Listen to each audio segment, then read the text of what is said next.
síbẹ̀ nù àfi díẹ̀ ti síbi kan. So mo máa tún fi àkókò yìí pàápàá dúpẹ́ púpọ̀ lọ́wọ́ ọlọ́wọ́ gbọgbọrọ, which is SOJ. Thank you so very much for doing your due diligence before coming out. Okay, you see, whatever it is that you have brought to us, I don't think it has in any way antagonized all the evidence that was presented before that very one you did, because a theory could contradict or antagonize Shade ni ọ̀nà kankan. It was exactly what Bukky Jesse said. Òun náà lè bá ní ẹnu arákùnrin yìí. And ẹ mọ̀ pé Dorcas, she's an extremely vindictive person in your House of Iwowo Nation. And mo ti ń sọ fún yín tẹ́lẹ̀ pé she ain't gonna back off Shade. That's how wicked she is. Tí n bá sọ fún yín pé ọmọ yẹn ò ṣe gbàtìrà, kò ṣe bá ṣọ̀rẹ́, kò ṣe mú mọ́ra, kò ń ṣe ọmọ tí yàn sọ fún pé jẹ́ ká reconsider bóyá a change. Now, Shade has gone her own way. Let's see how many years ago away from Dorcas, after all that Dorcas did to ruin her on the space. Dorcas kolonija, emi gangan ni Shade àti Bukky baja. And if I could let go, and Shade òdèdè wá bá mi jà, mo ti ṣàlàyé fún yín rí. Àmọ́ síbẹ̀, mo rí ọmọlúàbí ní ara ẹ̀. Èèyàn méjì máa ń jà, ọmọ kékeré gan máa ń rí àgbàlagbà fín. Àmọ́ tó bá wo ọmọ yẹn gbà mí, bóyá ìdí kan, bóyá ara ń kan ni, bóyá nǹkan kan ló ń go through gbà yẹn. Èèyàn wọ́n lágbà tí ò bínú, wọ́n lòun lọmọ ẹ̀ ń pọ̀ jọjọ. Ẹ̀rọ àròjinlẹ̀ mọ̀ pé ayé ìgbà tí gbogbo wa máa ń búra wa tá máa ń ṣe team, you know, against team, ó ti kọjá. Henceforth, ẹ máa fi ẹnu kan, ẹ jẹ́ ká máa fi sọ̀rọ̀. Dorcas is a vindictive person. She is mean. She is evil personified. Evil tó ṣe fún ọmọ yẹn rẹpẹtẹ in the past. Kò get over ẹ̀, kò dẹ̀ wish ọmọ yẹn ní anything good nílé ayé yìí tẹ́ bá fẹ́ gbọ́. Mo bá ọmọ yẹn sọ̀rọ̀ some 3 weeks ago. Mo dẹ̀ ń sọ fún ibi tá dẹ̀ ti ń sọ̀rọ̀. I was mesmerized when she said, "Oh, sister, Auntie Abike mi ò máa bá Dorcas jà, kí ló kàn mí pẹ̀lú ẹ̀ pé mo kò fi lẹ̀ sẹ́gbẹ̀ẹ́ pé mi ò bá jà o." Ọmọ yẹn sì kí ngbà tó ṣe birthday, tẹ́ bá fẹ́ gbọ́. Ọmọ yẹn kí ìgbà tó ṣí shop, Shade sọ pé congratulations. However, mo ti sọ fún yín pé inú àbímọkú kan kì í dùn. Dorcas ti rìn wòwòwò jà lójú gbogbo aráyé. Inú ẹ̀ ò lè dùn sí nǹkan rere. Before kó tó rí wòwòwò jà, inú ẹ̀ ò dùn sí Folashade rí. Folashade is a very, very well-cultured girl. Kò ń ṣe uncultured idiot. Bí ọmọ Adébísí Tádébísí ò tọ́ dáadáa. Shade is a very good girl. She has exhibited all the good traits of ọmọ tán bí ń léèrè ní orí social media in the last 6-7 years tá ti pàdé. Kò ṣe kọjá rẹ̀. Ẹ máa rí pé the only díẹ̀ tó kọ̀ try láti ṣe bíọ́bíọ́, ó ti padà sórí ọwọ́ ẹ̀ kó mọ jájá. Ṣé bẹ́ẹ̀ mi máa ń bu? Nígbà bú mi ò fi ṣe pọ́mọdé ni, mo bu dáadáa. So, anybody bá fẹ́ package anything fún yín, ẹ bá bí ọmọ yẹn á sọ fún yín. Èmi mo máa ń pè lẹ́lẹ́sẹ̀ kìíní kan ẹlẹ́sẹ̀ bọ̀rà. Ta ló bú mi nínú wọn tí mi ò bú rí? Bukky Jesse mi mo sọ lẹ́yìn nàchọ́. So, báwo mo yẹ fẹ́ jàjà pé mi ò bú? Ó bú mi, mo bú wọn. Gbogbo wa dẹ̀ ti parí ẹ̀. Orúkọ tí mo sọ wọ́n lórí bíbá kì í ṣe kékeré. Nígbà tí gbogbo wa ń jà wọ́n ìjà wà lẹ̀. Mi ò ní dínú ẹ̀. Àmọ́ gbà tá ti rí pé gbogbo ìjà team against team yìí kò wọ́ ọ̀tẹ̀, because all I keep preaching is say no to cyberbullying. The social media is becoming toxic day after day. And if we are not mindful of that very fact, pààyàn sáyé ń gbà mí ẹ rò pé bóyá con cruise ní lórí social media. Hence, we have to tread carefully. Kò ń ṣe gbogbo ìṣubú èèyàn nìyàn máa fi rẹ́rìn. Kò ń ṣe bí irú títí Dorcas, ìyàwó ilé alágbèrè. Now I'm going to be playing Dorcas. Ẹ wo nǹkan tí Dorcas ṣe fún ọmọ yẹn ní àárọ̀ yìí. Because wọ́n ti fún ní owó, she is gradually coming for Folashade. Nítorí pé support ẹ fún àgbèrè tó ṣe. Dorcas Adeyinka, House of TMS, iṣẹ́ àgbèrè tí àrírú ẹ̀rí lọ́wọ́ àgbàlagbà kankan rí ní orí social media by sleeping with series of married men, sending her nudity to them. How is that comparable to Folashade's situation? Folashade àbúrò mi. Gbọ́ kò dẹ̀ gbọ́ mi dáadáa. Sórí gbogbo nǹkan tí ọmọ yẹn ò bá ṣe kó forí dólẹ̀ kó para ẹ̀, ó gbọ́dọ̀ fún ní show. Mo ti sọ fún yín pé ẹni tó jókòó lórí àga ọlá lókè, tínú ẹ̀ bá dá kò ní fẹ́ kága ọlá tó wà lọ́wọ́ ọ̀tún àti tòsì òun ṣòfò, afẹ́wẹ́ ni kúnra ni pé kárìn kápọ̀ yíyẹ ló ń yẹ ni. Bẹ́ẹ̀ kò ń ẹlẹ́dẹ̀ náà tó ń dáfẹ́nu tú ẹrọ̀fọ̀ tó wà nínú ẹrọ̀fọ̀ inú dọ̀tí láti dáfẹ́nu tú. Àwọn náà ń wé èèyàn kúnra tán jọ máa ṣe nǹkan dọ̀tí. Àwọn náà ń kọrin pé káwọn rìn káwọn pọ̀ yíyẹ ni kó yẹ àwọn náà nínú dọ̀tí tí wọ́n ti rìn. You are a queen of all time, my love. You are amazing. You are a conqueror. I've told you, you have stepped above the level of a student. You have migrated to the seat of a teacher now. When you have upcoming younger ones, you have been experienced enough to lecture them how to do it and how not to do it. You now have several tactics and knowledge of how to do it to fail and how not to do it to fail. Do you get me? Or to the lecturer no way. Dorcas ni o learn. Only the promiscuous housewife. I'm going to play a show and one after the other. I'm going to be backing it up with evidence. Because she will not back off, you have told you. Ẹni tí a ṣẹ̀tá àmọ̀rí dédé bínú èèyàn lórí social media. Dorcas fẹ́ kọ́mọ yìí kú ní years back. Ṣebí gbogbo wa la jọ jàjà eré ẹnu. Why would you keep going for the lady? Because a spouse, a partner, decided to be wicked to her. You all heard what Soji Olowoyo played. Kò ṣe ohun ẹlòmíì lẹ́ ń gbọ́. Ohun Segun Nuga, ohun lẹ́ ń gbọ́. Kí ọkùnrin máa fẹ́ obìnrin.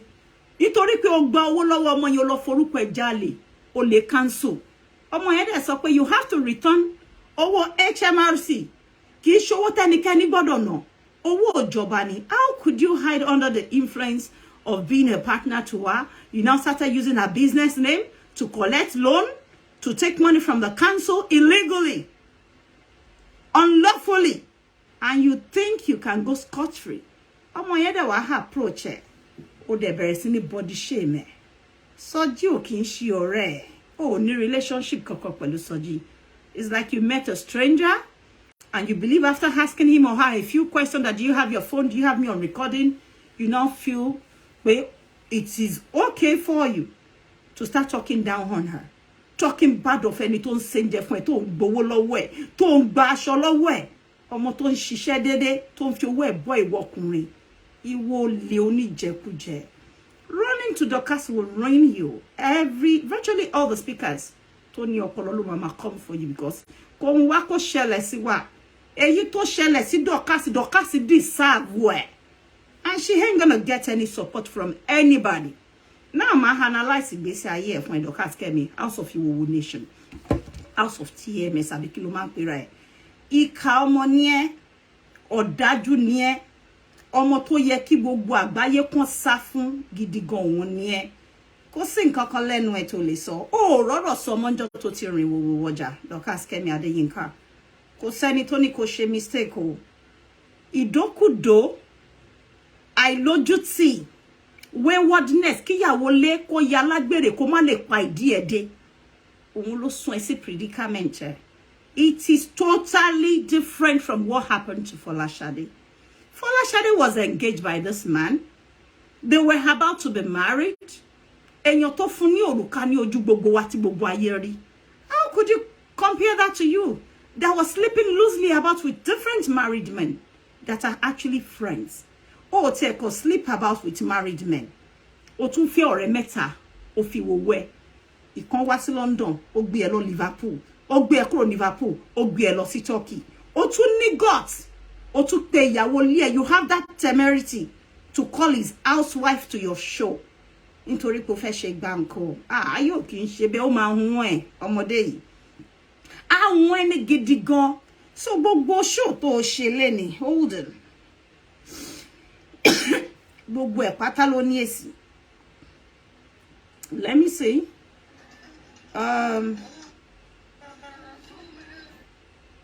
Bẹ́ẹ̀ bá mọmọ tó ń pè ní Dorcas.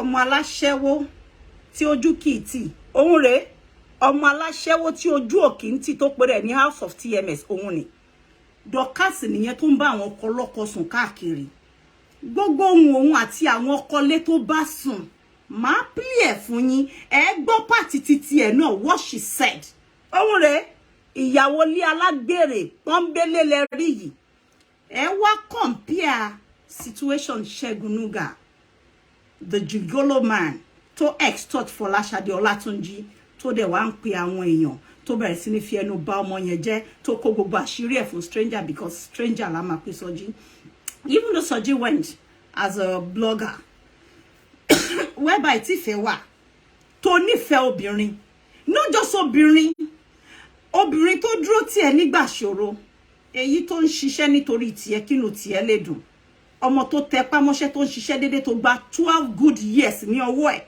tó dẹ̀ ń kówó ẹ̀ wá fún wa arúgbó ó gbọ́ wọ́n ní obìnrin tó bá ń ṣojú ẹni tó sì tún ń ṣẹ̀yìn èyí tó dúró tọkọ nígbà tó ṣòro di dandan ó ní láti lérè tó lè jẹ ọmọ tó bá ń ṣojú ẹni tó ń ṣẹ̀yìn ọkùnrin tó kù díẹ̀ káṣírí ẹ̀ tú tó ti ọwọ́ bọnú pọ́ọ̀sì títí ẹ̀ obìnrin a virtuous lady a woman of substance one that you can call at your low period tó wallet yẹ tó empty tó máa ní baby sáré lọ fún mi ní 2,000 lọ́wọ́ that is over 1 million naira ọmọ tó dúró déédéé ni tó bá fẹ́ gbọ́ obìnrin tó ṣe fi yan gan ni wàláì tó bá ní kùdìẹ̀kùdìẹ̀ tó kó yẹ kó gbójú ni ó mọ nǹkan tó ń pè lóbìnrin ni we are meant to be each other's partner to support one another tó bá kù díẹ̀ káṣírí tó kò yẹ obìnrin tó máa lè pè kọ̀ràn káṣírí ẹ̀ tú fún àwọn ọmọ fáwọn ẹbí títí ẹ̀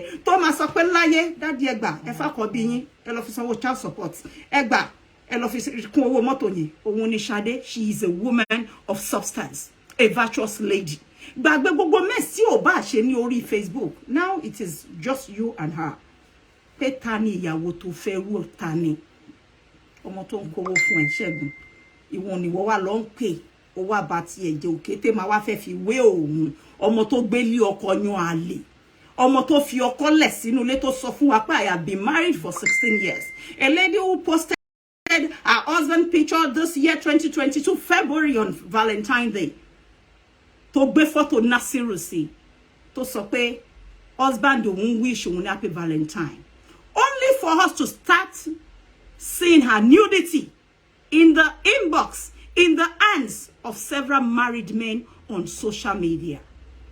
A lady who ridicules other ladies for being a second or a third wife. A lady who preaches morality, yet engaging in the dirtiest of immorality under the sheets. Onda shobotitiye, udenta shiri obìnrin ẹgbẹ́. Awo ní kí married man má do anybody o. Awo sọ pé kóbìnrin kó má do ẹni tó wùn. Èmi kì í preach irú ẹ̀ mo máa ń sọ fún yín because ọdẹ dánìkan ló máa sọ fún yín pé ìyàwó lẹ́kọ̀ọ́ wọn ń ṣàgbèrè. It's a common thing àti gbọ́dí ó wà nú Bíbélì. Ó wà nú Al-Quran. Kí ni ká sọ tó bá sọ pé ọba gba ìyàwó èèyàn? Ṣé ìyàwó tó wà nú ilé èèyàn tó bá lọ bá gbẹ́sẹ̀ lé kí làwọn ará ìjọsìn máa ń ṣe sí? Wọ́n rí nǹkan kan ṣe sí. Bí ọba ṣì ń jẹrú ayé yẹn di ọ̀la. Ìyàwó tó wà nú ilé ọkùnrin mi wọ́n á dẹ̀ náwó sí. Lágbájá wọ́n ní àwọn gbẹ́sẹ̀ lé. Sori pé ti wà láti àtètèkọ́ṣe inú Al-Quran náà a gbọ́ oríṣiríṣi àwọn ànábì tí wọ́n fẹ́ ọ̀pọ̀lọpọ̀ ìyàwó bẹ́ẹ̀ ó ń bẹ nínú Bíbélì. Ìwọ ò lọ sílé polygamist Dorcas. You went to a monogamist home and marriage and you wrecked it. Not just one, but two different ones. At least lárí ẹ ó gbé ìyàwó Ṣẹ́gun ẹgbẹ̀rún mi létí Sunday mú Ṣẹ́gun yẹn Ṣẹ́gun látọ̀nà ó bá bọ̀bọ̀ yẹn sùn bọ̀bọ̀ yẹn jẹ́wọ́ pé òun gbé òun àti àwọn jọ lọ sí Istanbul ó wá ní temerity láti pé ìyàwó ilé Dorcas Kẹ́mi Adéyínká ní orí live chat ó lọ pé Mercy ṣé Ṣadé ṣerú ẹ̀rí fẹ́nikẹ́ni Dorcas ìwọ gbé Ṣọlá sí orí phone Ṣọlá ń sọ fún ẹ ní ojú ẹ kòrókòrò I will play everything here pé Dorcas we know we are both married you have your husband and I have my wife ó ní àìkàn gbádùn ara yín ni ó náà mọ̀ ó hot òun gbà tó ń gbọ́ kó tún lọ ń bá ọ̀rẹ́ òun sùn ládùúrú gbogbo nǹkan tó ń ṣe fún ẹ this is an open allegation to you. You were right there with him on the phone. The next thing we heard you ask him is, how much did you tell Bukky Jesse about us? You knew you were engaged in extramarital affairs, Dorcas. Kò yé ẹnu ẹ nínú gbogbo èèyàn. Àwọn speaker kan rìn, wọ́n yan fanda. You open my file, káyé ẹja. Dorcas is okay, kò bú anybody, kẹ́ra gbogbo arabu. Irú èmi sì tẹ́ máa sọ pé wọ́n máa ń dó mi lẹ́yìn mọ́tò. Wọ́n máa ń dó mi ní ibo lẹ́tí anyone wọ́n máa fi noodles dó mi nílẹ̀lẹ̀. Ayé ò bá yín sọ pé bẹ́ẹ̀ kọ́ wọ́n ní ẹ fún wa evidence. Àwọn evidence tiẹ̀ Dorcas bó ṣe ń bá ọkọ ilé sùn. I'm going to play everything here. Oh, lẹ́nu láti bú Ṣadé. Ọmọ ni Ṣadé, ọmọ of all time. Ní ọdún méje tati mo, she had just 2 relationships, even though they both failed. She was in a class, my darling. She was going through an institution. And now that she has graduated, either he fails or he won't. It means she's been put to so many challenges and she survived it. She worked out her life. She did not allow the man to abuse her to a point where she passed away. Ó farabalẹ̀ gba lecture ni relationship. Èwo tó wà ní ọkọ tó wà kí fún ẹ lecture ló wà. Ẹni tí lọ bẹ̀rí tó fail, òun náà ti lọ, ó ti ṣe exam ló ń jẹ́ bẹ́ẹ̀. Institution ni relationship. Marriage institution ni. Kò sí ẹni tó mọ̀ ṣe nu gbogbo wa láì tàláì. Òun náà ṣe máa kọrin pé gbogbo wa pátá ni mọ́la. Bámúbámú ẹni tí lẹ́mọ̀ bá ní bàráwò kílẹ̀ wá nǹkan lé. Ẹni lẹ́mọ̀ bá ní bàráwò. That is to say, mi ò lè sọ fún ẹ pé mi ò gbọ́ rí pé yàn ń du ọ̀kọ̀lọ̀kọ̀ àbí pọ̀kọ̀lọ̀kọ̀ ń do yàn. But when you call yourself a symbol, a motivational speaker, one whose followers rely on, Thomas Ope, we have a reliable leader, a responsible one. Dorcas Adeyinka, are you one? You were caught sleeping with several married men online, sending your nudity. Ìgbà tọ́lọ́run máa mú ẹ máa pí òun ẹ fún ẹ, ó wà ní wòwò pọ́nbélé, ó dẹ̀ ń pe orúkọ bọ̀bọ́ ìpè Ṣọlá, Olúṣọlá ẹ̀. Dorcas, you came out to lie to everybody. Lẹ́yìn fídíò yẹn o. Ó sọ pé pẹ́pẹ́ sí o. My partner was evil. However, there was a voice note here that says your partner told you, I can't afford to allow my marriage ruin because of you. Your being with me has put my marriage on the verge of collision, of collapse. Now I have to leave you, but before you walk away, Dorcas, this is the man now telling you, you have to go out there and do damage control for my marriage not to wreck. Who does that? Those idiots. You are so wayward. Dorcas, you are wayward. You cannot go and wreck another woman's home and you want us to support you on social media. You are sleeping recklessly, loosely, and waywardly about with several married men on Facebook with evidence. How can you compare Folashade's predicament to yours? They are 2 different ordeals. She was engaged. In public here, the guy offered her a ring. We saw the video. Báwo ló ṣe jọra wọn? Ọmọ jẹ́ n play video ẹ̀ díẹ̀. Kò yẹ. Sori inú mi bí mo ṣe gbọ́ tó ń sọ̀rọ̀ pé what are you actually feeling like, bitch? Ìwọ ó fẹ́ sọ̀rọ̀ àbí abo ti sọ̀rọ̀ ni. Wọ́n sọ̀rọ̀. Ẹ jẹ́ ká sáré gbọ́ ká wá máa dá lóhùn accordingly. Imagine tó bá pé mo máa ń kó àwọn ọ̀rẹ́. If I'm going through something, máa sọ fún ọ̀rẹ́ yẹn ọ̀rẹ́ mi orí nǹkan tí lágbájá ṣe, baálé ẹ̀ nǹkan tí baálé ẹ̀ ṣe, ó tó láwọn wèrè kan tó ń kó fún ẹ̀yìn tẹ́jọ́ máa ń tọ́jọ́ wèrè àtẹjọ́ òṣì. Ṣé o mọ̀ pé wọ́n wá gbé? And you see all these people that there is nobody that loves you than yourself. The only person that can show you real love is yourself. I will use Lizzie Anjorin for example. If she didn't come out to be doing woto ma tojo ebi e káàkiri, ṣé ẹ rò bóyá anybody ma ní anything láti sọ nípa ọ̀rọ̀ ayé ẹ̀ ni? No, they will not. Pause ń bẹ̀ yẹn. Kí ló yẹ tó dárúkọ Lizzie? I'm sorry, I'm not here for Lizzie. I'm not coming out to defend Lizzie. I don't have any business with her. But come, girl.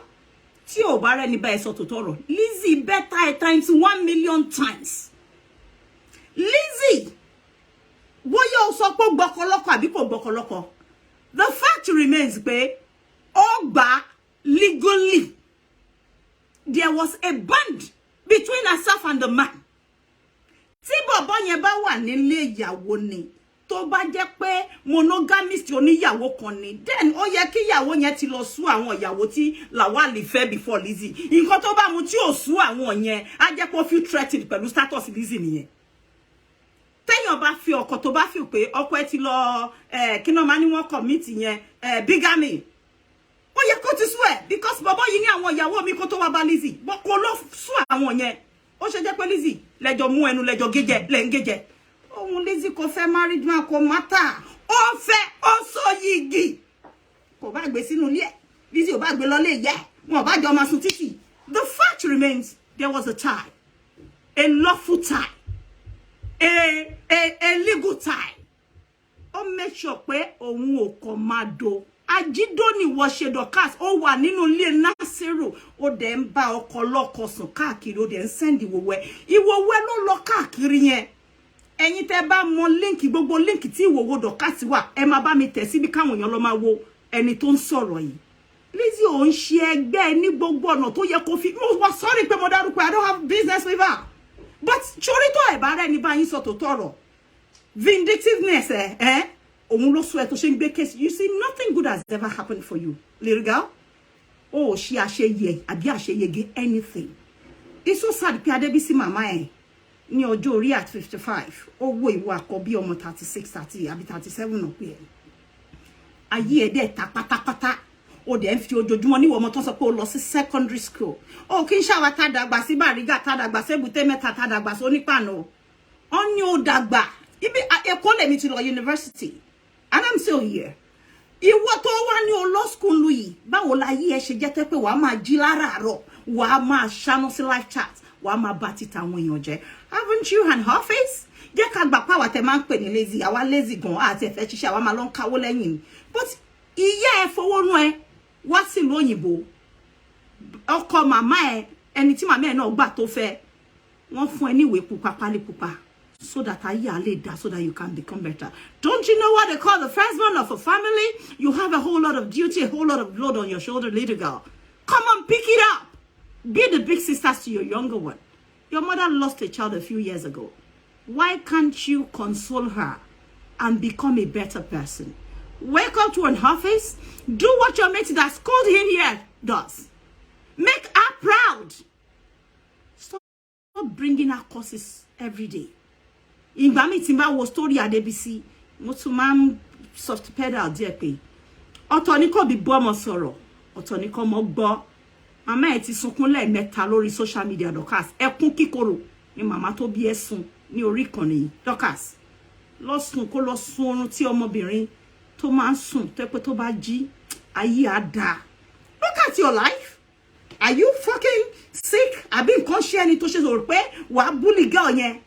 I've told her what to do. It's not like what you did the last time. You will end up in jail this time around. You will end up in jail. She should do the right thing. If you think Soji Ombulie to Wagbe Soji law court, who told you Folashade cannot do the same? She has every right to file a lawsuit against you because you are nothing but a bully. You are the worst thing that ever happened to social media, to Facebook especially. Ìwọ ni guworo ko tó lọ bá yé àwọn èèyàn jẹ́. Mo fẹ́ kó sọ̀rọ̀ yìí díẹ̀, má wá play kini fún ẹ. Afadébísí òun ló ní solve. People will talk about you. Oh, they will stop anybody. Wọ́n bí bàbá ńlá kú yàrá ya anybody dá kó sọ pé jọ̀ọ́ má sọ̀rọ̀ mi o, tó bá sọ̀rọ̀ mi má ṣe bá má ṣàwò. That is bullshit. Bullshit. Bẹ́ẹ̀ni. Tó bá ti fẹ́ kàn sọ mọ̀ sínú mọ̀ síkùn mo tún sọ ẹ rí pé wọn ò ní any story who can come out and say oh mo mọ̀ kankan nípa Dorcas yẹn rí pé kò sí. Àmọ́ ní sùúrù ṣá ní sùúrù ńbẹ̀ yẹn ẹ jẹ́ n sáré play nǹkan kan fún yín nísìn ẹyọ kankan ni o mo fẹ́ kẹ́ fẹ́ tí yín gbọ́ voice note yìí mo fẹ́ kẹ́ gbọ́. We are happy where we are. We're not Dorcas. Moving to all these non-entities and idiots. What they are saying is true or is not true. Anyway, Segun, thank you very much. Thank you so much. I believe it's all to do with jealousy. Dorcas is not 99.9% of people don't even know me because, you know, I keep my private life extremely private. I do not share my business on social media. I'm not one of those people that will go out every weekend, take a picture with my man and then slap it on Facebook, or take a picture and slap it on Instagram, or, you know, just literally just displaying it and all of that. I don't do it. I just don't fancy it. And when you're with a man, you know, ladies, you need to understand as well. When you're with a man that doesn't necessarily like unnecessary publicity, you need to understand that you need to walk along that such man, because if not, then you'd end up being in trouble. You know, I didn't marry I didn't marry Okoloko. I did not marry Okoloko. I married my own, you know, best friend. I call him Baba, which means my father. You know, is a father to me. And he's a boyfriend to me. Is a side husband to me. Is a cheating partner to me. It's everything to me. You understand what I mean? So. I did that a long time ago, but you know, when you're praying for a husband, you pray for somebody that you know that yes, I want to pray for. You know, you pray for somebody that is your own, not equal. It's been a beautiful, you know, I cannot even complain. A beautiful 16 years together, no complaint whatsoever, no regret whatsoever. Very good. Ati Debbie Tello. Only a beautiful 16 years together. If anyone here could remind me of Dorcas' daughter's age, how old is she? Any admin share one bed, ya Betty soon. Teba one bed, Maro when you look it. And Dokini Heji, when you call Omo Dorcas. Now, my wife play Dorcas. Sherry, social media. Any toba gone Lord, I co apply as a life, a question, to feel pay. Oh, my share lanfani. Stop following some motivational speaker. Some of them will actually lead you to the pit. The advice they give you, it will ruin your marriage, it will ruin your relationship, and it might cause an eternal damage to your personality yourself. Because see, I'm about to brainwash here. Toko si lori. Ibita wareti Linda Ikeji so pe kawon yan lo ma celebrate. Kono kofi okoloko pe they have to be married. Kon to bi omo. The same Linda Ikeji le ba to lo loyun fun okoloko without marriage. Igba ti time ti lo tan, ki lo se? O shipu na ni titi ele. O gba spam, o do won dada, o loyun fun okole. O gbe wa pada fun mi. Meanwhile, won to advice. Imi nu won ti wa off age, kò sí ọmọ, kò sí ọkọ. Nítorí that mental, you know, belief wọ́n pé wọ́n ní káwọn celebrate you kono. Mi ti sọ fún yín pé kono ke kú lágàn. Ẹ wá ọkùnrin tó bá lóhun polygamist, ẹ ṣe ìyàwó karùn ìkẹta ìkẹrin, ẹ ní láti kó lọ bẹ́ẹ̀, ní láti níyàlé yín lára. Ẹ ní kú lágàn. Stop listening to what is not. Ẹni tó gba ọkọ lọ́kọ mi á sọ fún yín pé ọkọ tó ń lòun fẹ́ gbé bá ma trace story ẹ gbọ́ ẹni tó náà rìn ní kó tó get ọkọ yẹn. Dorcas is one of those preacher on Facebook. Now the same girl that said 16 years ni òun ti marry, ma play ohun ẹ̀sìn fún yín sí pẹ̀lú ọkọ lọ́kọ. Etí yín lẹ máa fi gbọ́, ẹ̀yin ṣá ní sùúrù nsìn. Etí yín báyìí lẹ máa fi gbọ́ òun àti ọkọ lọ́kọ. Ọkọ lọ́kọ mi. Ma dẹ̀ fi photo ẹ̀ wọ̀nyí. So kò ní dàbí ẹni pé, you see, all we want is live and let others live. You ain't got no business with Folashade Olatunji. Free her. She hasn't done anything to you. But tó bá sọ pé ẹnu ẹ kò ní gbé ibi tó yẹ kó gbé, ṣó yẹ, àwa máa bẹ́ẹ̀ fi òwú àti abẹ́rẹ́, a máa bẹ́ẹ̀ fi rán. What do you do on social media? Only the àwọn promiscuous housewives. Gbogbo àwọn tó ń tẹ̀lé are promiscuous housewives. Association of Wayward Women on Facebook. If you can do this and you think you can go scot-free, no. Why there mama otoku ama crucify mo? No so for me ni pe didolobo. Allow people to freelance. I am not encouraging any form of immorality. However, we cannot be the judge or presiding officer over virtually everybody that are making some mistakes, you know, lives on social media because we have the opportunity to handle the camera. The fact that Lagbaja ṣe mi say, but ìwọ gbénu lé ọkọ lọ yanle. Mo ma play fún gbogbo ayé nsin wọ́n rí àṣírí ẹ. Enough of your bullshit, girl. Enough. Ma play nǹkan tó ṣe leni náà. Dem be wá jáde ó ní number tó jẹ́ mi fẹ́ miss ẹ. Ohun Dorcas le ń gbọ́ yìí this year. Ibi tó ti lọ ṣe àgbèrè, the same girl tó sọ pé òun ti lọ 16 years pẹ̀lú ọkọ òun. Ẹ má ṣe gbọ́. Oh, damn it. Yeah, I can hear you. Ṣé rí pé èèyàn méjì ló sọ Dorcas àti Ṣọlá Ọlálẹ́yẹ ọkọlé ọlọ́kọlé. In the next 15 minutes. Dorcas. Let me tell you the truth. Because in one way or the other, me and Tia, we've shared a lot of things together. Ìgbà tí mo gbọ́ ọ̀rọ̀ Ṣẹ́gun, ṣé o pé mi àti àsọ̀rọ̀ ńgbà yẹn? I was mad. Ẹ jọ̀ọ́, mo mama pause in between. Ẹ gbà bẹ́ẹ̀ bí ṣe mama pause. Báwo you have me, wàá ṣe máa tún bẹ́ẹ̀ lómi sọ̀rọ̀. Ṣẹ́gbọ́, she did not just fornicate with one man. The man said, you have me, and yet you are still sleeping with another man called Segun. This is not her husband.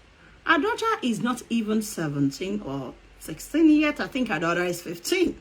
The first voice note says, marriage òun ti pé 16 years. Òun ò fẹ́ ọkọ lọ́kọ. Òun ò ṣe kíní kan. Now, ohun ẹ̀lẹ́ ń gbọ́ pẹ̀lú ọ̀kọ̀lọ́kọ̀. Ẹ gbọ́ dáadáa bí lè ṣe sọ fún pé ó lọ́kọ tiẹ̀ mo lọ́kọ tèmi. Ẹ fẹ́ tí yín gbọ́. Ṣé irú èèyàn bẹ́ẹ̀ ló yẹ kó máa crucify ọmọlàkejì ẹ tí ó rìnrìn dọ̀tí? Ẹ jẹ́ ká máa gbọ́ lọ. So I was mad in me. Kí ló ń ṣẹlẹ̀? So, I won't lie to you. I released those voice notes to Bookie. Mi ní parọ́ fún ẹ because inú bí mi pé so o lè ṣe orúkọ báyìí fún mi. Pẹ̀lú ogun tí màá ti ṣe papọ̀. Out of jealousy and his love that I have for you. Ẹ̀rù bà mí o. I want to use my last breath to fight for you. Booking threatened me láti joy. From voice note. Mo dẹ̀ ní láyé. Ṣẹ́gbọ́. I know I betray you. Mo ní láyé mi ò ní fún. Láyé. Mo sọ fún go to hell. Lọ ṣe tó bá wù ẹ́. Ó ń bẹ̀ mí that she want to bring you down by all means. Fine. I gave her the note because inú bí mi ti Ṣẹ́gun yẹn. Kò sí tí o fi threaten mi tán. Ó máa drag me, ó máa pe father-in-law mi, ó máa pe ìyàwó mi, ó máa ṣe kí mo ní go to hell. Very good. What's there? Did you hear the guy telling her? Pé èèyàn threaten òun pé òun máa pe father-in-law, not Dorcas's father. That is, she was fully aware that Ṣọlá Ọlálẹ́yẹ has a wife and beautiful children. She wrecked his home. She caused a fellow woman agony. If Ṣọlá were to be a polygamist, it is okay. I'm not against it. Every time a man preaching, be by way, who by a married man, Larry to support second, third, fourth wife. Koloke kulagomoni efe. I want me to pretend for you, power one only or me no one go near happiness. Only there was second, third wife. Inu ele dum.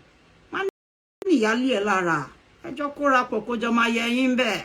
The man ló sọ fún pé òun níyàwó ńlé bọ̀ ẹ jẹ́ kí n tẹ̀síwájú díẹ̀ kí n wá yọ point yẹn fún yín máa wá padà sórí fídíò títí ẹ̀. Not release anything to you. Kò sí nǹkan tí o fẹ́ tán, kò sí nǹkan tí o fi try fún mi tán, mo ní mi ò ní fún ẹ. So now látàná láti ẹ̀ta mo ti block ẹ̀. Ó pè mí lórí ẹ̀ta ó pè mí lánàá mo block ẹ̀.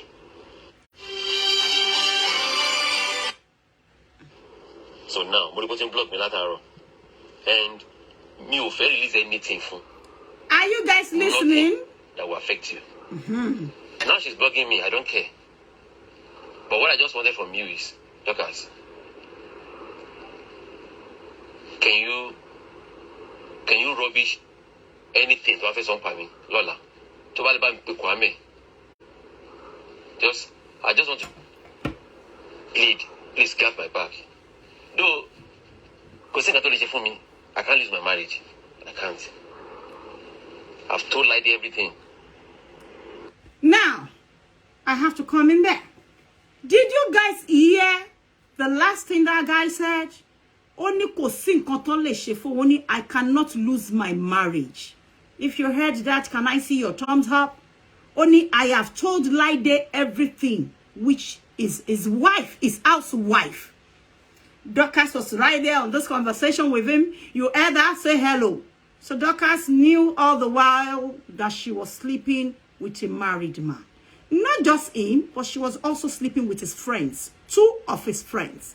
Evidence la wagbe wife for everything Dorcas has said. Tell her to bring evidence of I am working here with evidence.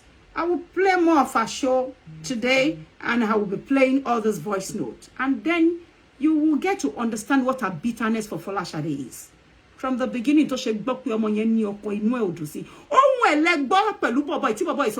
you have to go out and do a damage control for my marriage. Only, no matter what they say, all I know is that my marriage cannot ruin. Only I have told Lide, which is Yahoo. Dorcas not John, sorry. Are you guys telling me now that Dorcas does not know that this guy is married? Do you know the reason for the conversation they were having here? It was because of infidelity. She was caught with his friend. She was caught with his friend. This one now discovered that Dorcas was virtually sleeping with other 2 of his friends. Omba Kebisu. Kebi yeteri to mbushade lano. Ohun ati boy you know jo release gbogbo iwowo. Dorcas teri. It is between both of them. When that one is talking, you should get to understand the reason for his bitterness. That's scruffy, dirty, tacky thing. And conversation between KB and this guy. Not for you. Further, any suru, ewa padalo, ewa lobby Dorcas, what has Folashade done to you? Because whether you like it or not, you can't erase the fact that you were exposed online. The fact that you couldn't get it right does not mean you should keep going for other ladies that are having it good. When a relationship is not working, you go on your own. You knew quite well that you were not with your husband. You knew quite well the time Thomas of Wako fellow was kini kon lori like pe inu nle lo ti lo nse wanki lori live video pẹ̀lú àwọn ko àwọn members àwọn new members to gather àwọn wo le mi fẹ́ ma be bu sha àwọn aro ori wishi àwọn aro keche to nko jo yan àwọn ẹ̀mí abo tàbí kino npe wèrè ẹ̀mí orogbo àti aro keche kejori wheelchair. All of you are association of wayward women on Facebook. Ẹ̀yin tẹ́ man do idokudo idodoti. Dorcas, ìwọ nìkan ló fún wa ní evidence of àwọn aláṣẹ́wó, of àwọn ọmọkọ́mọ, àwọn ọmọ onídọ̀tí tí yóò gbọ́dọ̀ bá rìn. Folashade kì í ṣẹgbẹ́ when it comes to decency. She had 2 proper relationships. Yes, no big deal. The first one failed. He was not in our presence. We don't even know who Bolire is. But this same you went into Bolire's inbox to fornicate with him the other time. Have you forgotten how you seduced him into pulling down his boxes? I spoke to him one-on-one and he told me everything. How you wanted to convert everything that belongs to Folashade to yours. The same thing you do around all the team members. Right? Oloba Bolire no ninu inbox. Ibi tó tin bá ṣe ṣekúṣe ló ti sọ pé kó release ìwòwò Folashade and get ìwòwò Folashade. Ọ̀rọ̀ tó sí ẹnu nínú gbogbo yan, you cannot get support. You are getting what you sowed. What you sowed on the social media is what you are reaping. Why would we support you? Are you going to support Dorcas or not? Would you give any women support? How could you go to sleep with somebody, another woman's husband? You wrecked her home. You didn't just sleep with her husband. This is you and the man talking here, not Nasiru. Jeka when you're too bossy there. mi ò doctor kankan fún yín ohun Ṣọlá ẹni tí Dorcas bá sùn àti Dorcas lẹ́jọ́ ń gbọ́ yìí kò ń ṣe pé mi ni mo doctor ẹ o so ẹ gbọ́ sí ẹ gbọ́ àti kẹ gbọ́. That will affect you. Now she's bugging me. I don't care. But what I just wanted from you is, Dorcas, can you rubbish anything to have some me, Lola? To I just want to plead. Please get my back. Though, because for me, I can't lose my marriage. I can't. I've told Lady everything. Me lose marriage me. I come by me journey me the jolly. Because I failed to release anything to her again. Why did you mobile any sorrow? In Jerry Dorcas show any sign of remorse when this guy said, did you even see her say, so you only care about Lide and not me? Oh, family phone, you have to be the one to go out there on Facebook to do damage control so that my marriage will not be damaged. Oni mo ti sọ fún Bukky Jesse pé fún ìyàwó lé mi pé gbogbo nǹkan tán bá sọ pé màá bẹ̀ later. Oni I cannot lose my marriage. Oni mo ti sọ fún Laide. So Dorcas mọ̀ pé ọkọ Laide lòun bá sùn. Koko bọ́kọ Laide sùn ọkọ Laide náà wá allege nínú conversation pé ó ń bá Segun sùn. Lòun ṣe fìbínú da gbogbo sex voice notes, gbogbo sex video àárín òun àti ẹ̀ síta fún gbogbo èèyàn pé òun bínú ni. Ẹjọ́ tọkùnrin bá ṣe bẹ́ẹ̀ fún yín. Tebani got penny self-esteem, self-dignity, self-value. Would you ever honor such a guy on the phone again? Would you ever speak to him even if you cannot beat him back in the same coin? Would you ever consider having a conversation ever to a man who released your nudity to the entire world? Ọwọ́ guy yìí ní kọ̀kọ́ ló wà. Àwọn ọkùnrin méjì ló ń bá sùn ní America ní Maryland. Bobo ye wa discover pé àwọn tún ní common person tó ń pè ní Segun látọ̀nà tí Dorcas lọ bá so òun lè ṣe gbọ́ tó sọ pé I am only upset because of Segun. Did you see Dorcas oppose any of his utterances? Now you're going to hear Dorcas's voice, what she asked him. The first thing Dorcas said in this very thread, Nipe, what else did you give to Bukky Jesse? She only cared about the gravity, the weight of Inkoto Kofu Bukky Jesse, so that Onwale come out with solid defense, so that she could have a soft landing. At this period, she was not aware that a sex video has been released out. It was only voice notes traveling about. Bukky Jesse played about 4 for us, and Dorcas came out to do a show, House of TMS, in the House of Yoruba Nation. Onipe, I don't have any video anywhere. Who gives a fuck about you guys? And there's no video anywhere. I didn't get myself engaged. We actually thought the Bukky Jesse was just bragging or something. However, the sex video, not sex voice note, the sex video where Dorcas was calling this guy's name, Ṣọlá, oni mo ti fẹ́ dá o Ṣọlá, oni kan wo yon packaging pẹ̀lú ojú ẹ̀ àti wowo ẹ̀, ọyún ẹ̀, òbú ẹ̀, ikùn ẹ̀, ó lọ káàkiri ayé gbogbo ẹ̀yin tẹ́ bá ní page tó wà, ẹ má bá mi post ẹ síbi kí àwọn èèyàn kí wọ́n máa click open ẹ̀ kan lọ máa wo Dorcas, ẹ lọ sórí porn site, ẹ bá pẹ̀lú ojú ẹ̀ ni kò ṣe pẹ̀lú ojú ẹlòmíì. Tí wọ́n gbé sí orí porn site, anytime you pay motivational speaker. If your nudity was released by your boyfriend, we will all come out and probably support you. If it was from Nasiru, we will help you to crucify him. But you cannot go to ruin a fellow woman's marriage. Not just a husband. You slept with 2 friends and you were a supposedly married woman in UK. Báwo ni ìwọ wọ̀nyọ́ ẹ pẹ̀lú ojú ẹ? Ojú ìdí ẹ Dorcas àti kan ṣe di ọwọ́ àwọn married men in America. Báwo ni voice note ohun ẹ là ń gbọ́ yìí? Ẹ jẹ́ kí n play lé ìtàn àwa yé gbogbo yín ìdí tó ṣe lọ fún Ṣadé. She doesn't want anything good for anybody. Tó bá gbọ́ pé mi ní relationship, kò tí mọ ibi tèmi rìn sí bó ṣe wà yẹn.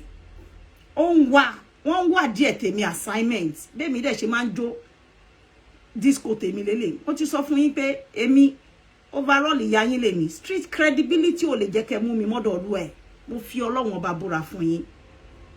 I will never lower myself to the level of sleeping with anybody on Facebook. I won't wear a I won't wear a speaker to what only Facebook with you. All those dirty loose mouth thing. I wouldn't. What you want? Tell it me. In what man do me ni pe mi today to go ya no to le toast me though.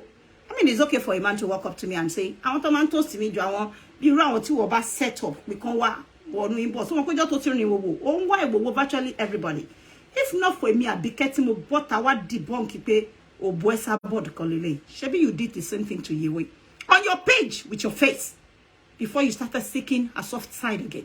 Oni ewa wo kini ye lucky that you don't pay me. Won so fan you to pay me pe oju odun. This is not Esabod. Dorcas, tó bá jẹ́ pé òbò àbí ojú ara ẹlòmíì lórí irú èyí tó ṣẹlẹ̀ sí wo bó ṣe ní wo wọjà yẹn. Dorcas a ní retí gbọ́ràn mo wá ti pa ẹni yẹn wá ti kú. You are so vindictive, so evil, personified, so wicked. For £5 ló ń gbà tó fi ń ṣí wòwò. Tó bá ń parọ́ fáwọn èèyàn kan bí ajá sórí ògún fún ẹ. Mi mọ nǹkan tó wọ́sì dànù ògún. Ó yẹ kán lè bẹ́ẹ̀ bí ajá, bí elephant, bí ẹṣin gan sí orí ẹ̀ fún ẹ because you ruined a lot of women's lives on this space. And we say no to you. If you do it right, it's okay. Do your show, abuse if you want to abuse. Irú èmi tẹ́ pé mi náà ní ẹ mọ́ yìí. But all le man rin wo ko lo ma do àwọn ọkọ lọ́kọ. Èmi ò lè do ọkọ lọ́kọ kan lo yen ma lo fún níyàwó mẹ́fà, márùn, ma ṣe number 10. Ó pè mí bẹ́ẹ̀. Ju ke sọ pé ọkọ lọ́kọ. Mo ma rin mo ma yan láti jọ́ tí mo ti wà lórí Facebook. Ebu le ma ní arabo, rí evidence rí. Ìjọ́ tí yewe gan ti ma ń bú mi ta tin jà. Ní gbọ́ pé Abike gbọ́ wọ́n ní kíní kan dú ọ kíní kan dú ọ.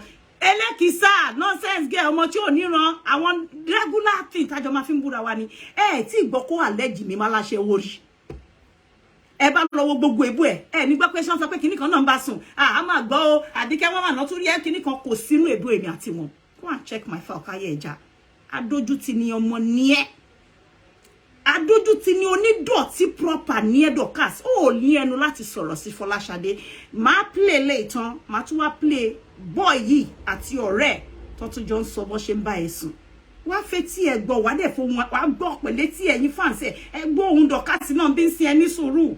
Anything blogging kó gbé picture mi sọ kíní I don't give a damn mi ò jalè now so that's why I'm calling you to so that kò ní bẹ́ẹ̀ lójijì Dorcas I'm sorry I betrayed you I betrayed your trust but in tó ṣe mí mi ò lè hold ẹ nítorí Ṣẹ́gun ó dùn mí that's a sign pé èmi gan mọ̀ pé I really love you honestly. Did you hear that? A married man alleging her of sleeping with his friend again. Nothing. Dorcas kò sí anything. Ẹ má sọ fún mi pé gbóhùn Dorcas sí tó sọ pé so what else does she have? What else did you give her about us? The only thing she have of she knew quite well that she was having an extra marital affair. Let me pause it there again. Give me an evidence of where Folashade was sleeping with people's husband on Facebook. Folashade Olatunji got engaged properly. We saw Segun Nuga on his knees, offered her a ring. Where did Shola give you a ring? How could the ring fit into your finger when we will hear him now say, I know we are both married, we were just having an extramarital affair. Guys, listen. So Timba, it's because she's too vindictive. She's so manipulative. Package new viewers. But ìràwọ̀ ti já don't say, Dorcas. Tó bá pé ó ṣe wá gbèrè tó ṣe yẹn. Ìwọ gangan ni ògbólógbò ní dọ̀tí now. Come on, ẹ̀yin tèmi tẹ́ bá ṣe ń gbọ́ point ibi tí mo fẹ́ kẹ́ dìmú. Ẹ máa tumble tẹ́ bá ti gbọ́ sí pé ohun Dorcas sọ pé so what else does she have against us? Ẹ tumble pumbe. What else does she have? Ṣẹ́gbọ́. Kò ní anything lọ́wọ́. Kò ní. Ẹ jẹ́ tún bá yín mú wá. Tẹ́ bá ti gbọ́ bẹ́ẹ̀ mo ní mo fẹ́ kẹ́ tumble kẹ́ kọ nǹkan tẹ́ bá gbọ́ pò sọ. It is this still one line convo. Ẹ gbọ́ láti nǹkan tí bàbá yẹn ti ń sọ̀rọ̀ pé òun ká ẹ mọ́ Ṣẹ́gun ọ̀rẹ́ òun. That's a married man tó sọ fún ẹ pé marriage òun ò lè bàjẹ́ òun ti sọ fún Láìdé. But ìwọ tó jẹ́ girlfriend òun side chick tó ń rún ẹ pa. You have to come out and do damage control so that my marriage will not be ruined, so that you don't wreck my happiness, you don't wreck my home. Go and call your fellow blackmailer. Or Daruko blackmailer. ti alakisa pé kó wá gbé fún Bukky Jesse. So ngba mi tẹ́ bá gbọ́ tán gbé fúnra wọn. It's not because they are right. It's not because they are justified in any way. It's because they need one dirty one to cover the other dirtier one. You don't get it, guys? Honestly,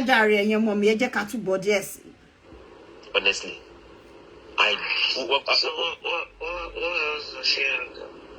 Kò ní anything lọ́wọ́. Ṣé ti gbọ́ clearly, tẹ́ bá ti gbọ́ clearly sí ohun Dorcas. Tí bàbá yẹn ní pé kò ní, she was just concerned. Kò wá concerned nípa dignity títí ẹ̀ as a woman. She was not concerned pé ọkùnrin sọ fún òun pé bọ́tà kò lọ tún inú ilé mi that is at the verge of collapse, of collision.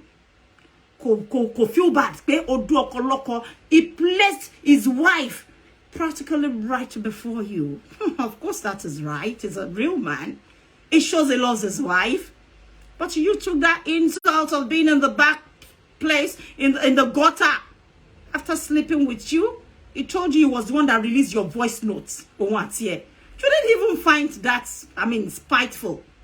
You still went ahead to say, what else does she have? Okete did not just listen to this. She was not just engaged in this conversation. She actually came out the next day to cover this guy up and his wife. She had a live chat. We all saw it. Guys, if you saw the show, Motini cut the show yẹn tó ti wá ṣe, ibi tó ti gbéyàwó Ṣẹ́gun látọ̀nà. Ẹ bá mi cut ẹ kẹ́ send sínú Tolúlọpẹ́ Gaba messenger mi. Gbogbo ẹ̀yin tẹ́ bá jọ jẹ́ part of this no cyber bullying team. Tẹ́ fẹ́ràn Ṣadé tẹ́ fẹ́ kí ọmọ yẹn kú. Ẹ gbọ́ tí Dorcas sọ pé what else does she have on hers? She was ready to wrap up her mess, appeal. But she's always coming here to expose her fellow women. She's always coming here to castigate them. She wouldn't back off until she ensures that they die. Who does that? Why would you do that? Ọ̀rọ̀jà Facebook. Irú tó bá fẹ́ bú èmi sí mo sọ fún ẹ pé Adébísí màmá ẹ̀ ìyá ẹ̀ tó bí ẹ̀ sáyé lèmi àti ẹ̀. Mo lè sexy bike Naomi Campbell. I'm gonna come for your mother. I am 10 good years older than you, girl. Your mother is only 9 years older than me. Oh, sorry. Your mother is only 8 years older than I am. So you see, I'm not even going to be saying anything to you. Adebisi do mama je lecture. Because otikere you see me. But I won't watch you ruin Folashade. Gbogbo speaker ló máa jáde fún ẹ lórí ọ̀rọ̀ Folashade. Because nǹkan tó fi ń wéra wọn tó fi ṣe show fọmọ yẹn láàárọ̀. We knew you would do it. It was expected and well predicted. Ìwọ àbí wọ́n kọ́ ni. Ọmọ mo ti envisage ti pẹ́. Mo sọ fún Ṣadé pé, don't worry. She will come for you. But when she come for you, Omorimalia, Anye ma lo wa o te ba wa, awa no shale ma ba. Wa ba milia se Malian queen big time. I'ma deal with you, little girl. You need to be exposed. Omo komo ikeji aja ni omo radarada ni Dorcas. Leave that girl alone. Awon kan no liu e sinu sex video with other women's husbands. You did it on your own voluntarily with all consciousness. You were even calling the guy. Mi bani kimbe sure dadan bi asushu akoni ye mama to bi.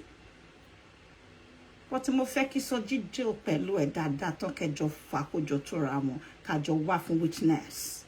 Then from there we'll pick it. But for every other places where it has been posted, Monica, when you're my couple go and watch Dorcas' nudity, Emma Kosori be Emma refer one sorry bobo BT post yes at YouTube. The story is so dirty. Leave Folashade alone. Segun was a husband. Now listen, this is you and a man talking, and this man alleging you of infidelity. Upon everything, every defamation of character that Segun Nuga did to Shade, there was no single allegation of infidelity there.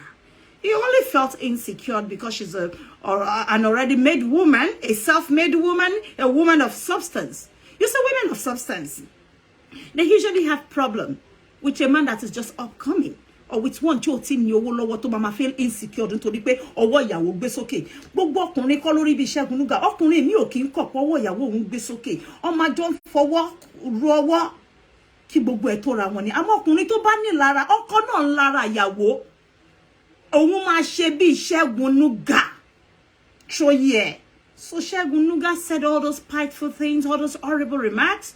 because ọmọ yẹn vent out pé òun ò fún ní owó mọ́. Ìwọ náà tún wá gbé ẹnu ẹ̀ jagajaga. Jẹ́ n kọ́kọ́ tú àṣírí ẹ̀. Mo ti kọ́kọ́ play voice note bí tó sọ pé you have the best of husband. Your husband was your friend. He was your playmate. He was your sex mate.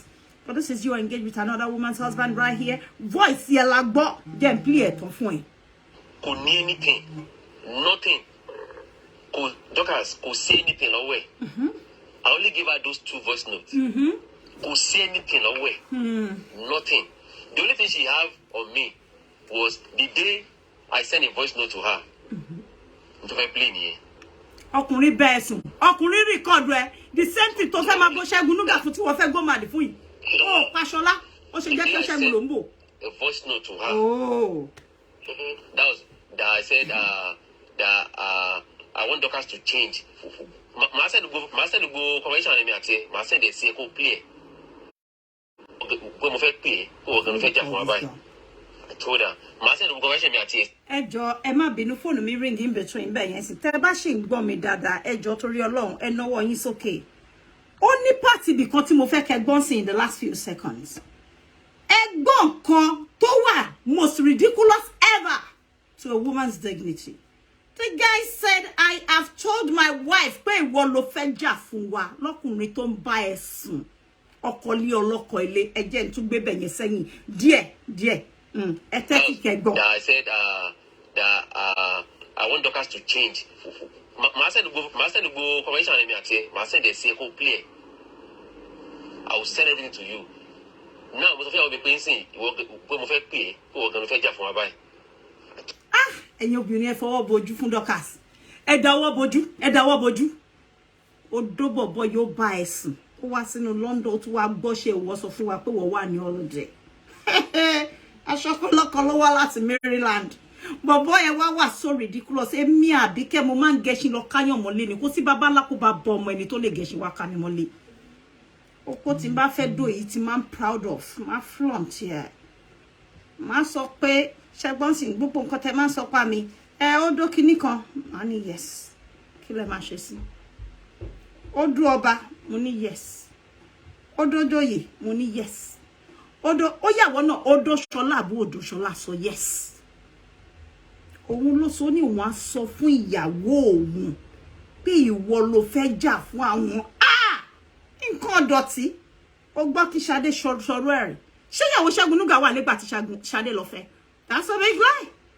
Segun fúnra rẹ̀ sọ nínú voice note lọ́dọ̀ Ṣadé sọ jí pé ex-wife òun only my ex-partner, which indicates all the way that he does not have any woman. He never had any woman living under the same roof with him as at the time he got Folashade engaged. But this is you, 101% fully conscious and aware that you are sleeping with a married woman, with a married man, rather.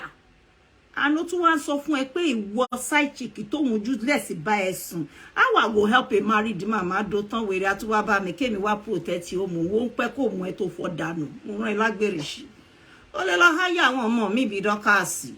Ṣebí isi tó yẹ kó jáde lẹ́dọ̀ obìnrin tó bá ní self dignity pé how dare you. So what do I even mean to you? It means you're so worthless to him. He had zero feelings for you. You were never to be considered a decent woman in his presence. He started this conversation with allegation of infidelity, that you were sleeping with his friend. Only mo kontara pe bi se nífẹ̀ẹ́ mo jealous pe gbogbo nǹkan tí mo ṣe fún o tún lọ ń bá Ṣẹ́gun sùn. Ó lóun ló ń ṣe bínú release voice note ẹgbà yín ò tí mọ̀ kó release nudity ẹ̀. And that same man was on the phone with you, idiot. You could not blast him. You are now lashing your aggression, lashing your anger on innocent people on social media. Go and pick up your mess and deal with it, idiot. Lose wayward girl. Leave Folashade alone. This is enough slap on your face. You are so desperate to become a missus. Ofe gba bobo ye pátápátá. Pátápátá. Mo yàwó ẹ lọ́wọ́ ni kó ruin happiness ẹ kó dá àwọn mọ́lẹ̀ fún yàwó ẹ. Bo Ọlọ́run ò fún ẹ ṣe Dorcas Adeyinka. O wan lash out on Ṣadé. Nǹkan tó ṣe Ṣadé lè ṣe ẹnikẹ́ni. Wọ́n lágbà wá búra tẹ́wé ò bá ṣe ẹ rí. Ṣadé kó sí ọwọ́ jìgólò ni. Kò fi ara ẹ̀ ṣe bí ọmọ tó wà indecent bí titi ẹ̀. Bobby tó ti lọ bá ọkọ lọ́kọ sùn. We've been on this space for like 7 years, if not more than now.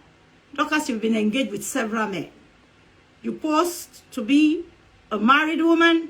Now you've gone to Liverpool. I will show them pictures of all the men you have been involved with. How you went to Liverpool here in London with Segun Latono, the same Segun this Shola was accusing you of. Shewoni Koni. Matuwa play ohun DKY. Bó ṣe sọ pé Vivian alárùn ó wá bá òun sùn nítorí pé ó gbọ́ròyìn látẹnu títí ẹ pé òun gbé pọ̀rọ̀ dání. Ó ní Angela Dorcas ni ó sọ fún bó ṣe dùn tó. Oh fuck! So ta focus on a long time anytime. Ta command look anyhow. Child can say I forget wank all the time. So what we see here? He mentioned you too. That's a confirmation of what Shola said here. No woman has ever been so ridiculed as much as you ridiculed yourself on social media, girl. You don't fit to be a head. Servant Iloma Jeff forever. Folashade is a boss. You do this to her every time. On money. We were not there when she dated Polly. We only witnessed their separation, which was the main reason why Segun accessed Folashade, which was the only reason why Segun manipulatively entered into Folashade. O manipulate any. O lo fe ba pari jo won àti boyfriend e. Ba to de rowo lowo ọmọ yẹn bóyá ó bẹ̀rẹ̀ sí ní fogun sẹ́nu bá sọ̀rọ̀. Did you hear Segun tí Segun sọ pé ta ló máa rori ẹsẹ̀ wèrè tí ò ní bù? So he deceived her. It's not I mean, it's not a big deal. If one was, unlucky enough to fall into the hands of a deceptive man, Segun Nuga is a deceptive lover. He never had any good motives from the beginning. Unfortunately, Shade was so naive. When you meet a decent girl, that's how it happens. But listen, girl, you never even went into a single argument with Shola on this very conversation. Okay, Shola, how dare you say I'm sleeping with Segun? Because we have evidence of you and Segun in Liverpool as well. That's somebody else's husband. The second one, Oko Messi. Right? Oko Toyin. Atu debe fún wa wá compare fúnra rẹ̀. Lọ́jọ́ kó wá gbọ́ ọ̀rọ̀ ìgbésí ayé Ṣadé sí titi Dorcas. Kó wá sọ pé ta ni ọmọ gọ́tà, ta lọmọ onídọ̀tí, ta ni kò mọ́kọ̀, ta ni animashaun. Ó sọ fún ẹni tán fẹ́ ní ṣùlọ́kà. Ṣé yàn máa bú èmi ńsìn? Ṣé rẹ̀ búbú mi? Ẹ má mọ èbú yín. Ẹyọ kan náà ni o. Gbogbo àwọn Àràbù yín yẹn, ẹyọ kan náà ni o. Ẹ fún mi London ni mò ń gbé, mi ò kí ń gbé kó. Kẹ́ tó fún mi láwọn èbú, ẹ gbé evidence gidi wá. Evidence tí ẹ là wá ń place ti ara yìí. Tí wọ́n náà bá ti bẹ̀rẹ̀ títí ẹ, present us evidence. Evidence. Bí Ṣadé ṣe lose, bó ṣe yọ̀dẹ̀. Kò ṣe big deal pọ́kùnrin gbowó lọ́wọ́ ẹ̀ ó gọra ẹ̀. Tí yàn bá ní ọkọ tó fẹ́ràn tó dẹ̀ fẹ́ kó gbérí, ó dẹ̀ fẹ́ kẹ́ jáde kán pé lọ́kọ kó dẹ̀ tó ọkọ ṣe. Tó bá kú díẹ̀ ká tóbìnrin kówó sí wọn lápò kò sí big deal, èmi náà lè ṣerú ẹ̀. Gbà. Tí n bá love di ojú ẹ̀, mo lè ṣerú ẹ̀ fọkọ mi. Ìta ni mo ti ní wá sọ kẹ́ má bá fi mi ṣe yẹ̀yẹ́. Torí mo nífẹ̀ẹ́. Mi fẹ́ ká ṣírí ẹ̀ tú. Èyàn máa ń lọ party ńgbà mi, wàá kówó fọ́kọ tó ń fẹ́ wá ní darling. Mo ti fi 100,000 s'account ẹ̀ tá bá ti débẹ̀ kó yá máa ná mi lójú àwọn ọ̀rẹ́ mi ṣó mọ̀ kó fẹ́ ṣe yẹ̀yẹ́ wa. Kò mátà ìfẹ́ ni. Dorcas obo ni wọ́n pín bígbà tí yàn ń ṣe pọpọ́ fún ìjọ mẹ́jọ láì ṣe pé òun pín àkàrà òkú Dorcas ó dẹ̀ pín òbò ojú díẹ̀ ó dẹ̀ sọ di souvenir ní orí social media láàrin àwọn married men pọpọ́ fún ìjọ mẹ́jọ òkú pọpọ́ fún tí wọ́n fi ń ṣe 41 days ìkómọ ọmọ bẹ́ẹ̀ ló ṣe ojú ara ìdí ẹ̀ tọmútọmú tìdítìdí ó tí ẹ̀ ní ìtìjú kò sí one single dignity left in you ó dẹ̀ commercialize pussy ẹ̀ àtọyàn ẹ̀ right in front of your co-speakers. Are you crazy? Fún alẹ́ yóò kọ́ mi tí Ṣadé ti ṣerú ẹ̀ kó tó fi ara ẹ̀ wé Ṣadé. Àkàrà òkú ní ojú ara ẹ̀. Wọ́n 41 days. Ta ló fẹ́, wọ́n gbé lọ. Bọ̀dá ṣẹ́fẹ̀ àǹtí ṣẹ́fẹ̀. Àjọ máa la ni. The only commercialized pussy and nudity on social media. Ìwọ àtàwọn ọ̀rẹ́ rẹ̀ jọ produce ẹ̀. Mo gbọ́ lọ mo sì ń bọ̀ lórí ọ̀rọ̀ ẹ̀. Ọmọ tó bá lóhùn ò ní gbọ́, ìyá ò ní filẹ̀. I send a voice note out. I send it in second one. Mo send a voice note to Simone pé mo fẹ́ kí Dorcas change. Pé mo fẹ́ kí Dorcas change. That's why I'm doing this. Pé mi fẹ́ kó jà mọ́. Mo wá no voice note yẹn wá rí. But nínú tèmi, èmi jealous ni. Nítorí ṣe dùn mí. Tó ṣe dùn èmi because today I stopped talking to you nígbà tí mo gbọ́dọ̀ Ṣẹ́gun yẹn. So jealousy and love no mix up, mommy, that I could not control. That is a fact. And you know, Kusini, that feelings will still be there. After oh, what for me now?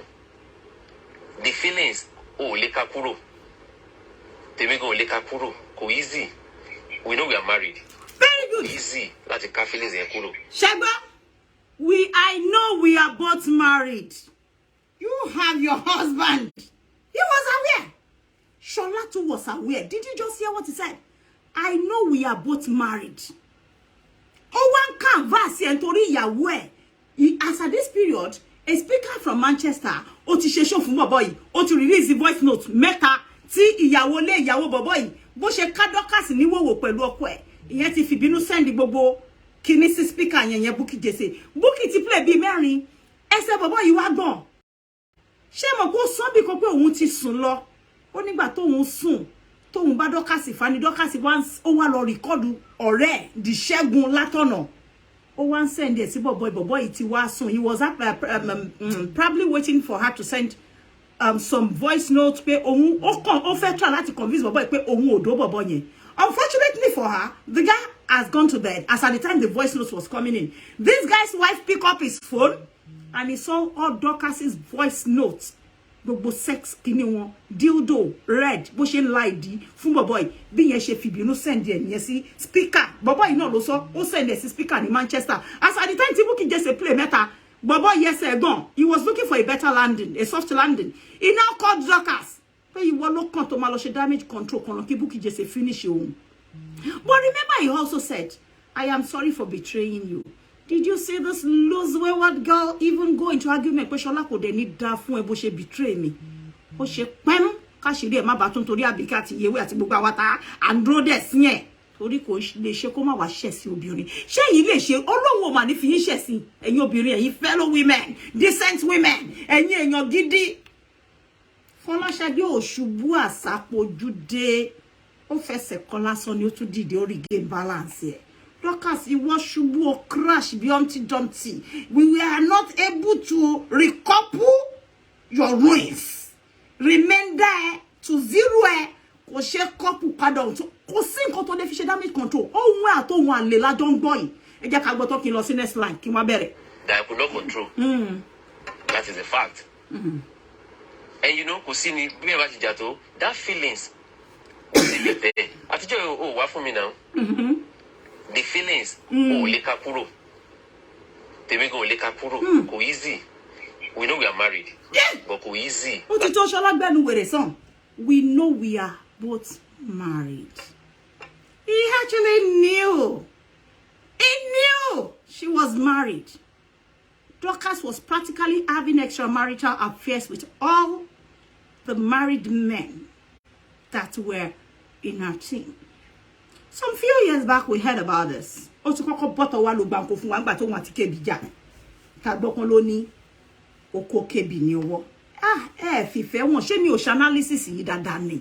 Ẹ̀yin ọmọ ayé, ẹ̀yin ọ̀rẹ́ àwọn ọmọ ayé, fi love won. Kò so ẹni tó lè do it better than Abike Jagaban. The only tetramycin, the only kobokosin, the only gbadjoisin. Dorcas leri won bí mo da ere àfi tí ma fẹ́ spy. Wọ́n ní ọkọ ọmọdé ni wèrè disi. Kí ni Bíbélì sọ pé a ó sì fi lé jáde, àtòrí la ó fi lé wèrè tí ó disi ọkọ ọmọdé jáde. Ẹ má spy Dorcas gbogbo ẹ̀yin speaker. When she come out, keep playing this. We are so very gracious, graceful, blessed to have received. This is a divine blessing from above. Àwa kọ́ la lọ wá. Ọ̀run ló tú àṣírí Dorcas. Ó ti ń tú àṣírí gbogbo obìnrin ẹgbẹ́. ó ti ń gbé ojú ara wọn jáde evidence kan tẹ́ tún rí ẹ jẹ́ ká tiẹ̀ gbà pé bóyá parọ́ ní pass ṣé gbọ́ nígbà tí ó lọ gbé ojú èèyàn tó crop ojú ìyá ewé sí tó pariwo láàárọ̀ because àtijọ́ tó ti ṣe ẹ̀sìn yẹn ó ń wá ẹ̀sìn àwọn ọmọlàkejì ẹ̀ tó kù ṣé bá bá tiẹ̀ gbogbo yewé jáde kí ló tún kù náà òbò ìyá arúgbó ṣé bí ká kọ̀wọ́ ká fi rẹ́rìn ni àmọ́ ìwọ tó ṣẹ̀ṣẹ̀ bẹ̀rẹ̀ ìgbésí ayé ẹ̀ tọ́mọ òpé méjì lọ́wọ́ ẹ̀ tó jẹ́ pé ó jàjà rí ẹyọ kan jíbí ni ó jíbí ó wá ń bọ́tà ó máa lo gbogbo kìíní kan kódà bó jẹ́rù tèmi yìí náà ni ká dẹ̀ má rí èèwọ̀ òrìṣà àìgbọ́gbì èèrà èèwọ̀ ẹ bá ní kẹ́ mẹ́ni ọ̀la lẹ máa mú ẹni fẹ́ wòṣẹ́ tí a kàn ní ṣé mọ̀ pé tí omi yẹn sùn sí dẹ̀ ọdẹ tó ń ṣe lédùmarè lọ́rọ̀ yín á lo gbogbo tàbùn ẹ̀tàn á lọ háyà ti tàwọn Boko Haram á rí pé kò ṣe kí ni kò lè dọ́dọ̀ Ọlọ́run àwòdí yín fò lókè lálá kẹ́ tó mójú Ọlọ́run wọ́n ti dígì kòtò ẹsẹ̀ mẹ́fà fún yín kò ń ṣe tèmi Àbíkẹ́ Kámárì èmi fúnra mi àyàbá fara ṣọ́ǹpẹ̀ ní ẹni ó ń dùn yín mi ò wá shareable o mo privatize pussy mi mo royalize ẹ pè ní but you we won't watch you destroy homes we won't watch you kill that girl Folashade. She hasn't done anything to you. Leave her alone. The show you did this morning, it will cost you a lot of trouble. I swear to God. The same thing to Shefu Soji, she will do it to you. I've told her she should not do one single show to revert you. Moniko Jebi non grata. Because you are actually one. No woman will be this much ridiculed by a married man after sleeping with you, taking advantage of you. Uba so nyama nyama. O Sunday oni òun dúró òun torí pé ó lọ bá ọ̀rẹ́ òun sùn. Wọ́n parọ́ mọ́ Dorcas Adeyinka. No. O something nínú video tí ẹnu voice on mo kọ́kọ́ play. Only you've been married for 16 years. How old is your daughter?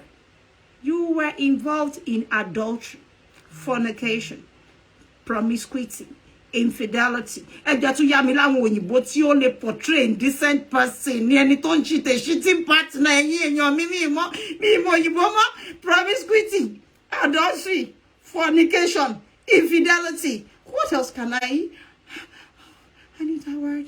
Indecency, immorality. Ẹ̀dẹ̀ yà mí lébo. Ẹ̀sì yà ń lébo mélòó mo gbọ́. Ó dẹ̀ gbé ojú ara ẹ̀. Dorcas, ojú ìdí ẹ̀. Ó dẹ̀ sọ di pọ̀pọ̀ fìjọ mẹ́jọ ní orí Facebook. Ọyàn ẹni o with your face. With your face. And you think you will be there? Malo Shu Abike Jagaban. Ó gbé mi síbẹ̀ pẹ̀lú orúkọ ẹ̀ ó post mi. Èmi àti ẹ̀ máa jọ lọ sí court. That you know, guaranteed. I débẹ̀ ni. Because I won't watch you do this to ẹnikẹ́ni. Mo ń bọ̀. Mo fẹ́ kó parọ́ ẹ̀ díẹ̀ sí káyé gbọ́. Mo ń bọ̀. Ẹ jẹ́ ká tún padà. Àwọn èèyàn pa ẹ jẹ́ á dá fún ẹ. Mo ń bọ̀ o.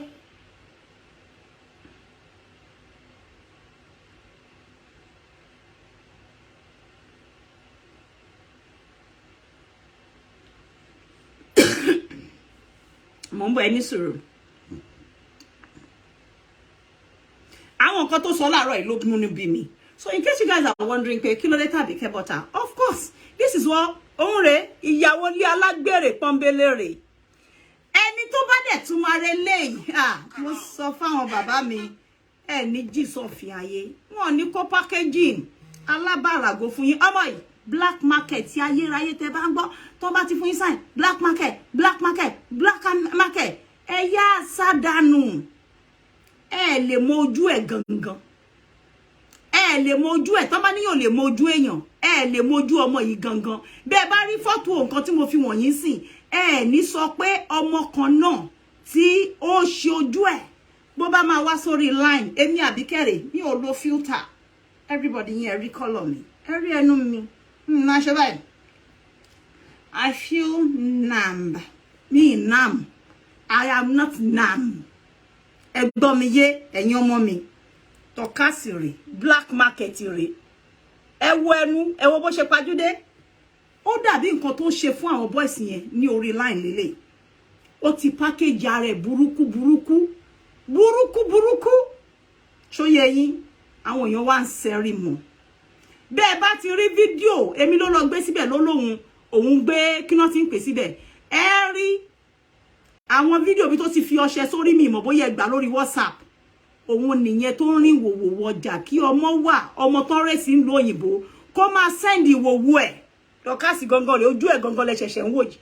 Òun rẹ̀ ẹsẹ̀ rẹ̀ bíi tàkìrẹ́. Ẹjọ́ ẹ̀yin tèmi ẹ fún mi níbi tí fọ́tò Folashade Fọlá sexy wà. Ìjà lóde la sọ pé lẹ́sẹ̀ bọ́ra, ó sẹ́sì burúkú. Èmi mo ti padà kọrin fún pé Folashade mi ẹlẹ́sẹ̀ pọ̀lírọ́ sí, ẹlẹ́sẹ̀ pọ̀lírọ́ sí. Èmi mo ní ability yẹn. Wàláhì ìjà lóde ọmọ ní. Ṣé kọ́ lọ ṣe ìjà ló ń lò ní because béèyàn bá pàdé ẹ̀ ní àárọ̀ bó bá di alẹ́ any app tó bá fi approach ṣe ó yẹ kí yàn sún app yẹn sí court. Ó ń ṣe ọjà gidi, ojú ẹ̀ gangan lẹ rí Dorcas rè, Kẹ́mi Adéyínká rè, ẹnu rẹ̀ wíwọ́. Mo ní ṣù pẹ̀lú ẹ o. Ó dijọ́ tó bá di ọmọdé Tádébísí lè fi ẹ yangàn. Ṣọ́tọ̀ Ṣọlá rè, ọkọ létọ́jọ́ ń sọ̀rọ̀ rè, Ṣọlá rè customer 1. Ẹ wo Ṣọlá. Ǹjẹ́ ẹ ti rí ojú Ṣọlá? Wọ́n máa pè òun Ṣọlá. Bẹ́ẹ̀ bá ti rí Ṣọlá l'Amẹ́ríkà, ọkọ ilé alágbèrè. Ṣọlá rè, òun rè. Ẹ wò, Dorcas rè àti Ṣọlá. Ìgbà yẹn náà tó ṣe wọnú igbó èdìdí lọ nìyẹn, tó fẹ́ lọ bánú relationship bàbá kí náà ti ń pè Kàsálí jẹ́, tó bẹ̀rẹ̀ sí ní búdọ́lá pọ̀, kò sí ètò kan wà ṣóyè yín. Torí mo wọ̀nà àwọn méjèèjì ń gbà pé ẹ má gbọ́mọ yìí tira, igi wọ́rọ́kọ́ tí ń dáná rú ni. Ẹni gba Dorcas ó gba òṣì, ó gba bànújẹ́, ó gba àdánù, ègún wọlé bónítọ̀hún. Kò sẹ́ni, ṣé ọmọ tó nú ìní òun ẹ̀sìn lórí ọ̀rọ̀ tá à ń sọ yìí. Bọ̀bọ̀ yìí lọ sí ẹ̀wọ̀n, bọ̀bọ̀ Ṣọlá yìí, mo máa play bẹ̀ fún yín. Ó lọ sí ẹ̀wọ̀n because he beat up his wife for Dorcas. He's never had to lay her hand on his wife. But for the mere fact that the wife caught him with those text messages that I told you earlier on, ìyẹn wá lọ confront ẹ pé so you've been sleeping with Dorcas, ìtẹ́ parọ́ pé ẹjọ́ ń ṣe team. Ó dàbí bí mo ṣe ń ṣe show yẹn, ẹjọ́ ẹ̀yin ọmọ team mi. Mélòó nu yín tẹjọ́kùnrin lẹ ti láṣẹ̀sì sí mi rí. Wàláhì kò ṣẹlẹ̀ rí. Èmi ò kí entertain call. Àwọn ìròbò tọ́lọ́ yẹn wọ́n á sọ fún ẹ, mo ti sọ fún ẹ dáadáa pé tó bá náà ń fìyàn proud. Wọn ò ní mú evidence ẹyọ kan, a single one. Wọ́n á sọ fún ẹ pé ọmọ ni. Ẹ jẹ́ ká gbàgbé, ẹ ń dún lẹ́run lórí table. Wọ́n á sọ fún ẹ, ìròbò á sọ fún ẹ confirm pé níwájú Ọlọ́run àtẹ̀yọ̀ látijọ́ tóun ti ń bá rìn. Òun ò rí evidence ẹyọ kan. Ó lè gbọ́ rumor, ó lè gbọ́ anything. Wọ́n á sọ fún ẹ pé tí òun fojú òun rí, àfi tójú òun bá fẹ́ fòun lẹ̀ sáyé pé not a single one. I walk like a queen that I am, gallantly with my shoulder and my head high in the midst of all those boys. Akibayo Dele is so handsome. Orlando Terry ye baba. Oh yeah, Chucky Boboni. Handsome. Vini omo ya Jesu ni o ma le shonyo fún bó ṣe ga tó ṣe fìrì gbọ́n. Orí ọlá Ọládàpọ̀ má wà ńbẹ̀. Tó bá mọ iye ọkùnrin tó ti gba terrain mi queen kọjá. Ó yẹ kí máa fi wọ́n nu ẹnu ni men, èmi mo now voice mi men. Wọ́n ní lè tó bẹ́ẹ̀. Wọ́n lè kọ ẹnu sí mi. Mo jẹ́wọ́ fún ẹ pẹ̀lú àwọn òròbó mi ní mi ò lè parọ́, wọn ò kọ ẹnu sí mi rí bí n ṣe bá wọn jà tó. Kò dé sí kọ́kọ́ nu wọn tó máa sínwín tán bá ní kán sọ̀rọ̀ tán máa sọ pé ó kọjá àyè sáwọn rí. I'm a single lady and I lead a team that is this big, global team. Dorcas, mi torí ìyẹn kí ni mo ní advantage kí máa kí àwọn boys mi mọ́lẹ̀ kí máa dó wọn. Adójútì ni ni wọ́. Odokebi, Oshidi fún ó wà ńbẹ̀, máa play ẹ̀ sí tó ti sọ pé what the fuck fún Vivian. Ó ní tó gbọ́ pé Dorcas sọ pé Korean. But because wọn náà ṣe wá ní ẹ̀kọ́ wọn lọ́nà ẹ̀ lọ́jọ́ sí ọkọ ni. Ìwọ ló kọ́ sí ebú yẹn fáwọn obìnrin your like mind. Àwọn obìnrin bíi ti alágbèrè. Aláìlójú ti kárí ilé mi sá ní má ṣàun. Onípùsì pop-off. Àkàrà òkújọ́ mẹ́jọ, àkàrà 41 days nínú dòsí ẹ. Folashade kì í ṣe ẹni àrífín lọ́dọọdọ ẹ̀. She was engaged with a ring. She was married. Yes, she was literally married to him. It's like marriage. And you ti bọ́ta okunle. Only would you be my wife? And she accepted the ring. Marriage, kí la wá ṣe ní ayé gan náà gbogbo ẹ̀ náà kan ni come and pay alọ́wọ́ white skinny. Bọ́kùnrin bá ti engage èèyàn láyé ẹjọ́ wọn ó ti di fúlì ìyàwó. In fact, bó bá ti bímọ fọ́kùnrin láyé àwọn bàbá wa, ìyàwó ẹ̀ ni. Ìyàwó, òun ni wọ́n. Gbogbo ilé ìkẹ́kọ̀ọ́ sọ débù yìí. Bóbìnrin bá ti ń rẹ ọmọ lọ́dọ̀ ọkùnrin tí ń sẹ́ńjẹ fún. Ó dé ẹjọ́ ń bára yín sùn, ń tọ́jú ẹ̀, both body and, you know, in kind gbogbo ẹ̀ monetarily, ó fọ́ṣù ẹ̀. Who told you pé kì í ṣe ìyàwó? Girl, ìyàwó ni láyé jọ̀hún. Ká bọ́sì ẹni tán fún ní ring, tán ní would you marry me? And she said yes. And there goes the ring. Paka, ojú wa ló ṣe. Ìwọ Dorcas ìyàwó lé alágbèrè. Mo ti play 2 different voice notes of yours where you claim to be married for 16 years and where you and this married man were engaging in a conversation and the guy right on one place boy ó sọ fún ẹ ṣé ẹnu ẹ ló tọ́ sí kó sọ pé ó máa kú Folashade kú. Ada fún yín wọ́n ní customary wife wá ẹ ti bímọ fúnra yín bóyá bá ti ṣe mọ̀ mí mọ̀ ẹ́ bẹ́ẹ̀ ni mọ̀ mí mọ̀ ẹ́ ni mọ̀ mí mọ̀ ẹ́ ẹlòmí bọ́ bá ti mú lọ báyìí tán ti ṣòro lé fún kinní kan ó ti di ìyàwó gbogbo formality tẹ́yìn wá yẹn wọ́n ní ìdí ẹ̀ mọ́ mind you. So you are wicked, you are so vindictive. In fact, everybody not cause ìjọ tí o wá sí orí social media. You know what you used to do on Snapchat? You used to curse your fellow women, you expose them. My boss is ever so pé Abike o mo ko ba yo re je jọ ṣe ìwòwò ọ̀rẹ́ mi ni mo gbé sister ni àbí ọmú ẹ̀. Wo èmi àti Bukky Jesse ti jà dream jọ kan ó ní àwọn ti rí ọmú Abike o Abike ṣe rí di ọlá because wọ́n mọ̀ pé ebu lásán ló ko fi ṣe just like be ṣe sọ pé Abike o gbé wo ọba síta o sọ pé ye òbò ìyàwó ọba run ṣe ti gbé síta dọ́là òun ló sún wọn dẹ́wọ̀n yìí mo ti sún wọn left and right on láti present ẹ a dẹ̀ ṣì máa fà dojú ẹ tí rí nǹkan kan kí lẹ ti rí but evidence ti ti Dorcas òun ni mo play for right now where you were fornicating with a married man, not just him but with his friend also. How dirty, how immoral, how indecent for a child that was raised abroad. Ọlọ́run má jẹ́ kí ventures wá wọnú omi lọ. Bad ventures ni ẹ́. Black market ló jẹ́ màmá ẹ má ṣì dá ẹ padà. Ayẹyẹ dòjé. Ló ṣì ti máa tajà gbẹ̀yìn. Ìlú òyìnbó ò favor ẹ, àbúrò. You don't have to go back. You don't fit the system. To bá pé wọ́n ti mọ̀ pé Sisi Betty ṣáná wọlé swipe in swipe out ló yàn láàyò. Kí ló wé sí owó kọ́kọ́ wá tíkẹ́ẹ̀tì fún ẹ? Wá ti lọ burúkú nídìí iṣẹ́ yìí. Wọ́n máa swipe in swipe out lára ẹ. Wọ́n dẹ̀ máa fún ẹ ní náírà. Ó possible kó ti jẹ́ àǹbọ̀yà governor, senator. Dikini ẹ bá sharp. Gbogbo àwọn tó lọ ń kọ́nà àwọn riffraff. Ó tiẹ̀ fún mi. Ó lọ dódínà wálé fún mi. Kó fòbò tọrẹ kó tiẹ̀ release òbò ẹ̀. Yes. Ó fún mi ní bọ́bọ̀ tó sharp pro. Tí yàn bá fẹ́ ṣe rẹ́ pẹ̀lú ọkùnrin, wá ṣe pẹ̀lú bọ́bọ̀ tó sharp pro. Tọ́n bá fẹ́ ju ìwòwò ẹ, jẹ́ kó jẹ́ pẹ̀lú àwọn èèyàn tó pé àwọn èèyàn ṣe báyìí. Ọmọ ni ẹ́. Wọ́n rí àwọn tó lọ ń bá sùn. Because of dick, because you're so desperate to be with a partner, she díẹ̀ fún tọ̀tọ̀yọ̀. Are you for real, girl? A child raised abroad? Are you kidding me? Ó rí èèyàn kankan bẹ́ẹ̀ sọ tó ọ̀rọ̀ pé ó ṣí ẹ̀sìn lórí Facebook. Àwọn followers ẹ ṣé wọ́n ti rí ìwòwò Lizzy nítàrí? Ṣé ó gbé ọmú fún Lawali? Ó gbé ọmú fún. Jẹ́ ká wá gbà pé ó gbé ọmú fún. Ṣé mo kan ọkọ ẹ̀ náà máa ló gbé ọmú fún lẹ́ni? Ta ni wọ́n gbé ọmú àti ojú díẹ̀ fún? Fúnání alákàrà ọjọ́ mẹ́jọ. Ìwọ gbé fáwọn ọkọ lọ́kọ. Gbogbo ebu Lizzy pátá. I am not fighting for Lizzy. I would never fight for her. I don't care about her. But I'm just telling you the truth. Ìjà ń bájà kò wọ́n ìwọ particularly kò wọ́n ara wọn because gbogbo ọ̀nà ló fi decent jù ẹ lọ. Obìnrin bá Ọlọ́run ló kẹ́ bọ́lọ̀ bá sọ pé òun lòun fẹ́ fi ṣọkọ òun ní kọ́kọ́ ní first tá bá kọ́kọ́ rí. Mariam ní owó ju ọkọ ẹ lọ. inú Al-Quran. Mariamo, ó ní owó ní ọlá. Ẹ jẹ́ ká gbà pé tinú Al-Quran. Alájà Mariamo, ó bokun travel sí bí báyìí. Ṣé o mẹ́ni tán bímọ fún eventually. Ọlọ́run ló kẹ́ wọn. Àwọn obìnrin tá bá ti fún ní súra ọkùnrin. Wọ́n ń gbélé ọkọ. Wọ́n lè máa gbé on their own. Kan lóyún àbí kan bímọ for somebody that is lesser than them in the society. Akọ́lẹ̀ ni wà láìta láìsàn ọbẹ̀ láì. But wọ́n ṣe in a decent way. Wọ́n kì í disrespect ọmọdé yẹn bó ṣe kéré sí wọn o. Wọ́n ní ọkọ àwọn ni. Àmú àkọ́lẹ̀ nìyẹn. Ó lè jẹ́ ọmọ tó máa jùlọ fún bí 15 years.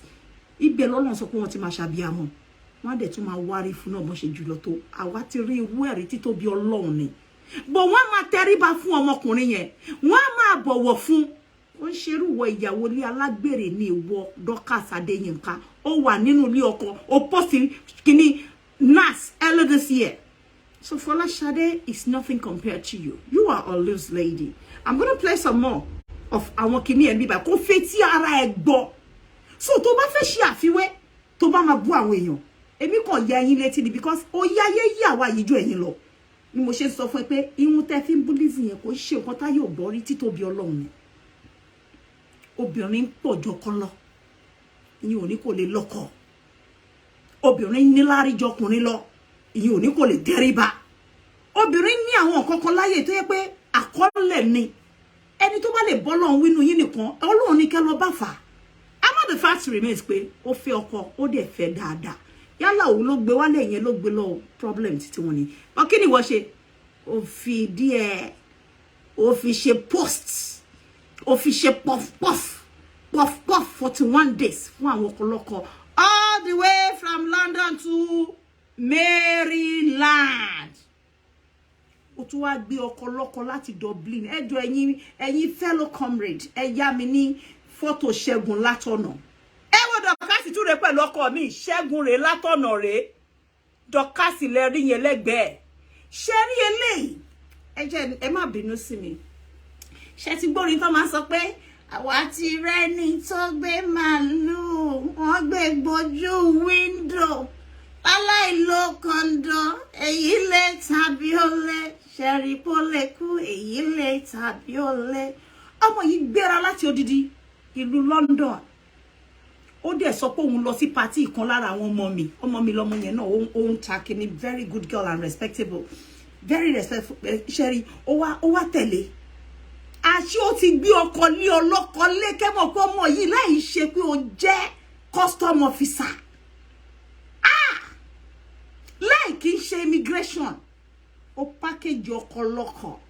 Ó gbé bígbà tí yàn fẹ́ ṣe clearing and forwarding nǹkan tí ó dẹ̀ fẹ́ gba legal paper. Ṣó mọ̀ kán máa sọ pé wọ́n gbé gbà Kòtónú. Ó wá gbé Ṣẹ́gun. Ó fi ṣe iṣẹ́ sẹ̀mẹ̀. Iṣẹ́ sẹ̀mẹ̀ backward importation. Ó dẹ̀ gbé ọkọ ní ọlọ́kọ lé. This is another person now, not Segun, not Shola. Segun ni eléyìí. Ẹ̀yin tẹ́ bá dé mo parọ́ mọ́.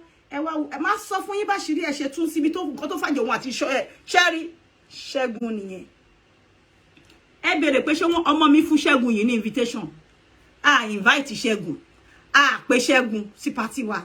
Ó wá gbé bọ̀bọ̀ yìí ó fi ṣiṣẹ́ sẹ̀mẹ̀. Ó ti yẹ yín iṣẹ́ immigration. Ó gbégbẹ̀yìn sẹ̀mẹ̀. Ó ti yẹ yín kò fẹ́ sanwó àwọn custom. Kò mọ̀ pé àwọn tó dá Segun mọ̀ wọ́n wà ní party. Nǹkan tó fàjọ wọn àti Sọjí tẹ́ẹ̀dẹ̀ rí yẹn ọlọ́mọdé ń dókó lójú Sọjí o. Ẹ ti rí pé FBI ni mo kọ́ sórí iṣẹ́ pé Sọjí mọ̀ wà lé mi o. Mi ìbẹ́ jẹ dínà o. Òun ò rárá gba immorality, kò fẹ́ wà bàjẹ́. SOJ yẹn olówó gbogbooro ó wá ń ṣọ́. Ṣé o love sí yín? Ẹ jẹ́ máa lọlé. Ẹ jẹ́ ká bẹ̀rẹ̀ lọ́la. Ẹ wo SOJ bá àlàtẹ́rí yẹn Sọjí olówó gbogbooro. Ó wá ń ṣọ́ òun àti boy yìí. Ṣé mọ̀ pé ó yẹ kọ́jọ lọ lé ni? Ó yẹ kọ́jọ lọ lọ́tọ̀ọ̀tọ̀ rádà. Ọkọlọ́kọ lélẹ̀ Ṣẹ́gun látọ̀nà tún lélẹ̀ Ṣẹ́gun yìí. Ẹ jẹ́ tún play òun lẹ gbọ́ tí Ṣọlá ń sọ pé inú ń bí òun rí ẹ pẹ̀lú Ṣẹ́gun. Eléyìí òun ló wá gbé lọ sí ìlú Liverpool, ìlú Istanbul, Turkey. Wọ́n tún wá ṣe away. Ìyẹn náà tún wá ń pè ní iṣẹ́ kíni importation and exportation in Europe.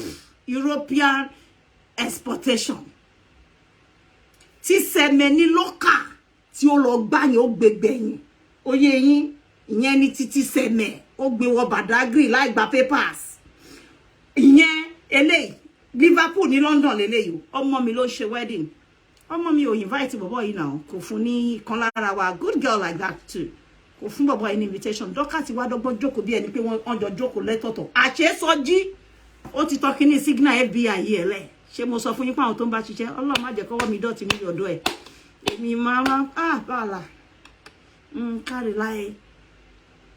káre láyé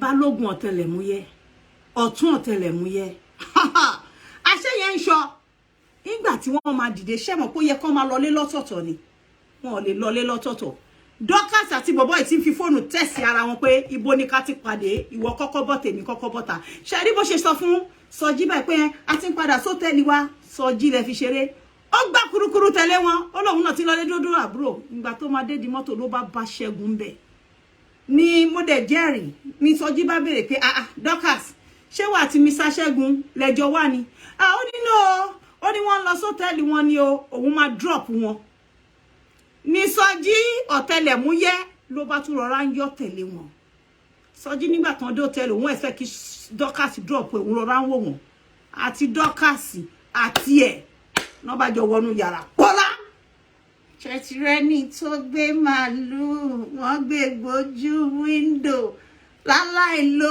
kọ̀ǹdọ̀ èyí lè tàbí ó lè ṣe ẹjọ́ ẹ jẹ́ ká tiẹ̀ sọ tòótọ́ ó yẹ ká fún Sọjí ní ọwọ́ méjì níbẹ̀ yẹn kò sí ẹni tó lè lè bá lórí Facebook kò sí onítọ̀hún lórí pé ká wádìí pa yẹn ká mú èèyàn báyìí tẹ̀rí ni o ó ti sú wa ẹ gbàgbé pé tó bá lóhun iṣẹ́ fẹ́ bọ̀ tó bá mí ní èèyàn pé ẹni yẹn awakùn ó lọ wádìí bọ̀bọ̀ yẹn kùn Dorcas dẹ̀ sùn bẹ̀ ṣé wá mọ̀ nǹkan tí Dorcas sọ ní etí gbogbo wa tàfi etí gbọ́ Dorcas sọ pé wọ́n ti yó ni òun dẹ̀ rí tán sọ̀rọ̀ gátagàtà òun dẹ̀ sọ pé bọ̀dá Ṣẹ́gun ẹ máa lọ pé irú kí lélẹ̀ pé wo bẹ́ ṣe lọ yó ní patí tóun mú yín lọ òun wà ní kíára òun ni Minda Ṣẹ́gun tó máa bá tọ́jú kíní ẹ̀ ó nítorí ẹ̀rọ òun ṣe wọnú yàrá tẹ̀lú wọn pé inú tiẹ̀ ń bí òun bọ́n ṣe yó àmọ́ lórí live chat náà ni Dorcas wà ó ti gbàgbéra ó kò sọ bọ̀dá Ṣẹ́gun di Ṣẹ́gun ó ní Ṣẹ́gun I don't care about you Ṣẹ́gun làbá ní ẹ̀yìn yẹn ni Ṣẹ́gun yìí nígbà tí ọ̀rọ̀ yẹn di gbọ́n mi sí omi ò tó ní ìyá ewé wá pé Ṣẹ́gun ní Ṣẹ́gun wá sọ pé òun àti ẹ̀ làwọn jọ lọ sí Turkey ṣe rí pé bọ̀bọ̀ eléyìí náà òun náà gbowó ni ó ní Dorcas ló ra tíkẹ́ẹ̀tì o ẹni tó ń bú Ṣadé òun ló ra tíkẹ́ẹ̀tì tó rélé orí owó baba ló wà nínú ìlú òyìnbó òun náà ṣiṣẹ́ so how is that kind of speaker tó bá pè àwa láṣẹ́wó mo ní mo máa ń dáhùn pé aṣẹ́wó ni wẹ́ẹ́ ṣe ẹ̀rí ni kẹ́ fún wa irú ti Dorcas ó jókòó pẹ̀lú bọ̀bọ̀ ìdí ẹni pé wọn ọjọ́ wá ní pátí Bímbọ́lá Ṣóndé ìgbà táṣìírí máa tú àṣẹ wọn fi ṣeṣẹ́ ẹsẹ̀ mẹ́ni ọgbẹ́ gbójú wíńdò wọ́n lò ó nílò tó máa sọ pé ìjẹ́ mọ́mísí mi gbọ́dọ̀ gbọ́ ìjẹ́ pọ́písí mi gbọ́dọ̀ gbọ́ Ṣẹ́gun ṣe lòmí nílòkulò fọ́sẹ̀ kan o ẹ̀yin ò gbọ́ tán ara mi ẹ̀yin ò gbọ́ tán ara mi bí látọ̀nà ṣe ló Dorcas nílòkulò fọ́jọ́ mẹ́ta ìyẹn nílùú Liverpool London ìyẹn nílùú Istanbul Turkey wọ́n lò Dorcas nílòkulò fún bí ọ̀sẹ̀ mẹ́ta eléyìí wá ní bọ̀bọ̀ Ṣọlá yẹn kà mọ́ lọ́wọ́ ní bọ̀bọ̀ yẹn ṣe sọ pé you know why I am mad at you is because I saw you sleeping with Ṣẹ́gun of all people upon everything I did. Now, evidence méjì, mo fi picture mo fi gbogbo ẹ̀wọ̀n. Ṣó yẹ kó jẹ́ irú Dorcas ló máa bú Ṣadé. Ẹjọ́ ẹ̀yin èèyàn mi. Nínú situation Ṣadé àti situation Dorcas, ẹ jẹ́ ká vote based on your own opinion. Ẹ máa kọ sí bíbáyìí. Would you prefer situation Ṣadé whereby ọkùnrin mess up lè rí inú èèyàn just like inú ọ̀rẹ́ inú anybody náà ni or ẹ prefer kẹ́ lọ dú ọkọ lọ́kọ tó tún máa sọ fún yín pé yín ni kẹ́ bọ́ta kẹ́ lọ defend òun ẹ máa kọ síbi Dorcas or Ṣadé fair opinion Dorcas or Ṣadé ẹ máa bá mi kọ Dorcas or Shade, eko si ẹ máa kọ. Ẹ jẹ́ ká vote. Ẹ máa kọ. Mi ò mọ gbogbo yín rí. Dorcas, would you prefer Shade ọmọ tó ní sùúrù? Ó náwó sọ́kùnrin ẹni ọkùnrin lè tọ̀yàn ọkọ tí yàn bímọ fún gan tọ̀yàn dànù. Ó máa parọ́ fún ẹ. Ọkọ tó bí ọmọ fún ó ń ṣe. Dorcas or Shade lẹ ṣì prefer lifestyle ẹ̀yin obìnrin. Ẹ má bá mi kọ síbí. Ẹ má kọ. Ó ti ń fi star ó ń bọ̀ fún Shade, àwa mọ̀ pé ó ń bọ̀ fún Shade. Ẹ gbogbo nǹkan tó sọ lẹ́ni má bá yín play ẹ. Uh-oh.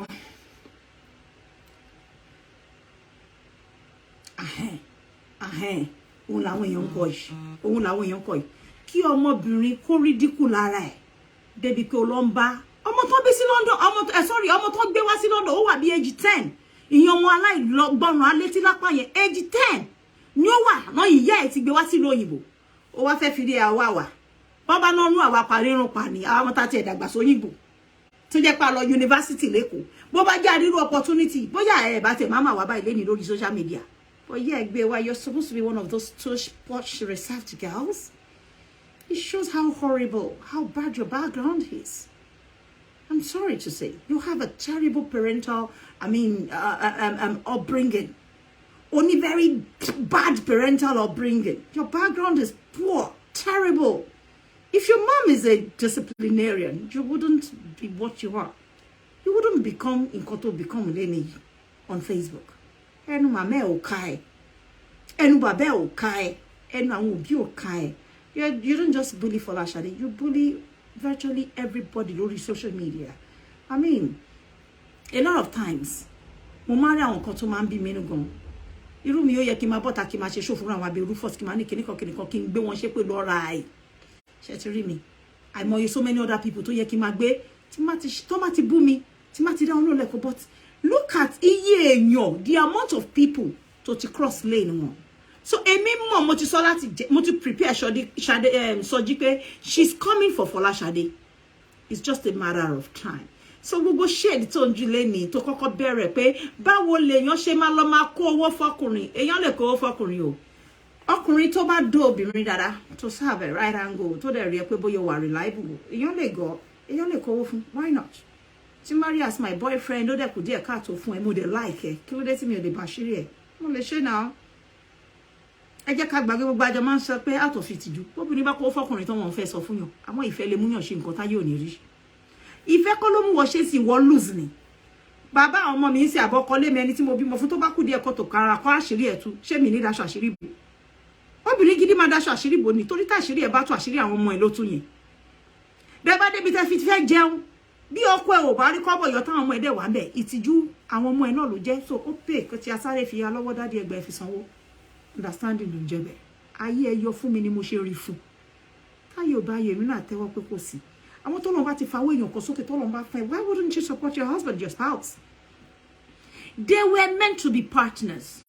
He proposed to her. They were engaged. It's rather unfortunate that she fell a victim of Segun Nuga, the notorious, gigolo on Facebook, the bully.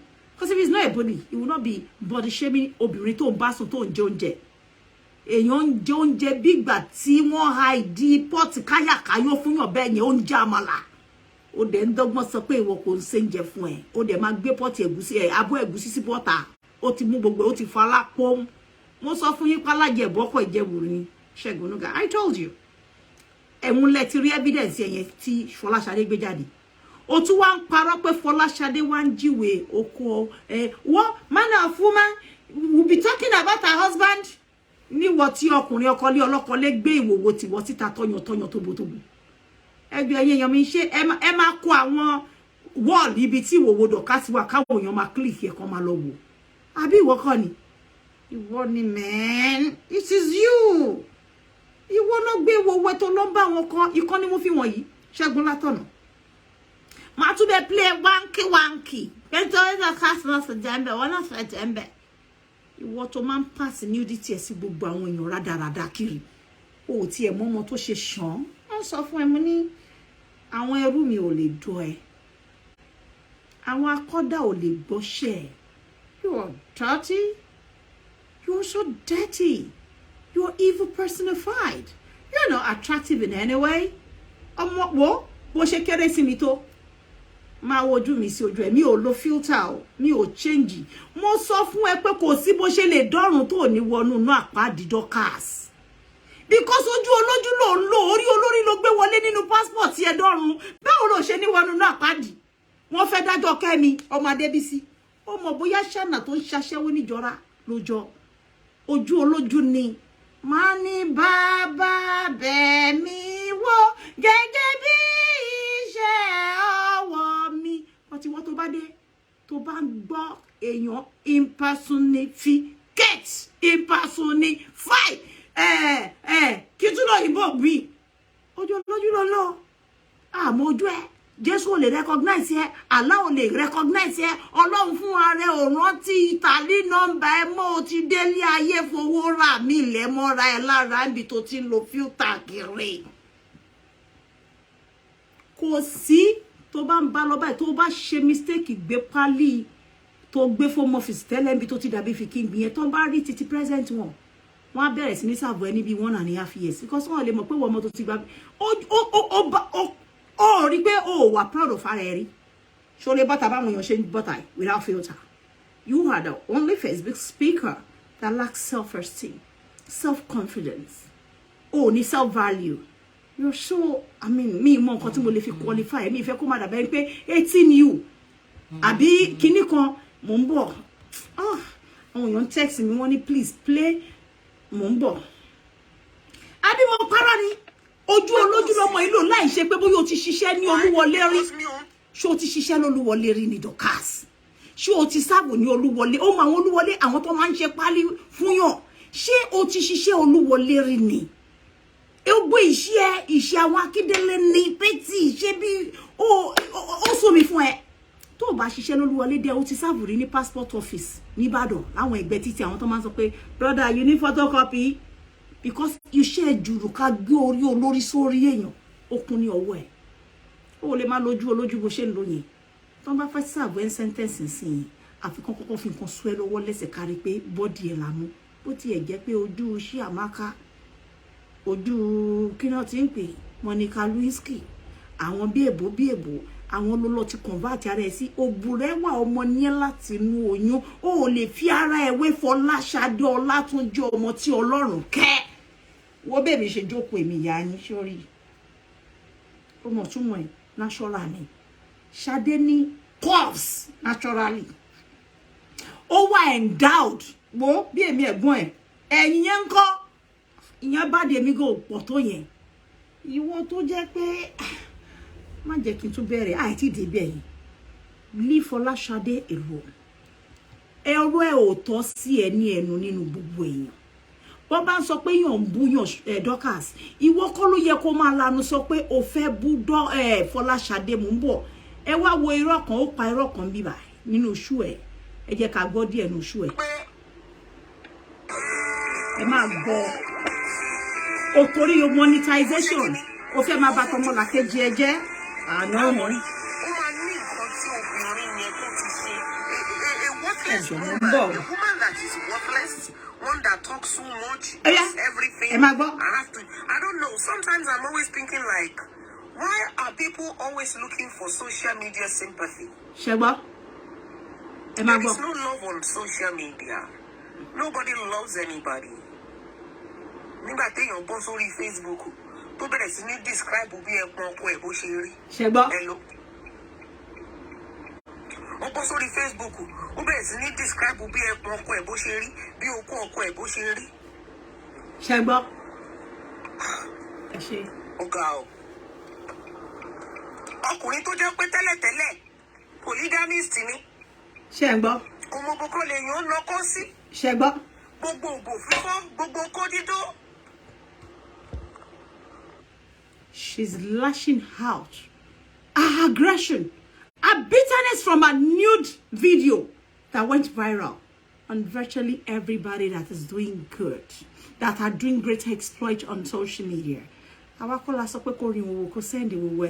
Ṣé ẹnu Dorcas ló yẹ kó sọ pé èyàn kò mú okó kan la ìdó ẹ jẹ́ kí ó ní boy yẹn ó lọ́mọ yẹn describe ìdí ẹ̀ mo ń bọ̀ Tìmílẹ́yìn Tìmílẹ́yìn ó ṣe ọkọ mi bá mi mú charger iPhone mi wá torí mo lè pé ẹ jẹ́ n fún yín ní example kan ẹ gbọ́ bí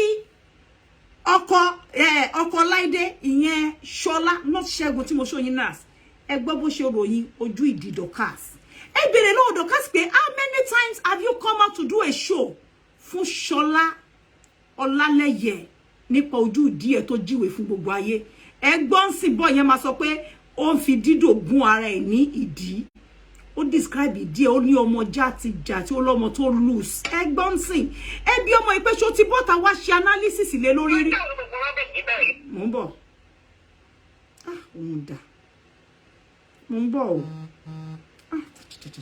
ẹ ṣe ẹ̀yin èèyàn tẹ́ ẹ̀ ń sẹ́ndì kan sí mi lórí ẹ̀. láti ká feelings yẹn kúrò kò rọrùn.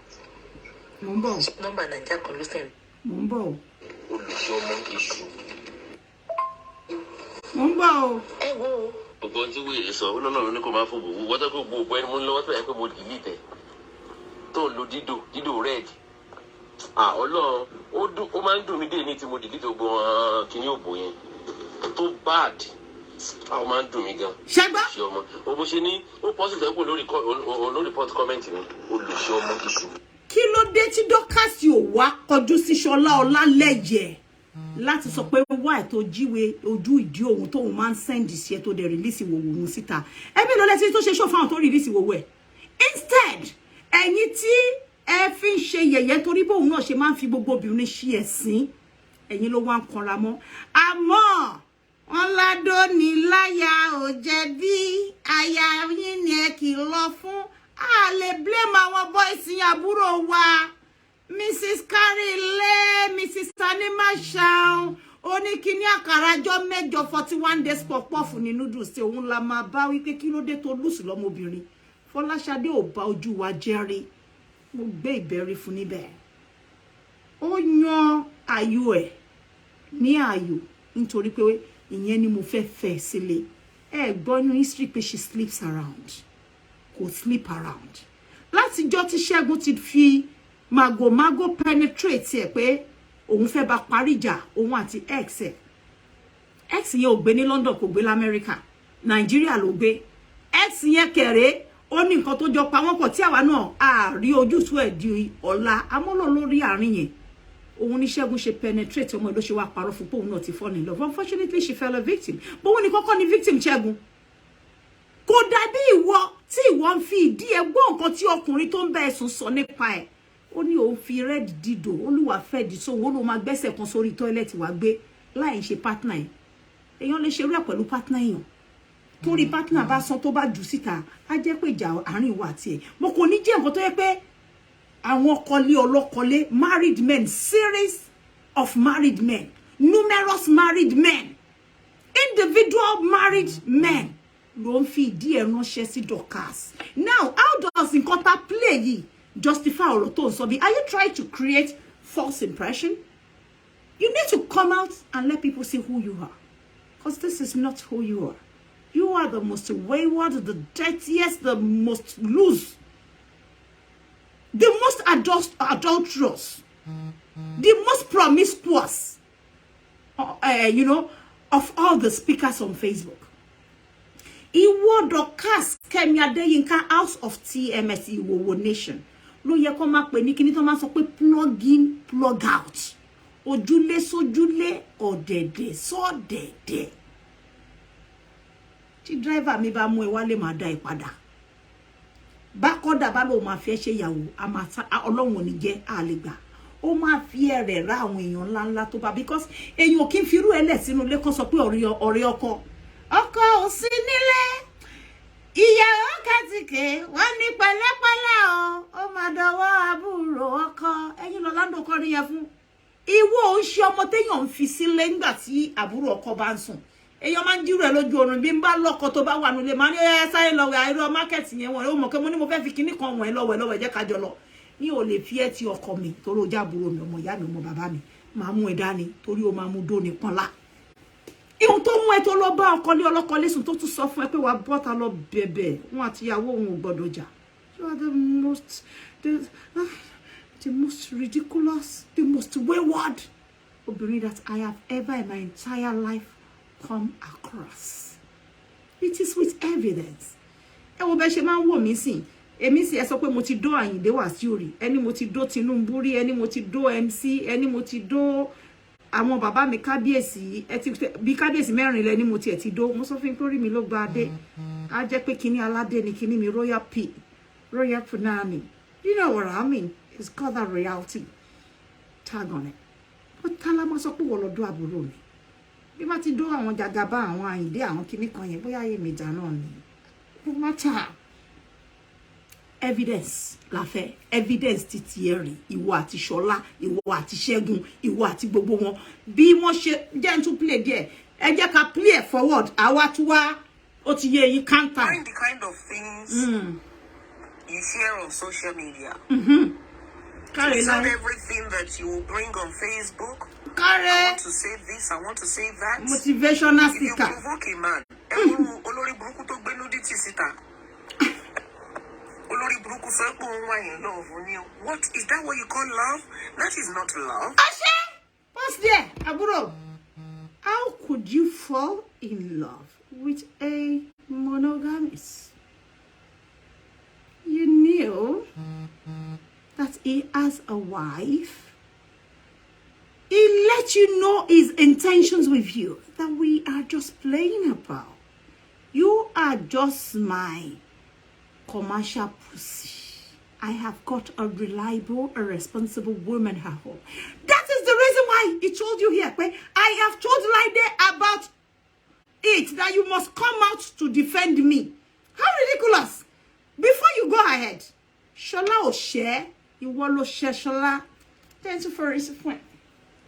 Wani ìyàwó ṣe ṣe ìwà ló ṣẹ̀wọ̀n, ìyàwó wa ló ṣẹ̀wọ̀n. Bóun tí màmá ń sọ bèbí yé kẹ́rù kiri. Bóun tí bàbá ń sọ mo ní kó jókòó jẹ́jẹ́. Jókòó jẹ́jẹ́, ìyàwó jókòó jẹ́jẹ́.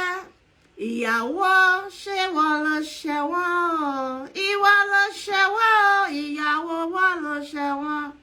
Ìwọ ni commercial pussy to gbé ara ẹ lọ bá àwọn married men yìí pé kó máa record ẹ ní ìwòwò. How could you call him a bad guy when you were practically sleeping with his friend?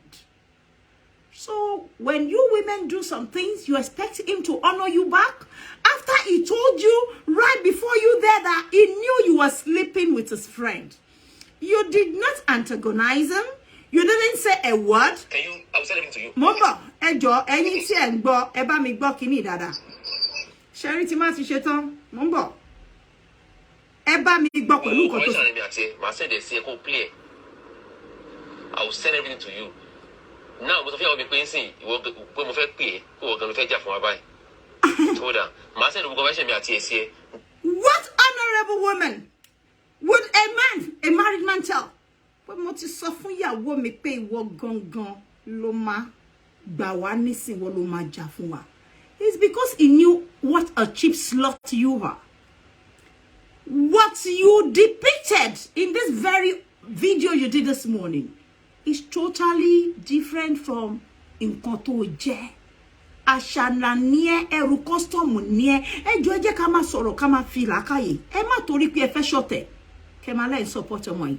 Our new followers don't try to create a niche burúkú yẹn fún. But we know you very well. You are the most promiscuous, the most wayward speaker orí Facebook. Gbogbo àwọn ọmọ tó ń pè lójúlé tẹ́ má pè irọ́ lẹ́pa, ìwọ ló worse. Ọmọ kan ṣoṣo péré ló ní. Ó yẹ kó ṣe ní nǹkan tó ń pè ní self pride. Mo ṣakọ gbọ́ngbà tí mo wà ń sisi. Mo ṣe ń ṣe akọ yẹn gan sìn. Boss, má ṣe akọ sí ọba. Má ṣakọ sí joyè. Má ṣakọ sóṣèlú. Má ṣàkóso lówó, mo má ṣàkóso lọ́rọ̀. Àwọn tó bá mọ̀ mí jẹ́ kó sọ fún ẹ, wọ́n sọ fún ẹ pé o Àbíkẹ́ ó ní akọkú nǹkan tẹ́ máa pè lórí social media wá ti dá àárín títí wa. Má fi akọ sí bàbá ìkárá. Because mi ò gbéra mi ò kì í ṣọmọ bẹ́ẹ̀ ni. I am a social media celebrity. Anybody could hurl any insult at me right here. But in the real sense of life, before you penetrate in between my legs, wá ṣe gan o. Mi ò need owó kọ́ ló máa mú ìkọjá ń bẹ̀. No, Once I have your trust, once I'm in love with you, once I see we have a future, I'm gonna hop on my legs, you know. More honest man, yeah, or are reliable, or responsible. But you want to one sort of way, what? Any talk address this for once before you address Folashade Dorcas Adeyinka. Why you did this? Everybody is waiting to hear your story. Stop jumping from your story to Lizzie's story. Lizzie cannot be compared to you. She's far, far distant than you are. She was married, had a child for Mr. Latif. They both lived together either in a house or Latif's house. The fact remains that they were customarily, legally, lawfully married. Dummy. If Tifola Obale Gawon Yawo to Lizzie fe before Lizzie lost the court, Abiko bu won. Gbogbo ebu to ba lọ́dọ̀ Lizzie na ìyálé àti ìyàwó man búra wa. Àwa náà man búra wa ngba mi. Boko mi ba ni girlfriend ta ba ko wole out lo gbe mu sira o normal now. Rivalry reaction no man pay, motherfucker. It is normal. Everybody with their own packaging, so leave that aside, motherfucker. You are the most useless being. But boy, you ridicule to an extent social media, Dorcas. You could not utter a single word. He told you he was married. We heard him telling you now. Why did you do it, girl? Tell us what led you into it. What happened in your relationship? Has Nas fallen out with you? Does it beat you? Were you molested? Were you physically abused? Were you emotionally bashed? Maybe when you tell us your story, we'll know what to do with you. But the only one we have at hand now, right now, presently, is that you were sleeping loosely about with married women, with married men online. And this is your voice and the voice of one of the married men. And this is also his allegation directly to you on the conversation. The guy was telling you, Dorcas, why did you sleep with Segun? Let me fast forward it again. Mommy, that I could not control. That is a fact. And you know, Kusini, that feelings will still be there. I told you, oh, what for me now? The feelings. Oh, lekapuro.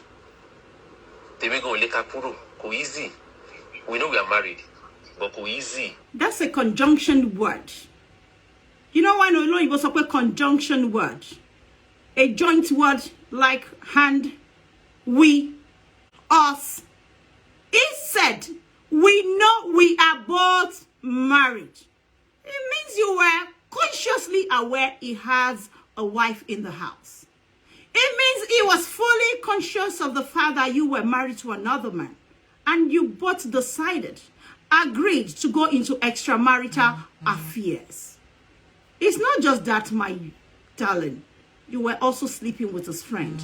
You heard him hear that what caused his outrage, his outburst, was because you were sleeping with another guy called Segun. It was the Segun Latono that I showed you a picture with just now. Am I making some sense at all? We are connecting the dot for you, Dorcas. I mean, this is so very easy. Because big deal. Only we know we are both married. Now, why are you giving this wrong notion this morning? This is a show you did 5 hours ago.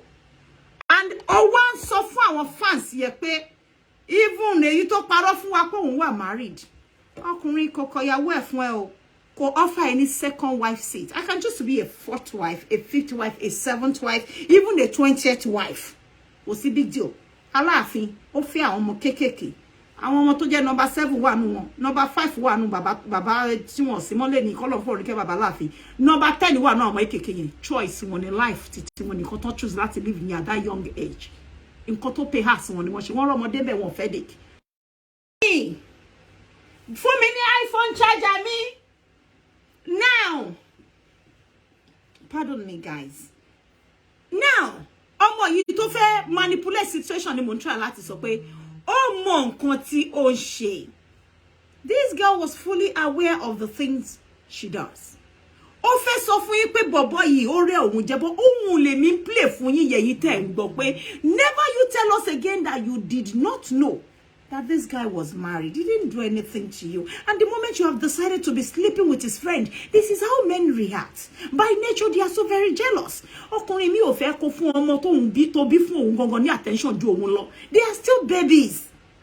You didn't just sleep with him. You were sleeping with his friends. I'm going to play his voice here. Because today, I stopped talking to you. So, jealousy and love no mix up, mommy, that I could not control. Now go ahead. That is not love. It's not no love. Any man that can do such, any man that can do nonsense and rubbish, any man that can post it to wash it in to you obìnrin síta obìnrin tó jẹ́ pé ìyá tó bí lọ́mọ obìnrin ni. Look automatically. Now hold on there. So she's beginning to gradually summon the courage to use Folashade's situation to pass out a message to Shola Olaleye. Am I right or wrong, guys? Since this happened to her some 4 months ago, she hasn't summoned that courage to address the guy directly and give us a full show on Shola Olaleye and also on the allegations of infidelity, of cheating. You cheated on him first, and that was Ibitethini problem. The guy had a wife here, so we both having it good, and she wanky, and fornicate, and ayen shere. But then you called for a gross reaction from him because you went to sleep with his friend and another man, making 2 other people. And obviously, before this guy went into a relationship with you, we were also able to gather the fact here from this very long voice note that you have dated KB before him. Omo yen son bi ma tun play gbogbo e fun yin pe e gbo bi ti boy yen ti so pe ma pe ni ìyàwó mi o wa so pe ìyàwó wa. What ridicule, girl. They passed you round. Akara oku to ba ndi lowo abi popof. Tí olopo kan ba ge díẹ̀ je. Ago ni je tan ani e wa ni so jina denu iyen na atu geje. Èyí tó nǹkan tó fi punani e se yen, they passed it round the same circle. Àwọn tí mo mọ̀ tí wọ́n máa ń ṣe bẹ́ẹ̀ tán máa ń pín òbò káàkiri. Mo sọ fún ẹ pé there is a code we call cross-forking. Cross-forking is allowed in a very fair system, whereby no feelings is attached. You want to enjoy me, I just want to catch my phone as well. Do you get, girl? Sure, yeah. Why cross-fork for a reason? B. But boy, you low. Ele ti ma sha fún mi connection o. Ele ni nice contact o. No string attached. Or for personal gains. Sure, yeah. Is that a fake bad mare or nko to fake ball away? Are you she ma cross-fork? But you cannot keep a man you call Nasiru, your husband, the father of your child, in the house. To buy go told you bobo you get ki ayeri. Nyeba oko enye. But opposite picture any to be more funny February.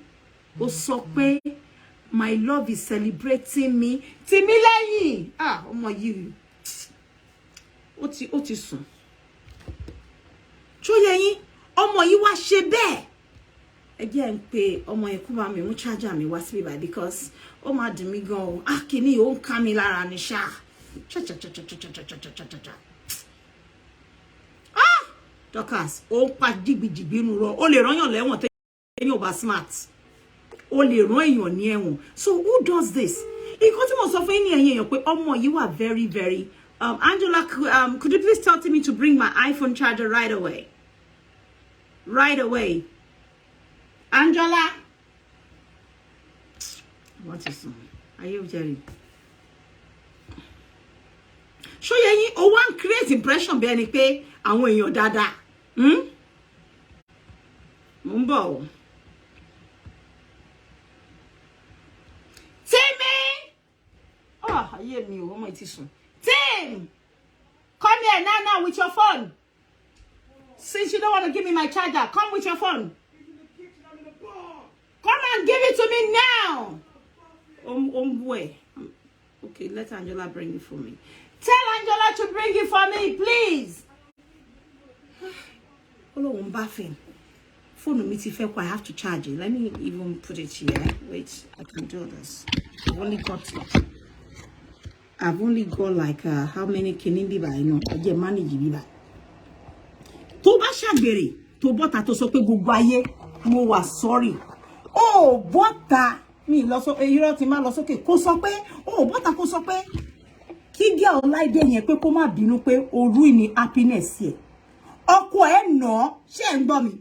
Ọkọ Láìdé ó nà Láìdé ní ànàfẹ́ ẹ̀kú. Láìdé náà ṣe kí ni ó gbé bọ̀bọ́ yẹn lọ sí ọ̀dọ̀ ọlọ́pàá. Ó gbé bọ̀bọ́ yẹn lọ sí ọ̀dọ̀ ọlọ́pàá. Ìyẹn Ṣọlá àti ìyàwó ẹ̀. Has Dorcas ever come out to say she's sorry to a fellow woman that she ruined her marriage? Because she can't tell us she was not aware that the guy was married. Ojú ẹ̀ ló ṣe, òun lẹ́yìn náà ń fi etí yín gbọ́ yìí. Ẹ má jẹ́ ká ṣe bí ẹni pé nítorí ìjà wà nílẹ̀ lórí Facebook, anything goes and everything goes. No, it does not. Dorcas is a wicked being. Tẹ́ bá rí tó ń tẹnu mọ́ èèyàn. The bitterness that she never got it right in life is part of the reason why she's bitter. Báwo lè yan ṣe ọmọ ìkéré ṣe máa wà bẹ́ẹ̀ tẹ́ pé gbogbo gbésí ayé ẹ̀ kò get anything right till ẹ wá ní kó má bitter ó fẹ́ bitter pa ni. Ṣé ó fẹ́ bitter pa ni? Mo ń bọ̀ mo gbọ́dọ̀ charge kìíní yìí. Jẹ́ n fi. You know it's so very hot. Really hot. I think we're having about 42 degrees today in London. Again, bikini is better. Sherry, ẹ̀yin tẹ́ bá ń get ọ̀rọ̀ mi nípa ọ̀rọ̀ ọmọ yìí. Ẹ máa turn bob kẹ́jẹ́ ká máa buju pé ẹ get story yìí dáadáa. Mi ìfẹ́ ká get it wrong. Again, it's charging. Okay, it's charging. Mi ìfẹ́ ká get it wrong. Ó ṣe jẹ́ pé tó bá ti di ọ̀rọ̀ ọlọ́rọ̀. Ọmọ yìí máa ti ọwọ́ bọ̀, ó máa bàjẹ́, a victimize wọn, a fellow women, she would drag them, she would lie on them. But this is white lies, yes or no? This is white lies. This is white lies. The same girl telling you here, pé, èèyàn kan ló gbé wo tàwọn jáde yẹn o, kò dẹ̀ wá remorseful. When it's the same girl, tell got boy you suffer, you have to go out and defend my marriage. How is that adding up? It means she was aware the guy had a wife. You deliberately went to wreck the joy and the happiness of your fellow woman, and you now expected us as women of substance, as responsible women, to raise the flag for you. No, you were not bullied. You were the one that bullied instead. You were the one that should be castigated for ruining Laide's marriage. You were the one that should be that should be crucified for letting Shola have a criminal record for assaulting his wife for the first time. Yes, Laide was furious. Laide was devastated as a woman because the husband told her that it was only in your team for you guys' common interests. However, you were both caught in adultery. Laide was furious. She picked on all the voice notes, your nudity that she met on her husband's phone, and sent it to Bukky Jesse. You should come out and apologize to her, Dorcas, for wrecking her home. We don't care about what you go through, because ori oko ikunle o wa lọ gbin ẹ̀pà sínú ẹ̀, Dorcas. Béèyàn bá ń du ọ̀kọ̀lọ̀kọ̀ ayọ̀dọ́nà máa ń pè. Àwọn ọmọ ògbóró tán bá ń du ọ̀kọ̀lọ̀kọ̀ wọn kì í send nudity. Almost street near me. I was born and raised in Ebute Metta. Simpson, Ebute Metta, East in Obimisi. Mo gbé ní both East and West. Mo gbé nsàlẹ̀ Kori. Come on, girl. You're crazy ni. Oh, mind you, ọ̀kọ̀lọ̀kọ̀ doni. It's either oko endumwe, abo fún ẹ lówó. Show ye. Kò fún ẹ lówó. Oko gan. Kò sí lẹ́gbẹ̀ẹ́ tó máa rí ayọ́dọ̀ yìí náà ni. Nígbà tó dẹ̀ rí wòwò lórí fóònù ọkọ ẹ̀, ó ní every right láti fi ìbínú hàn gẹ́gẹ́ bí obìnrin. Ta ló máa ṣe tí ò ní bínú? Tó bá jẹ́ pé ọkọ ẹ̀ sì jẹ́ oníyàwó púpọ̀, kí wọ́n wá jẹ́ bí number 3, number 4. Wọ́n bí aláyé rẹ̀ kó ṣe tọ́kọ ẹ̀ bá nà. Pé kí ni ìyàwó ẹ̀ ṣe fún àbí kí ni ìyálé ẹ̀ ṣe fún ẹ̀? Ó ti jọ sọ fún yín pé máa fẹ́ yín ní púpọ̀. Ó yàtọ̀ sí pé ìwọ jìdó. Ó sọ fún ẹ bí ó ní you cannot wreck my marriage. That is enough indication for you to know that you do not have a seat or a chance in that relationship, in that marriage. Ayoyo fún ọ, only there was only one seat available. and my wife has already taken over. Enough and very, glaring clarity. Also for Fieti Bombike, you must come out to defend me and my wife. Also, we want no wife. So Dorcas le fún any pity, sympathy to one year, you cannot get it. And reason here to feel lash out of Folashade. Fún wa ní sure yo kan. Ìjọ́ tó bá sọ nǹkan tó ṣẹlẹ̀, nǹkan tó lé ẹ kúrò ní ọkọ àfi tó fi wà ní ọkọ tó lọ yan le. Bóyá consider. But you were not nice enough. Láti jọ́ tán ti gbé wo jáde ló ti di chihuahua dog. Ló ń bú ẹ̀jẹ̀, ló ń bú bíjẹ. We were all out looking for every other speaker's nudity. Ṣé Bukky Jesse ló fẹ́ rí nudity tiẹ̀? Orí ò tiẹ̀ pé rárá. Àwọn ẹgbẹ́ ìyá ẹ̀, àwọn ẹgbẹ́ Adébísí, àbí èmi. Àwọn mi ti ga jù mí lọ lórí dúró àwa kì í ṣe ẹgbẹ́ àwa àti ìyá ẹ̀ ní sàwáwà àǹtí ní ìyá ẹ̀ jẹ́ sí wa. So, ṣé o wọ́jọ́ orí ara ẹ pé lọ́mọdé ara ẹ ọmọ 36, 37 because mo mọ̀ pé inú méjì yẹn ló jẹ́. I think you clocked 37 this year. Tó ṣẹ̀ṣẹ̀ bẹ̀rẹ̀ ayé ẹ̀. Ó yẹ kó ṣì wà admirable. Ó yẹ kó ṣì wà desirable. Come on, boys, my desire. Come on, admire, come on, suitors. Ibi táwa yìí, tá dàgbàdé yìí, ọmọ ọ̀gá look, a ní yàlá yà suitor.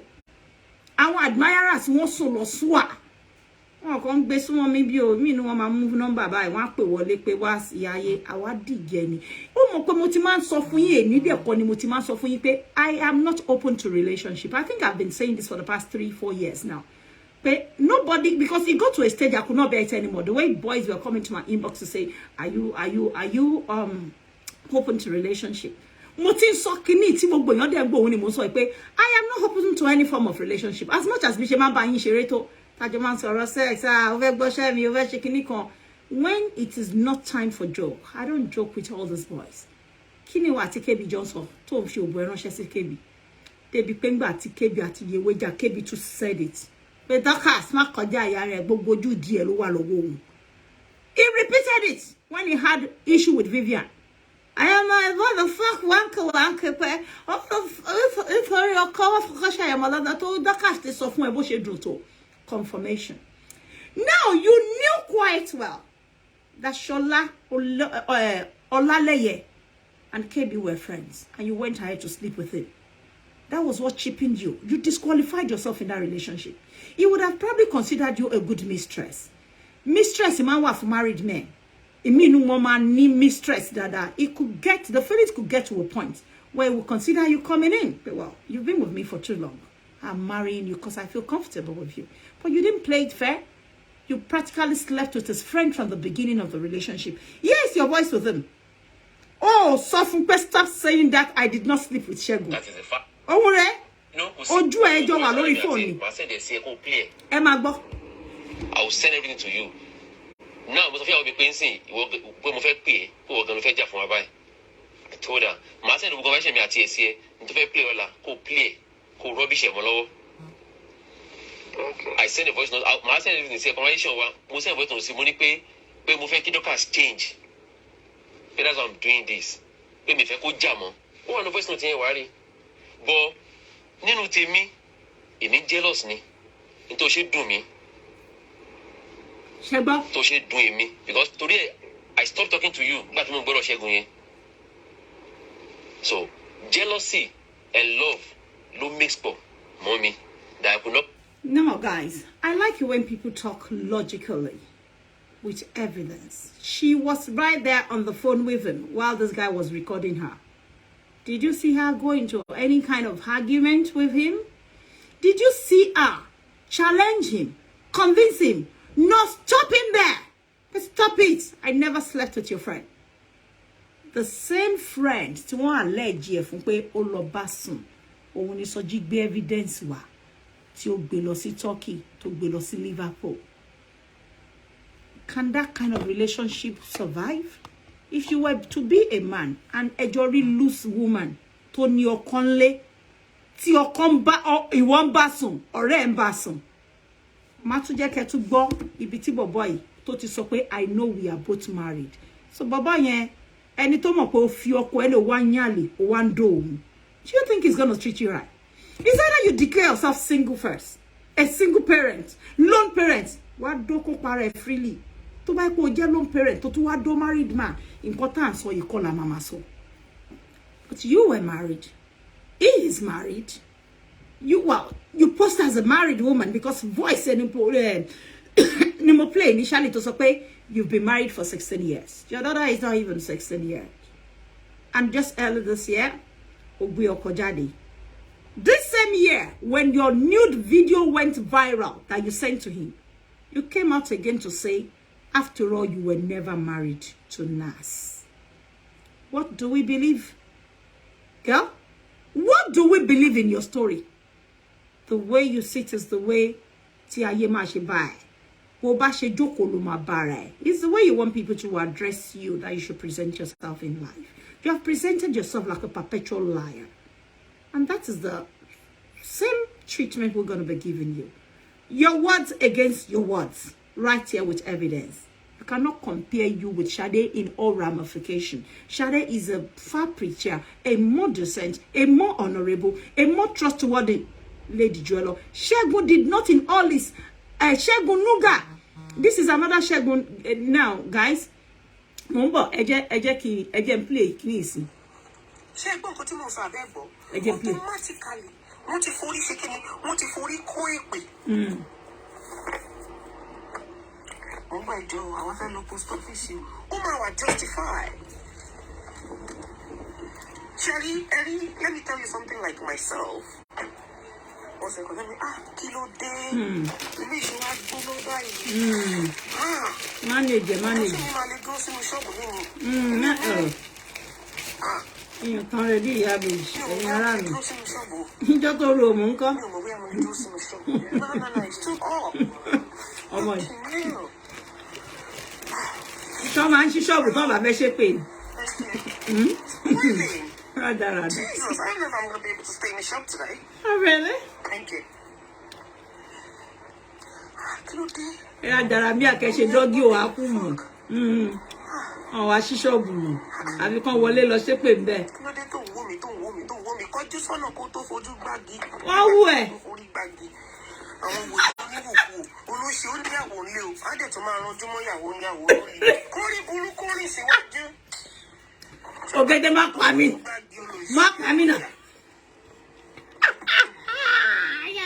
Aláìnílò ní ọmọ àlè ni. Mi sọ̀rọ̀ jọ ayé mi o ṣé ìwọ ni wọ́n ń wò àbí o ṣe photocopy o lọ ṣe photocopy sínú poster of kíní tí o máa impersonify ẹ jọ ṣé òun gangan ló ń wò wọn jẹ́ wò ẹ stop it ọmọ yìí máa fọ́n popularity power ó sì kéré stop it. Ló fẹ́ lè fojú tó kíni lórí ibú ìyàwó olùsílẹ̀ wà níbẹ̀ yẹn ọmọ ọ̀run kírun. Ṣeré nǹkan tó máa fi ń gbé yín mọ́ra. Ìwọ fi ìyàwó Ṣọlá lẹ́nu ilé ò sọ fún Ṣọlá pé ìyàwó ẹ̀ wà nú ilé má jẹ́ ń dó ẹ o. Nǹkan tí máa sọ fún yín. Social media is just for creating content for some people because of monetization of Facebook. Look at the joke she cracked there. For someone coming on a chat for the first time, they would have assumed she's some kind of decent girl. But that same girl, like Bob voice at your point, Okole. She just said, oh, the money ya will lebe yo. But Shola suffer right here on the same voice note. Lie de one lay, oh, suffering, I cannot sleep with you. And the same way, what she do okoloko, la okoloko no, she wa mama do or no law. Don't nye. And Fanya do go near pop off for 41 days. One need not see about. Show joke me. Oh, my wine me, man. You want more come. Are you whining us? Ni what and play own way, was also way. I'm a fun really. I'm a feel among you know, will be needed. Surely made anyone. Crombe, that's it.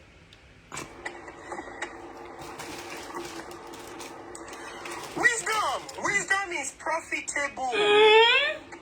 Tell us about it. Wisdom is profitable. You see, forgiveness only wà fún wa. There's a friend. Emo kì í ṣe oníṣekúṣe obìnrin o. I don't do all that bullshit. Ma? Don't do all that bullshit. I'm not someone that will go destroy people's home and all of that. I remember. Ejo, I said, leave, forget. Did you hear Emi Kishi Onishe Kishi Obìnrin? Now back to our conversation with Shola. Back to our convo with a married man where she shared her nudity. Her nudity is everywhere on social media. Go and watch my previous shows and everybody. You will find it there with her boobs out and her private part, with her face. Guys, I got your contest up where Emi Kishi Onishe. And your hero be one nearly. Then to replay fún ẹ bóyá o ní wá before kin to play lay. My advice we colori doctor okete. It's okay to back of a cruise. Bí àwọn bàbá Ìjẹ̀ṣà wọn kini. But to bá ti di reality show. Stop feeding us what is not. You present your case according to what is in your basket. Stop giving us a wrong notion about your personality. It happened right here in our presence. One man of woman to sọ pé òkè ṣe oníṣe kúṣe obìnrin. Tí àlè ń sọ fún ẹ pé òun ka òun sùn pẹ̀lú ọ̀rẹ́ òun. Jealous ni. Tó ṣe dùn mí.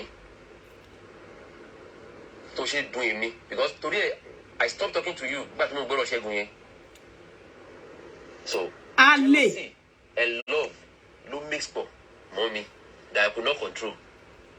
That is a fact.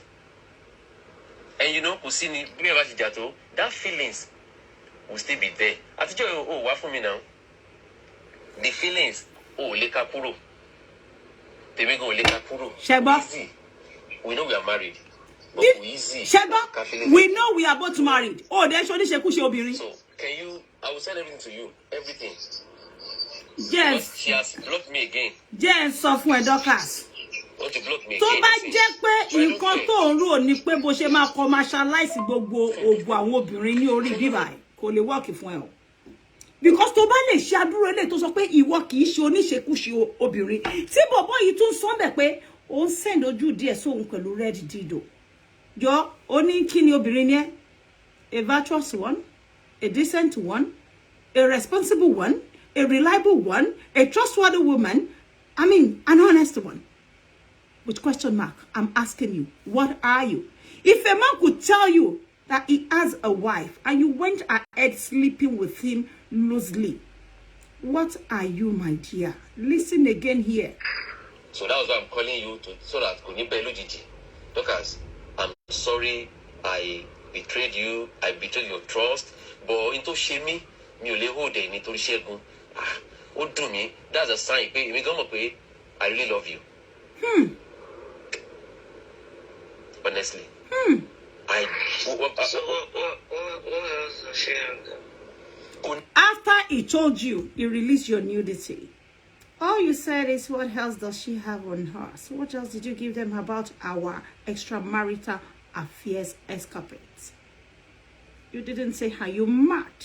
Are you crazy? What are you taking me for? Kò ní yẹ.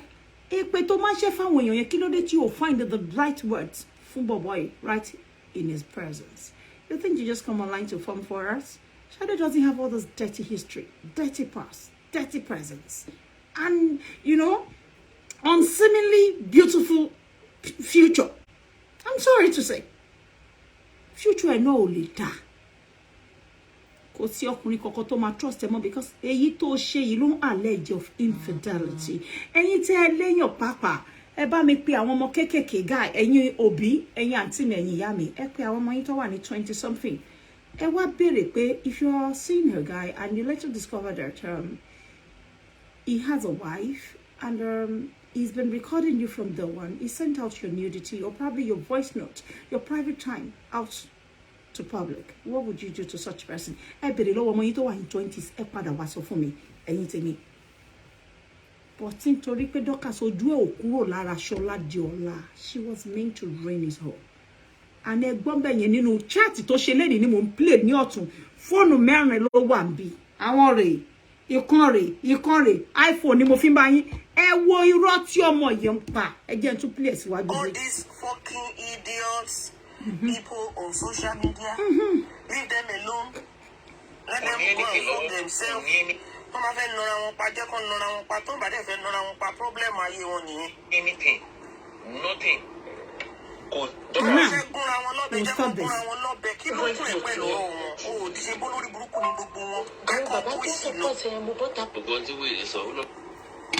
The same man that said, my love, where he only went back to patronize her because he had already discovered at this point that all his secret affairs with her has been open to his wife, and he had to go back, you know, to seek forgiveness, so that she can come out again publicly on this Facebook to say, I am not saying him, of which she did. Guys, Dorcas did. Dorcas actually came back online to nullify what Bukky JC presented as a then. Okay? I don't have anything with anybody. Don't mind those voice notes. It was a very old voice note. Moments. Sex voice note, sex video, sita pẹ̀lú ojú ẹ̀. Ẹ jẹ́ sọ fún tó bá pé sex video Dorcas tẹ̀rí. Wọ́n ò rántí fi ojú sí. Ọmú mi tẹ̀rí tó pọ̀ Dorcas lè sọ pé ọmú Abike Jagaban ni. Ó lè ní ọmú esa board lẹ ń wò yẹn. Ó lè ní ọmú Folashade ni àwọn tó 8. Ọlọ́run tó máa bá wa ṣe ló jẹ́ kí èdè àtẹ̀ funfun. Ó record ojú ara ẹ̀ pẹ̀lú òbò ẹ̀ àti ọyàn ẹ̀. Ó dẹ̀ dá sáwọn boys. Níbi tí ọmọ yìí wà deceptive and manipulative dé. She would have lied it was me. Iyewe tó ti dàgbà tára ti ń sọ. A parọ́ pé ọmú yọ ewé lè rí yẹn. Ọmú ta mọ̀ pé ńláńlá ni. A parọ́ pé ọmú tẹ̀ ń wò yìí náà tó pọ̀ yìí. A lọ mú Abike Jagaban. Ọmọ gbà tó lọ́hùn máa ṣe ẹ̀sìn ẹ̀. Ẹ wo tẹ́ bá ń ṣe ẹ̀sìn yẹn, ẹ má ṣe ẹ̀sìn mi mímọ́. Ọmọ ti kọsẹ̀ pẹ̀lú ẹ̀mí mímọ́. Ẹ̀mí mímọ́ já pátá ẹ̀. Ẹ̀mí mímọ́ gbà kọ́sté lọ́wọ́ ẹ̀. Ẹ̀mí mímọ́ já pàǹtì ẹ̀. Ẹ̀mí mímọ́ gbà bra ẹ̀. Ẹ̀mí mímọ́ wọ́n sí wòwò. Ẹ̀mí mímọ́ push ẹ̀ sáàrin ọjà ní wòwò. Pẹ̀lú ojú ara ẹ̀ kéèyàn fi ọwọ́ ara ẹ̀ rìkọ́dù oríṣiríṣi wòwò sí àwọn èèyàn kò wá bọ́ta kí wọ́n wá máa preach morals ní èní as at this morning èyí tí mò ń play lọ́wọ́ ọ̀tún ọwọ́ sí ni counter evidence ẹ jẹ́ ká tún bọ̀ sí.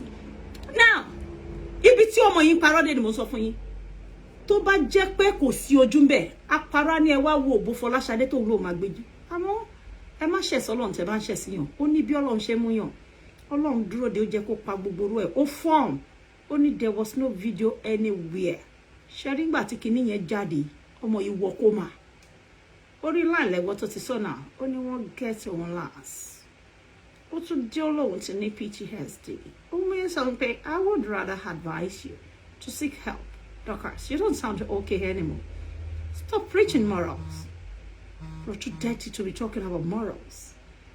Àwọn èkó tó máa fẹ́ ṣaṣẹ́wó wá dúró tì gbókù bàbá ńlá kó ẹni tó máa máa hàn ìwọ nírò kárísímà yẹn ẹ̀mí ìyá ẹ̀ ò gbé ẹ̀mí Adébísí ò lè manage nǹkan tó fọ́lẹ̀ fún ẹ̀ ó rí pa ìgbẹ́ yìí ó rùn gidi wọ́n ní ó yàgbé ònùdí ìyàn mélòó ló fẹ́ fẹ́ díẹ̀ wò náà máa ń sọ àmọ́ gbogbo ayé nìwọ fẹ́ di tiẹ̀ fún la bá ń bẹ̀ báyìí pé ònùdí òwe yẹn ìwọ́dé wá change narrative ẹ̀ pé mo yàgbẹ́ ìgbẹ́ dẹ̀rẹ̀ ń di mi ìhòòhùn torí a rí fídíò ẹ ní wòwò pẹ̀lú àwọn ọkùnrin this same guy tó sọ pé ó ṣe nǹkan aburú fún ẹ I'm not in support of what Shola did to you let me tell you and this I made clear from the beginning téèyàn burúkú ní Shola but when you now decided to be so vague don't pretend and hanging your own blame on other people's shoulder.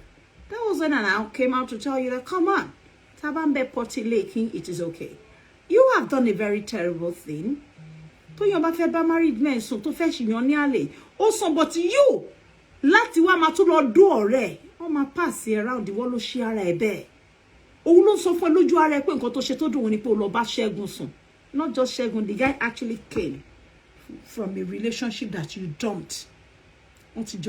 Wọ́n ti jọ sọ bọ̀bọ́ yẹn wá ní kélé náà lọ jẹ títí ẹ̀ ń bẹ̀ ẹ máa gbọ́ ẹ jẹ́ wá yẹn jáde fún yẹn yẹn. tí n bá clear tán. ẹ sọ fún mi.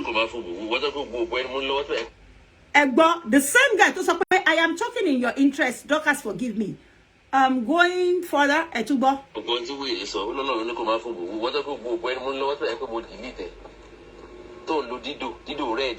Hey. Ọlọ́run ó máa ń dùn mí dé ní tí mo dìde tó gbọ́ kíní òbò yẹn tó bad ó máa ń dùn mí gan olùṣe ọmọ ó bó ṣe ní ó possible pé ló report comment mi. Now, the same guy saying, Dorcas, I want to do things in your favor. Because he wanted to use her to convince the wife that, yes, we had a relationship, but it's not anything deep. Please forgive me. And this girl gullibly fell for him. So cheap. She came out the next day to call all the speakers on Facebook liars. As I then video Tibers and go viral. But the video go viral. Omo yo to mo koto man pe mi. Walking away, a recess time for a rethink. And we went on a recess. A time where you have to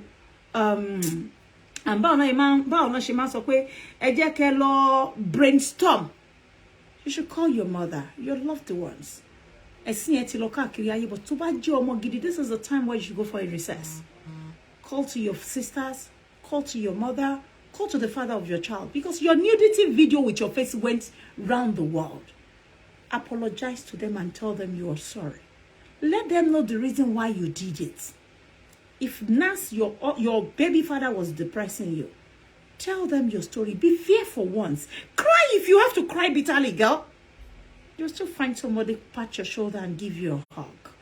But because you're so full of yourself, you are so arrogant, you're pompous, you actually do feel like you're bigger than what you are to us. It's come back. You could not even afford to drop the tear. Drop the tear. Cry if you have to. Seek for solace. Tell them you need comfort. Let somebody pat your back and tell you it is okay in your family. Instead, you came right back. Almost 1 hour after your nudity went viral. And you started bullying other decent women online. You were coming back saying you're doing Lizzie. Lizzie did not sleep with anybody's husband. She slept with her husband. She was married. You were not married. You circulated your noodles, your pussy, around married men on social media with video of your face. Girl, you can't deny the fact. And feel remorse. You were not sorry to the woman you slept with her husband. The first woman, you were not sorry for sleeping with her husband. Segun, Adetono's wife, you were not sorry that you slept with her husband as well. Instead, you had the temerity, the guts. You had that gut to bring Segun, Latono's wife, Mercy, online on your show. Only madam, me, I'm not seeing your husband though. Who does that, girl? I ain't doing. Odoyan loconiation biere. O tu wa gbe won wa sórí live chat. Shola wa sọ fún e wa lọ sọ fún ìyàwó ẹ pé wo lo tún máa bota ló máa lọ tún àárín yẹn ṣe. Who does that? O kọjá ìyá rẹ̀ gan. Lọ pé ìyàwó lé ẹni tó ń du ọkọ ẹ. Ó ya wèrè ni. Ta ló ṣògùn fún ẹ tó ní kò ṣòro. Wọ́n jẹ́ kó rin wowo. O mọ nǹkan tó ń pè láyé ni.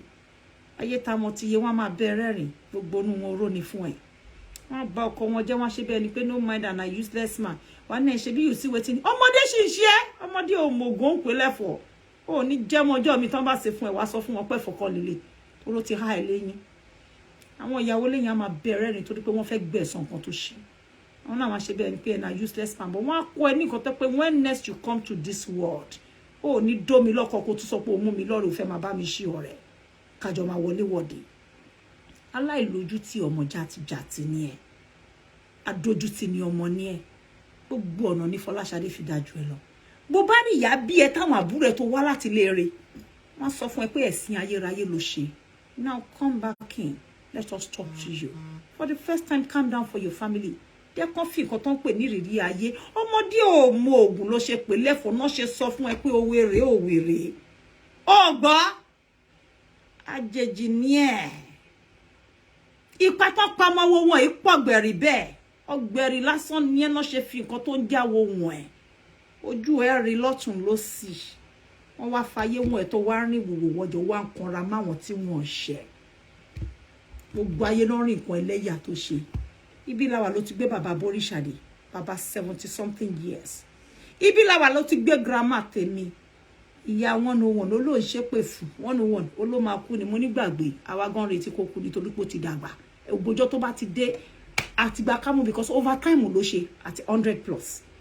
Àmọ́ ìyá ẹ tó bí ẹ bàbá ẹ̀ tó bí àwọn àgbálẹ̀ yín ò sọ nǹkan tó jẹ́ pé tán bá gbé ẹni tó jẹ́ pé ewu kùjẹkùjẹ rú ẹ̀ bó bá ṣe ń bí wọn lóòjọ́ ni wọ́n máa jábọ́ lọ́wọ́ ẹ̀ ó mọ nǹkan tó ń pè bẹ́ẹ̀ ọmọdé ò mọ̀wé ò ń pè lọ́wọ́ ẹ̀ wọ́n fìdí ayé hùn ẹ̀ ló ṣe ń jùdí káàkiri inú ẹ̀ lóru pé ibi tó tán sí nìyẹn bó bá mọ nǹkan tó ń jáyé ò ní lùgbàrí ẹ̀ ó ti gbé àwọn ẹgbẹ́ ìyáláyà ẹ̀ ó tẹ ojú wọn mọ́lẹ̀ ó kọjá ayé Fọláṣadé yóò ṣe oríṣiríṣi Mama Kisaya ò ṣe wà nítorí pé wọ́n ń tẹ̀lé Àbíkẹ́ everybody tán bá ti ń tẹ̀lé Àbíkẹ́ lẹ̀ máa bínú wọ́n wá fìdí ayé hùn ẹ̀ ayé táwọn ti yé ó wá tún wá sì ń bọ́tẹ̀ olóhùn búyàn má ṣe fún ẹ jù bẹ́ẹ̀ lọ́sẹ̀ ó mọ̀ pé mo máa ń sọ èdè kan fún ẹ mo ní ọ̀bọ̀dọ̀ káàsì ló máa para ẹ̀ á kì í pọ̀ bọ̀ 5 years ago 4 years ago the same òwe tí mò ń pa fún ẹ nìyẹn early this year tó rí wòwò rọjà mo kọrin fún ẹ mo ní ọ̀bọ yẹn ló máa para ẹ̀ mo ní káyé fi ẹ lọ ọdún 7 ló ti fi ń ṣe bullying lórí Facebook láti orí Snapchat tó ń gbé ìwòwò àwọn ẹgbẹ́ ẹ wá Dorcas wọ́n fìdí ayé wọn ẹ̀ ó sọ ní wọ́n bí ajá sórí ògùn fún ẹ nítorí pé ó ti ta ayé nírù mọ́lẹ̀ ó tọ́ka nírù mọ́lẹ̀ ó fẹ́ ṣìdí ayé wọ́n kúkú wá ṣìdí ẹ̀wọ̀n ọ̀hún dẹ̀ tí ì ṣe tán pẹ̀lú ẹ̀ ìyá ẹ̀ ò mọ̀ tún mọ̀ nǹkan tó ṣẹlẹ̀ sí ẹ̀ ṣé bíbí láwà ló ti gbé títí àǹtí ẹ̀ tó tún pè ní mọ́mí ṣé bó ló máa bá kú ni bí Zizi bá ṣubú ṣó yẹ kẹ́ bá dójú kú ṣó dìgbà tó bá kú kẹ́ tó dẹ̀yìn lẹ́yìn ẹ̀ ni ó fọkànlọ́kàn ṣó pààyàn ni àmọ́ ìwọ tó bá ti rí pẹ̀mí èèyàn bò ní dẹ̀yìn lẹ́yìn èèyàn kí ló rà ń gbà ẹ̀ ó gbé kèsì ẹlẹ́ ó tún jùrù síwájú ó jùrù sẹ́yìn ó tún padà lọ bá bẹ́ẹ̀ bá ti tú di èèyàn kọjá bí tó yẹ kẹ́ tú dé nǹkan tẹ́sùn sí yẹn ló máa dà tẹ́ bá fẹ́ gbọ́ ó ti di wèrè mọ́ yín lọ́wọ́ ni because tó bá yẹ kó ti tó fún yín ó máa ń tó ni yálà tó bá jó òun náà dẹ̀ ló ń ṣe nǹkan tó máa ṣẹlẹ̀ sóhun náà nìyẹn gbogbo ẹ̀dá tó bá ti ń ṣe nǹkan láṣejù láyé yìí ibi tó rọ̀ wọ́n máa ń já sí yẹn kọ́tẹ́ bá ti wá tú díẹ̀ kọjá ibi tó yẹ á di wèrè pé ibi tó bá kúkú fẹ́ parí tí òun rẹ́dì láti ṣe tán tó bá fẹ́ gbọ́ ó wá dá sí pé òkè ẹ ti lé òun kan gírí náà òun á fèsì yín because you don't know when to stop ló ṣe lùgbàrí ayé ló ṣe ṣí aṣọ fún ẹ you don't know when to stop and they are not done with you Dorcas I told you earlier this year mo lọ bọ ẹ máa para ẹ ẹnu ẹ tó mú lele tí ò sẹ́ni tó lè bú ẹgbẹ́ yà láyà gbogbo wọn yẹn wàá rí nǹkan tó ń pè láyé fúnra rẹ̀ ló máa sá fún un ìyẹn tó bá jẹ́ kó ṣẹ́kù sílé torí ó ti jókòó rongodo báyìí ìyá ẹ̀ ò sọ fún ẹ ni látijọ́ tó ti wá rìn wòwò ọjà òun Dorcas ó yé búlé àwọn èèyàn ó tún padà sórí Lizzy again ó ṣe wo pó bí ọmọ ṣé torí wo rí ọmọ ẹlẹ́ǹkejì bí ó rí ọkọ láìdé gbà torí ẹ̀ gbogbo obìnrin ẹgbẹ́ tó bá ti ní second chance lọ́dọ̀ ọkùnrin míì òun láti bá tí wọ́n jẹ́ torí wọ́n fẹ́ rí màrí Ọlọ́run ló kẹ́ ní ojú ẹ lọ lọ́jọ́ orí Ọlọ́run dẹ̀ sọ pé tóun àti ìyá bá fẹ́ jẹ́ òun àti ìyá lọ́rẹ́ ẹjọ́ fi wọ́n lẹ̀ bí tó bá jọ bára wọn dé kò kàn yín kò kàn ìwọ torí o ti pretend bí ẹni pé o ò bàjà mọ́ why òjijì tó tún lọ ó ìjó débi tó yẹ kó jó tó ń bá lù ẹ́ débi tó yẹ kó jó dé wọn ní sọ fún yẹ kó tó bọ́ sáàrin ọjọ́ oríta mẹ́ta bù sẹ́kùn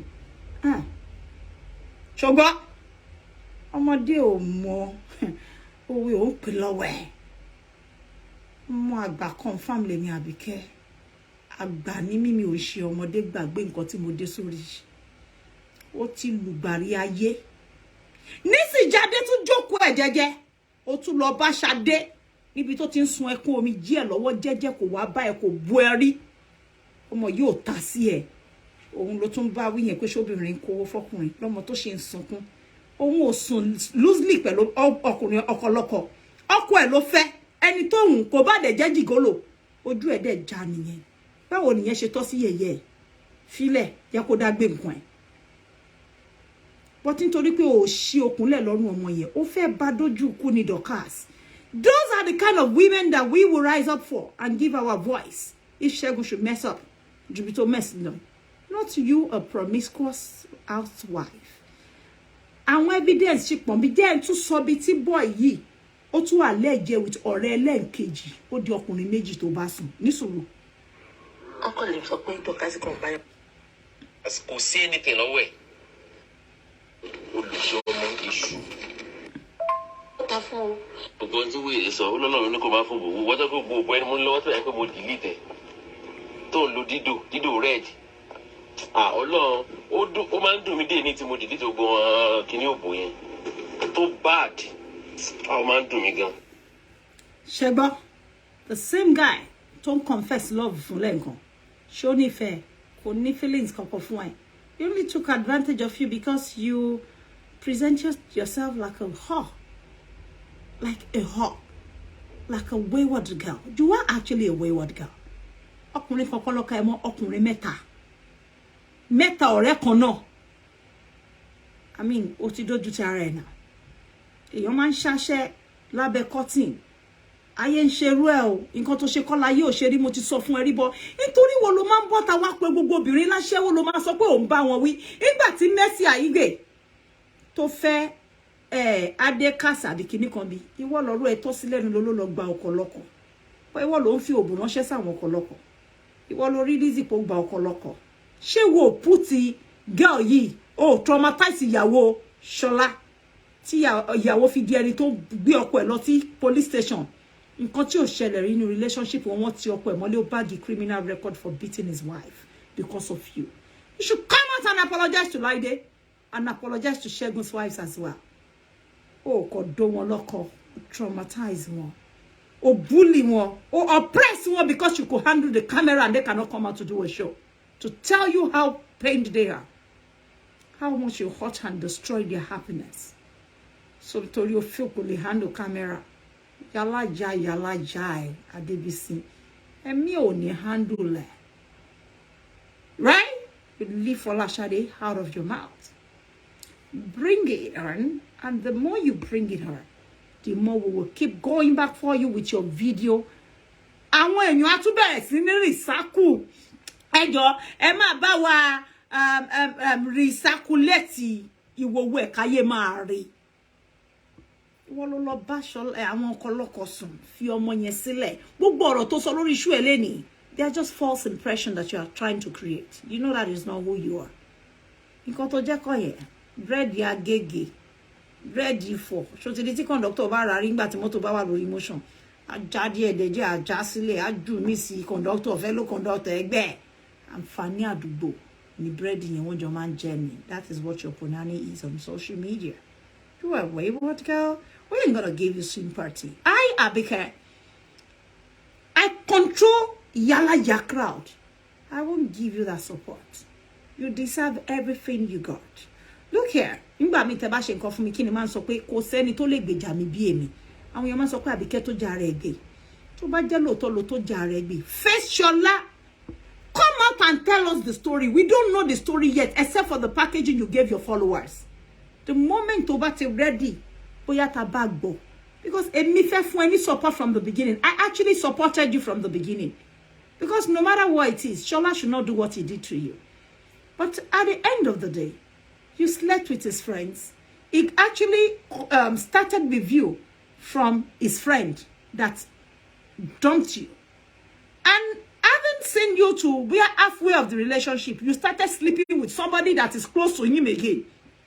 And the evidence came online through Olowo Gbogboro. Tani o ma ṣe tí ò ní ṣe bẹ́ẹ̀ pé ṣe bẹ́ẹ̀ lọ́mọ ìtẹ̀ ṣe lose ni. Ká tẹ̀ ní kó rí excuse sọ fún lórí ọ̀rẹ́ òun tó kọ́kọ́ do. Now this is another man. Evidence tẹjọ wà pọ̀ tó gbé ẹ lọ sí Turkey tó gbé ẹ lọ sí Liverpool.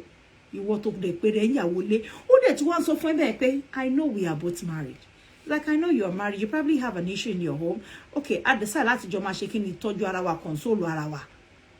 Ondo ẹ o ma come wa parọ́ fáwa wa ní ọkọ ẹ ti dé wa rí shadow Ṣọlá tó ń ṣọlẹ̀ wa ní hold on o bàbá ló wọlé yẹn o ẹ jẹ́ lọ fún ẹ má sọ̀rọ̀ bàbá ti wọlé. When he comes in, I'm going to turn off the live chat.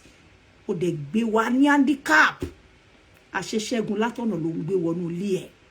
O de gbé wa ní handicap for years àṣẹ látọ̀nà ló ń wọlé. Wá ti mo red wine wá wá kọ́ kíní kúrò wá máa show mirror tó jigijigi tó máa fi wáyé Adébísí tó máa fi parẹ́ máyé. Àwọn fans ẹ náà wá ń go. Àṣẹ Ṣẹ́gun ló ń gbé wọlé ọkọlọ́kọ tó wá láti Dublin tí ó dé tọ́jú ìyàwó àtàwọn ọmọ ẹ̀. Dorcas. Pare so tọrọ for once. Kò sí ọ̀rọ̀ lẹ́nu ọmọ lé rárá lórí Facebook yìí. Ṣadé ò kì í ṣe ẹgbẹ́ ọmọ tí màá recommend ọkọ gidi fún ni Ṣadé. Based on her antecedents. Tó bá jọmọ tó lose kò lè rí ọkọ. Àná mo ṣì sọ fún Money Shade worry a lot your conita. Money chill for now. Face is your way. She share get over this depression. It's gonna take time. But you know what? Bekun ba pelo wuro. Wọ́n ní pé Bekun aba na ma sọ kíní kan. Ayọ̀ ṣì ń bọ̀ ṣá. Bekun ba pẹ́ dalẹ́ ayọ̀ ń bọ̀ lówùúrọ̀. Wọ́n ṣe máa ń sọ yes. Pé Bekun ba pẹ́ dalẹ́ ayọ̀ ń bọ̀ lówùúrọ̀. Ohun kan tí mo ní fún Ṣadé nìyẹn, because I know there's light at the end of the tunnel for her. She's gonna laugh here. Best laugh. Call it pé mi Malaika Abike sọ bẹ́ẹ̀. But she's coming back to laugh last. With fruit of the wombs. Thomas Bo, Jukeli lo. Call it pé mi ni mo sọ bẹ́ẹ̀ pé kò ní bí ọmọ kan. Ẹ kò date ní ilé, ṣé 19 àbí 18.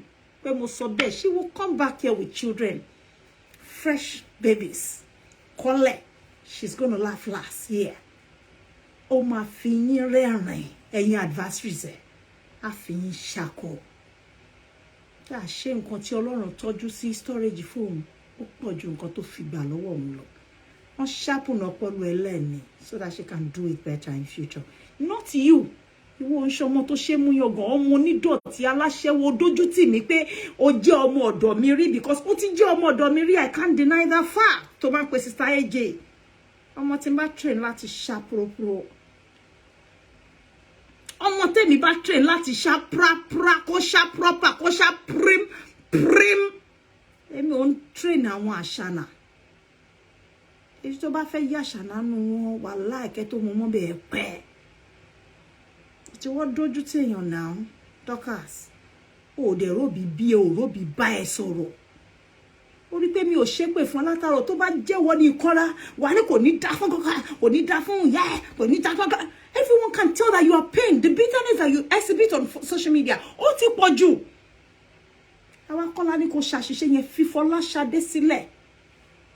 Don't handle her case. Mo ti ní kó má dé lò pé kó treat ẹ bó ṣe yẹ kó ṣe pé you've done enough to her. Story tí wọ́n ta gbọ́ yìí ó ń tààyàn létí. Mo ń wá fídíò tán ó ti ń. Meanwhile, Mo ń bọ̀. ẹ wo. Who are you? What do you say? Yeah. Ẹja tó jẹrí àbí? Mo ń bọ̀ nìkan tí mo ń wá. Ó ti sọ̀rọ̀ Tọ́lá ní fún mi. Wo inú bí. Torí ẹ̀, mo mọ̀ tí bá ti dé, tí bá ti rí, tí bá ti jí báyìí tí mo ti pọ̀ wọ̀n láì báyìí, Tọ́lá ní màá kọ́ kí, mo dẹ̀ mọ̀ ni. Even Tọ́lá ní ká mọ̀ pé kí ló ti mọ̀ ọkọ̀ máa ń kí o, èmi dẹ̀ mọ̀ ọkọ̀ máa ń kí Tọ́lá ní ni torí Dorcas ò lè ṣe ọmọ yẹn ni.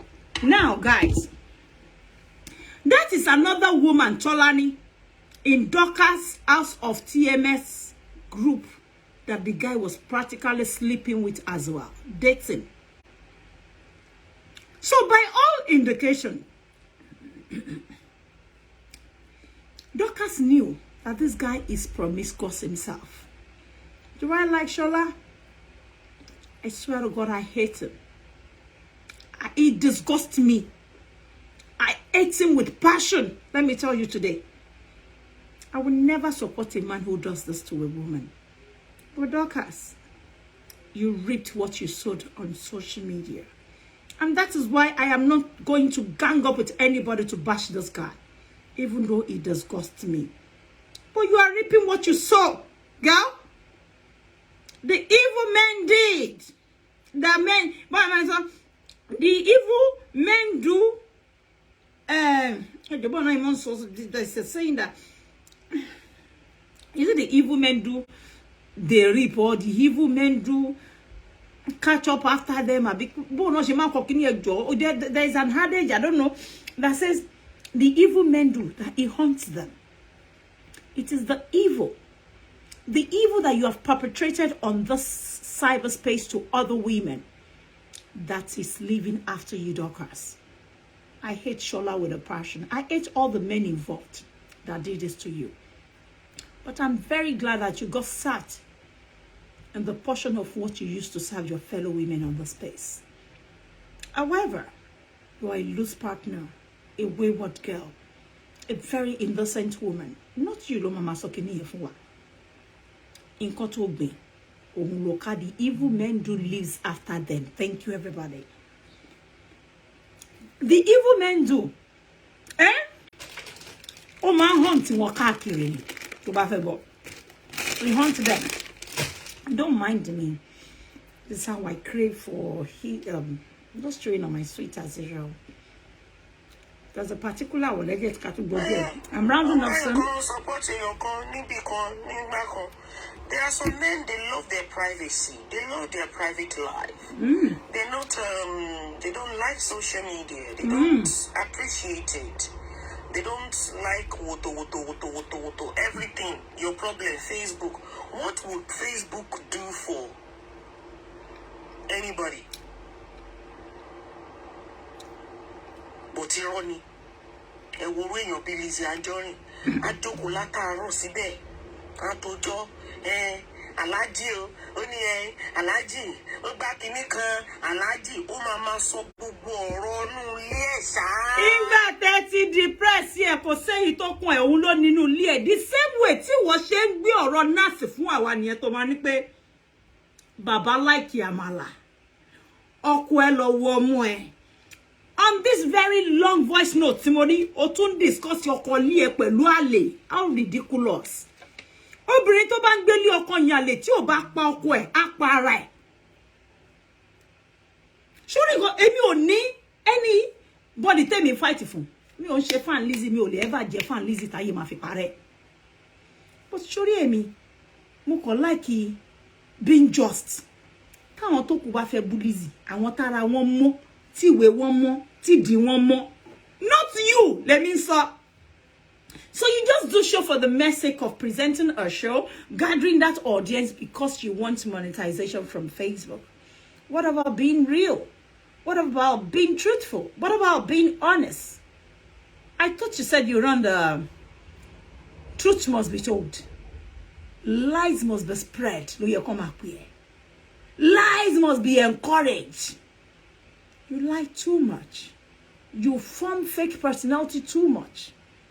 Take a video and you bought a washing my soft one, your lap of see your to worry a reader in your way to read way. It will well at the little locaki and buy it. The Lord do it on by Shola. Oh, Shola. This is your downfall, motherfucker. Stop talking about people. Even Tomba wine descent. I would rather buy a room one shit. I would rather buy a room one shit.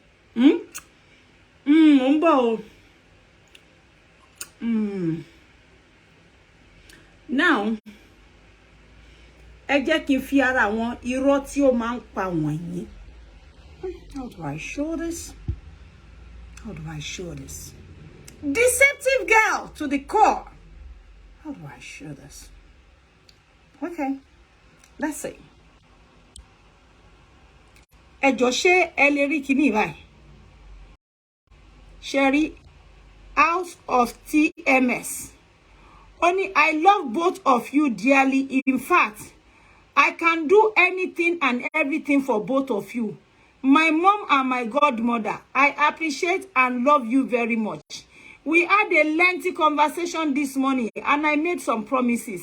I have been on this for a long time to back off now. I will not back off.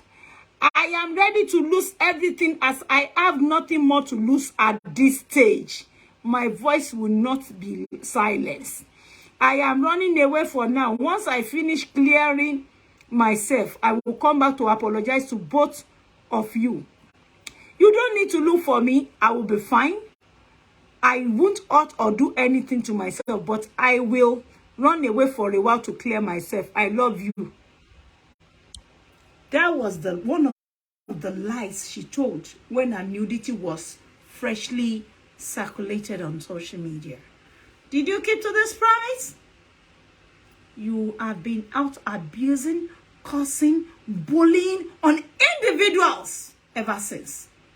Láti ìjọ́ yẹn ló ti ń ṣe. Ìyá ẹ̀ tó bí ẹ ò lè bá ẹ sọ̀rọ̀. Màmá tí mo fún ẹ nínú tí mo mi tó fún ẹ ní shop. Ẹnu ẹ ò ká ẹ.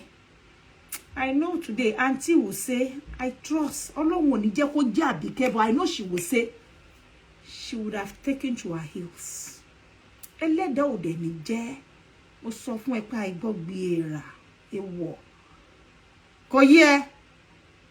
Abálásán òun nìkan yín dá. Wàláì tàláì sí mọ́bìláì. Ẹ bá fọlọ́gùn lówó bó bá ti tásìkò tán pé máa kú. Ẹ fọlọ́pàá mọ́lọ́gùn yín kó dáwọ́ yín padà.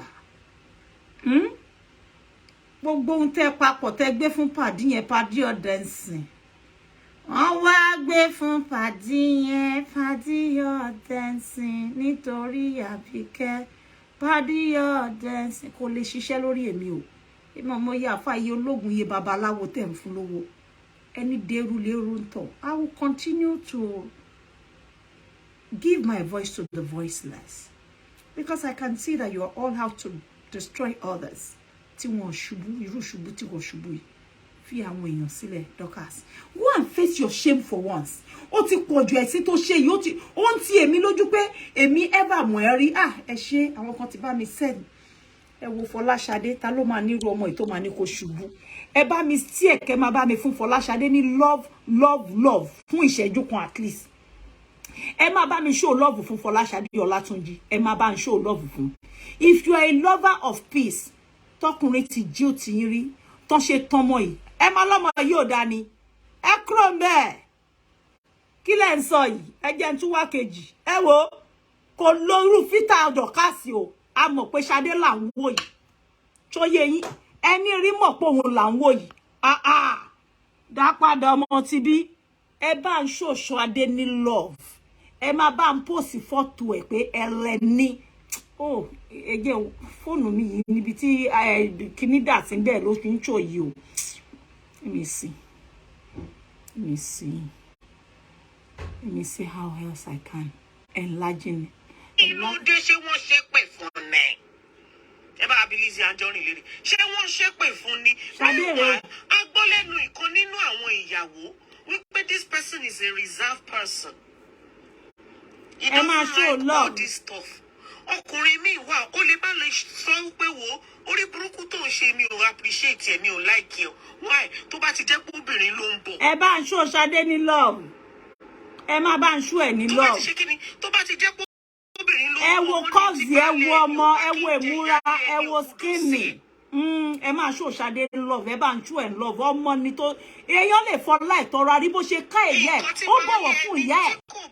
Dorcas gbẹ́nu wèrè ẹ sọ ló búkú stop talking gbẹ́nu wèrè ẹ sọ má bá kíní jẹ́ fún mi olóṣì ọmọ lórí ibú ọmọ táráyé ń ṣe ìpè fún ọmọ mi kan àbúrò mi kan ọmọ mi kan èmi kan mo Ṣadé mo ní kẹ́ bá ń fi chẹ́bí kan ṣó kó ṣì wèrè mo ní kó yé sọ̀rọ̀ are you mad orí ẹ̀ burú ọmọ kan mọ̀ Adébísí ìyá ìrorò pé òun kọ̀rọ̀ sílẹ̀ mo ní kó gbẹ́nu ẹ dákẹ́ fúngbà díẹ̀ ẹ máa wo Ṣadé ó ju Dorcas lọ pẹ̀lú ọdún 5 ló gbà lọ́wọ́ ẹni tó ń búlì ọmọ yìí gba 5 years ní ọwọ́ Dorcas ọdún 5 gbáko inú eléyà ti Dorcas ta ló ti di arúgbó ẹ̀yin tẹ́ ń wò ẹ má bá ń ṣàdúrà fún Ṣadé ayé àdá ó máa nísinmi ayé àrọ̀ lọ́rùn kò ní mọ sáré ọmọ kò fẹ́rí gbèpè lórí Facebook àdúrà ní gbogbo wa ń ṣe fún ẹ̀yin lomi a máa bú Ṣadé pé Ṣadé you are not stable ebi tó bá wùn ó lóun fi ẹ̀mí ìmoore wọn fún àwọn màmá tó dúró tí òun gbà ṣòro bẹ́ẹ̀ kò fọ̀rọ̀ èmi àǹtí ẹ̀ ṣe rere ọmọ tó fi gbogbo ọjọ́ gbàdúrà ní despite the differences that we have had some 5 years ago ẹ rí ọmọ ìkó padà ẹ mọ̀ pé ọmọ tó rí òbí bí ni ọmọ ò ní kọ̀rọ̀ sí wa lẹ́nu gbogbo ẹ̀yin òbí gidi ọmọ yín ò ní fi yín ṣe ẹlẹ́yà bí Dorcas Kẹ́mi ṣe fi Adébísí ṣe ẹlẹ́yà lójú gbogbo ayé tó fi ìyólówó ṣe ẹlẹ́yà pé kò sẹ́ni tó máa bóun Dorcas kọ́nà tó máa ń sọ pé why are you fighting in your shop Dorcas ti di commercial fighter báyìí Dorcas ti di endorse newsers ní orí Facebook gbogbo ọjọ́ ayé ẹ̀ ló fi ń ṣe ẹ̀sìn nísìn ní orí Facebook aago 8 ló ń jẹ́ ọmọ tán tó lọ school ní òyìnbó àwọn ọmọ inne tó máa ń sọ patois tí wọ́n gbé èbó gidi òun ni o a ní hence reason why ọmọ olóyìnbó kó sọ pé hence reason why ìjẹ́jẹ́ gbọ́ ọmọ èkó kó sọ bẹ́ẹ̀ I'm not in any competition with anybody àwa la correct enleye má bá ń ṣàdúrà fún Ṣadé pé gbogbo ètò kù síwájú fún ẹ̀rín ni ó máa lálùyọ láyé ọwọ́ ẹ̀ máa tẹ̀ kò ní rógan ọkùnrin olórí burúkú bí Segun Nuga. At least she was truthful and honest enough to bring out story. She was not too shy to share it with us so that other women can be careful of Segun Nuga on the space. Ẹ má bá ń ṣàdúrà fún olú ọmọ ni ọmọ tó fi tọrọ ni bẹ́ẹ̀ ni.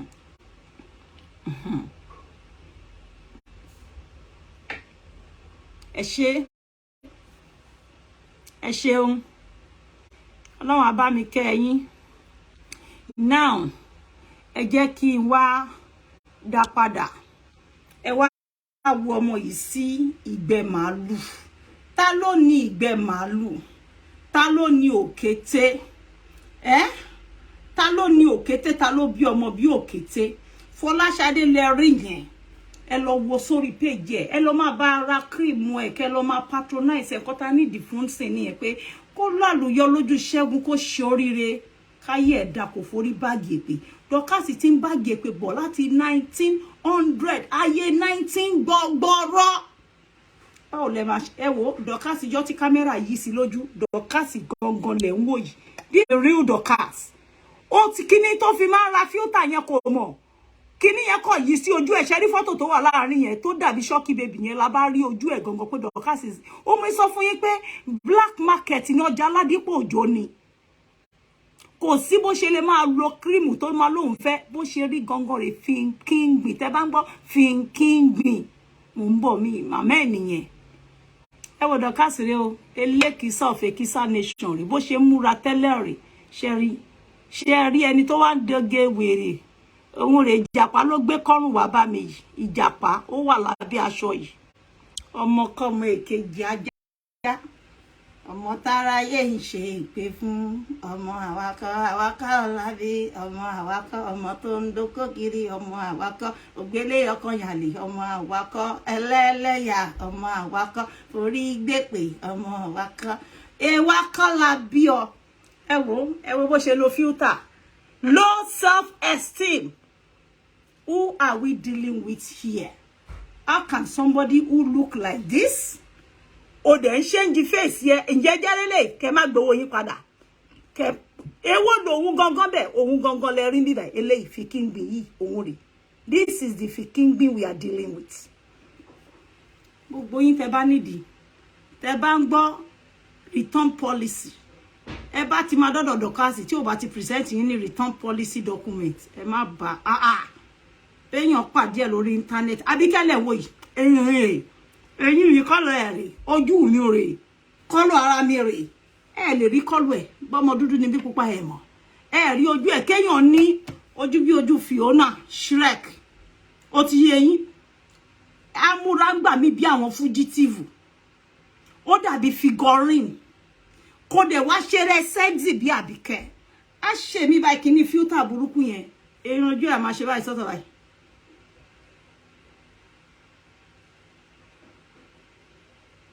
Low self-esteem ni. Ẹnu papọ̀ lè mi ní oblong face àwọn Naomi Campbell naturally. Dorcas bẹ́ẹ̀kẹ́ ṣe ní gbìdì bí bọ́ǹsì òsú yẹn ó máa mú ẹ̀kẹ́ yẹn á lè ṣe pẹ̀lú filter. Ṣé èyí ríru ẹ̀rì? Nǹkan tó fà táwọn ṣọlá ṣe sọ jẹ́ ìdí ọjà black market pé no, there must be a return policy on this kind of market. It's a bad purchase. Black market. Wọ́n rí kọ́lọ̀ ara ẹ̀rí. Wọ́n rí kọ́lọ̀ ojú ẹ̀rí. Wọ́n mọ̀rú ẹni tó jẹ́. How could any man possibly sit with you and you expect him to be responsible? Because you refuse to let them see who they are actually dealing with in the real sense of life. Who are you, girl? Introduce yourself to the world. Let's see your real face. Come off that filter thing. Be proud in your skin for once. Rock your confidence like your first skin layer. Come out and let's see who you are. A lot of times people tell me I've got dark knuckles. I come out with it every now and then. Because I want them to be comfortable. This is the real me. It's part of my identity. There's so many people born with dark knuckles. Baby, baby. One need to one need. Imi kele o le je bi 13 jazzy, 13 polish up. Kò ní meaning. At least I let people see. Tani momo tó ń jẹ́ Dorcas inú fóònù márààrún yìí. Inú photo yìí. Ìwọ gangan dà, òkété dà. Ìwọ dà mọ́ ẹ̀. ó ṣe bàbá Folashade tí gbogbo èèyàn mọ̀. How can you? Photo mi rè, kò sí anybody tó bá rí Abike, face mi ṣì rè. Ṣé àwọn èèyàn rí pé mi lélẹ̀? Àwọn èèyàn rí ẹnu mi rè, ojú mi rè. Anybody can tell this is Abike Jagaban. Now, ìwọ jẹ́ ń fi ara ẹ̀ wọ̀n. Kò sígbà tó ní dáwọ́ àwọn boys padà, gbogbo owó tó gbà tó fi ń ṣe packaging. We don't even know who we are dealing with. False picture ẹ ló wà káàkiri. Ìjọ́ wo ló máa dáwọ́ padà? Wo, ìwọ rè. Dorcas rè o. Òun gangan ni ẹlẹ́gbẹ̀ẹ́ ọkọ ẹ̀ lẹ́gbẹ̀ẹ́ nurse. Ẹ wo Dorcas. Sherry Kùkùté ará Àjẹsà Sherry. Ó kúrú, ó dàbí àwọn undertaker tó máa ń gbòkú. Sherry nǹkan tó ń bu yín, ẹ wo bó ṣe rí. Báwo ló ṣe máa bú èmi Abike? Obìnrin ogun 6 footer tó sexy, ọmọ tó dára tó the case to the job. At my age, I'm looking at my 50th birthday. In no time, I'll be there. How can you compare yourself to me, girl? Get over me. Get over beautiful women online. Look at another you that you presented us. Ìgbà wo la ní béèrè. Ṣọlá máa ṣe nǹkan tó ṣe fún ẹ Dorcas. Which of these two are you? This is what I'm asking. Ìwọ dà. Ẹ tún wo ẹ wo. Ǹjẹ́ yín mọ ẹni tẹ́ ń bá kéèyàn ní low self-esteem tó tó yìí. Ó gbé ojú ẹ gangan jáde rí. Àfi filter ẹ wá wojú ẹ gangan. Òkété. Báyìí ni wà rẹ̀. Òkété gangan lẹ wo yehun rẹ̀. Ojú ẹ gangan rẹ̀ jọ kámẹ́rà yìí ni bírí. Ẹ bá ń gbọ́ oyi bírí bírí oyi kan o. Oyi bírí bírí oyi kan o. Òkété gangan lẹ wo yìí já lágbọ̀n rẹ̀. Ẹ rí orí ẹ̀ bíi ti Shrek. Ọkọ Fiona. Ẹ wò tó bá jẹ́ iná níṣẹ́ ẹ̀ ní béèrè your money back. Èèyàn dúdú bí ṣe dúdú tẹ́lẹ̀ kó dẹ̀ bóra bí ṣe rí yìí. Ẹ sì mọ̀ Abike ni. Ẹ jẹ́ mo lọ bá yín wá ara àwọn fọ́tò ibi tí mo ti dúdú wa. Ń bọ̀. Ó dà mo rí níbì kan. Kẹ́ wá compare. Pé at least you can tell pé Abike náà ṣì lélẹ̀. Bó ìwọ yìí ọmọ wa dọ́wọ́ lọ́wọ́ padà mi ò lè blame àwọn Ṣọlá kan ṣe é bẹ́ẹ̀ o. Ọ̀tọ̀ ní nǹkan tó market. Ọ̀rọ̀ ẹ̀ dàbí ọjà eBay. Packaging is different from reality. Crazy, are you mad? You guys, I'm not serious. Àwa dáwọ́ lọ́wọ́ padà. Orí òpè. Ìwọ mú òṣì èkejì ajá yìí. Ó fẹ́ Folashade. You have a lot of people to battle here. Àwọn ni ó máa jà. Orí òpè. Aláyẹ ò ní jàbá o. Wá jà fún ni. Yáì. Mo ń bọ̀ máa fi àwọn old photo bí yàn ṣe máa wà proud of oneself. Ẹsẹ̀ wo ó wọ́ ó wọ́ ó jóná ó jóná ó parí àpò àmọ́ jẹ́ ká rí ẹni tó jẹ́ wo Abike Jagaban èmi rè bóyá bí 2 months ago. This is the real me. Everybody can talk but that is my face. Mo ń bọ̀ o àwọn ó dùn ọ̀gangan ni mo fẹ́ fi wọ́n ní sùúrù ṣáà ní sùúrù àwọn ọmọ àwọn old school láyé synchro ni mo ń wá fún ẹ ìwọ báwo. So crazy. Abike dára púpọ̀ lóbìnrin. Abike dára púpọ̀ lóbìnrin. Ẹ̀yin fún jọ̀wọ́ ẹ lóhùn yàn. Adúmọ̀dá ẹ yàn. Ìbàdí ẹ̀ràn àgùntàṣọ́ lóbìnrin. Abike dára púpọ̀ lóbìnrin. O lè wà pé nítorí pé Ọlọ́run ò ṣẹ̀dá ẹ dáadáa bẹ́ẹ̀ á lè bọ́ Ọlọ́run náà wí. For yeah. Àmọ́ be proud of your skin. Be proud of yourself. Bring out your real face. Sori sí tí a bá ṣọ́ra tó bá lọ dáràn Ọlọ́run má jẹ́ kó wá arrest irú àwa ta fine báyìí fún ẹ. Ẹ jọ̀ọ́ ẹ̀yin èèyàn, this is my real face o. I am not Dorcas Adeyinka mi ò ní irú face wèrè because bó ṣe ń bá lọ yìí ó máa lọ commit ìjọba tó máa wá palẹ̀ mọ́ àwa tí ò ń ṣàwà. Ó máa ṣì wá mọ́ àwa ta fine gangan because àárí ẹ rí àmọ́ kọ́lù ẹ. Who are you? Ta ni ẹ gangan? Ọmọ ibo ló já mọ́ bí fẹ́ bá ẹ wá àwọn very old school picture mi ni o tí mo ti dúdú gan tí mo jóná nígbà tí mo ṣì kéré. So wàá mọ̀ pé èèyàn máa wà proud of ara èèyàn láyé yìí ni bó mo ti rí àwọn fọ́tò mi yìí. Mo dúdú ń bẹ̀ yẹn. With a fine, beautiful girl. You know what I mean, girl? Pretty thing like that. ara eri kò sẹ́ni tó máa rí mi tán ní sọ pé Abike lile jẹ́ nǹkan sí yín. This is some 8 years ago.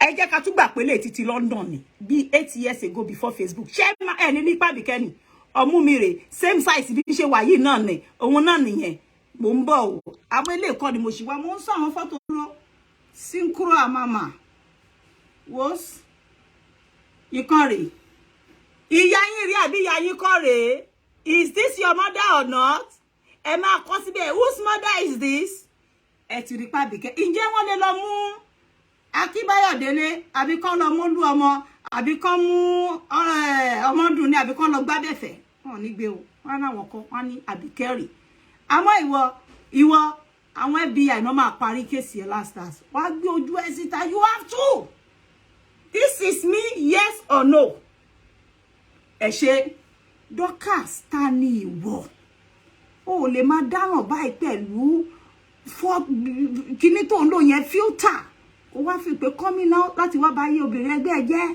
kó wá lọ ẹ̀ṣẹ̀ títí ẹ mọ́bìnrin tó kù lẹ́sẹ̀ kó ní kọ́ bẹ́ẹ̀ crucify Ṣadépò lọ ọkọ̀ọ̀kọ̀ I mean ọkùnrin free láti sọ pé àwọn ò ṣe mọ́ there's no big deal it's his own choice if he's not happy with her he has every right to say well babe at this stage I'm not happy with you I think we should go our separate way it does not mean pé kó wá bá títí ẹ̀jẹ̀ ó lè wá bá tí ẹ̀jẹ̀ if at this age mo lè rock pẹ̀lú ẹ kí n sọ pé mo lè bí ere wọ́n lè rí mi àtẹ̀kan ní difference kankan wà bẹ́ẹ̀ cause wọ́n ló máa ń compare rẹ̀ pẹ̀lú àwọn ìyá arúgbó báwọn náà bá sì make ara wa available èmi rè ṣá Abike rè gbogbo old school photo ẹ̀ kò tẹ́ni tó máa rí tí ò ní sọ pé òun rè mo ní àwọn ibì kan wà tí mò ń wá àwọn yẹn mo dúdú gan bo ní kíní yẹn wọ ẹ̀yin èèyàn abẹ́ bá mi rí kẹ́ bá mi inbox àwọn tí mo post tí mo ya gèlè àwọn ìyá Sufi ń gbà yẹn ẹ ń búra mi náà jọ me check this other phone Dorcas aláti mọ̀ ẹ́ o ń ṣọmọ rí ó yẹ kíyàn spia ẹ̀ sórí ẹnu ẹ̀ tán ló máa pa ẹ̀ tán máa sọ pé ẹnu òrófó ló máa ń pòrófó yẹn tó o bá ti mọ ibi tó máa gbé ẹnu ẹ̀ sí owó tó like this you go dey collect ó ti mú àwa lára ṣùgbọ́n ó ti mú àwa lára bàjẹ́bàjẹ́ ìwọ ni kíwọ náà ready tán bá ti serve ẹ collect kó rub ẹ face us àwa ni customer ẹ ìwọ Ṣíṣadé dẹ̀ kó face àwa má bú èmi lọ má bú mi lọ ta lele ìyá yín rí àbí ìyá yín kọ́ rèé jẹ́ n bá wọn gbé sí this is otare tani ṣé wọ́n máa rí mi sí wọn ní sọ pé ìyá yín rèé this is your mother ìyá yé rèé ṣé wọn ò ní rí sí kó sọ pé Abike ni tani Dorcas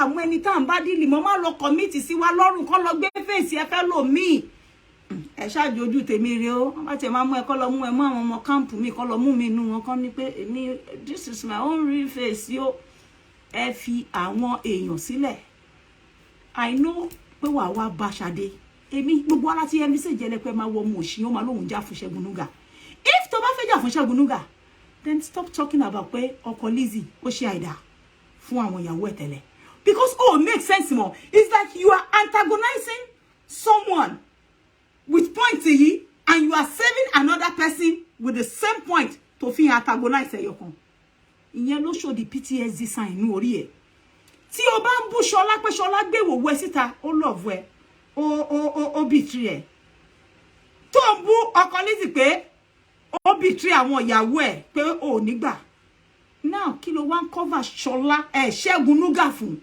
for the same offense to fi crucify àwọn victim it means you are just a bully because you are going off point or to go off track your reason of argument and of this struggle co fit into the contest anymore because it's like you are slapping one person for not having clothes on and you are praising another person for being naked.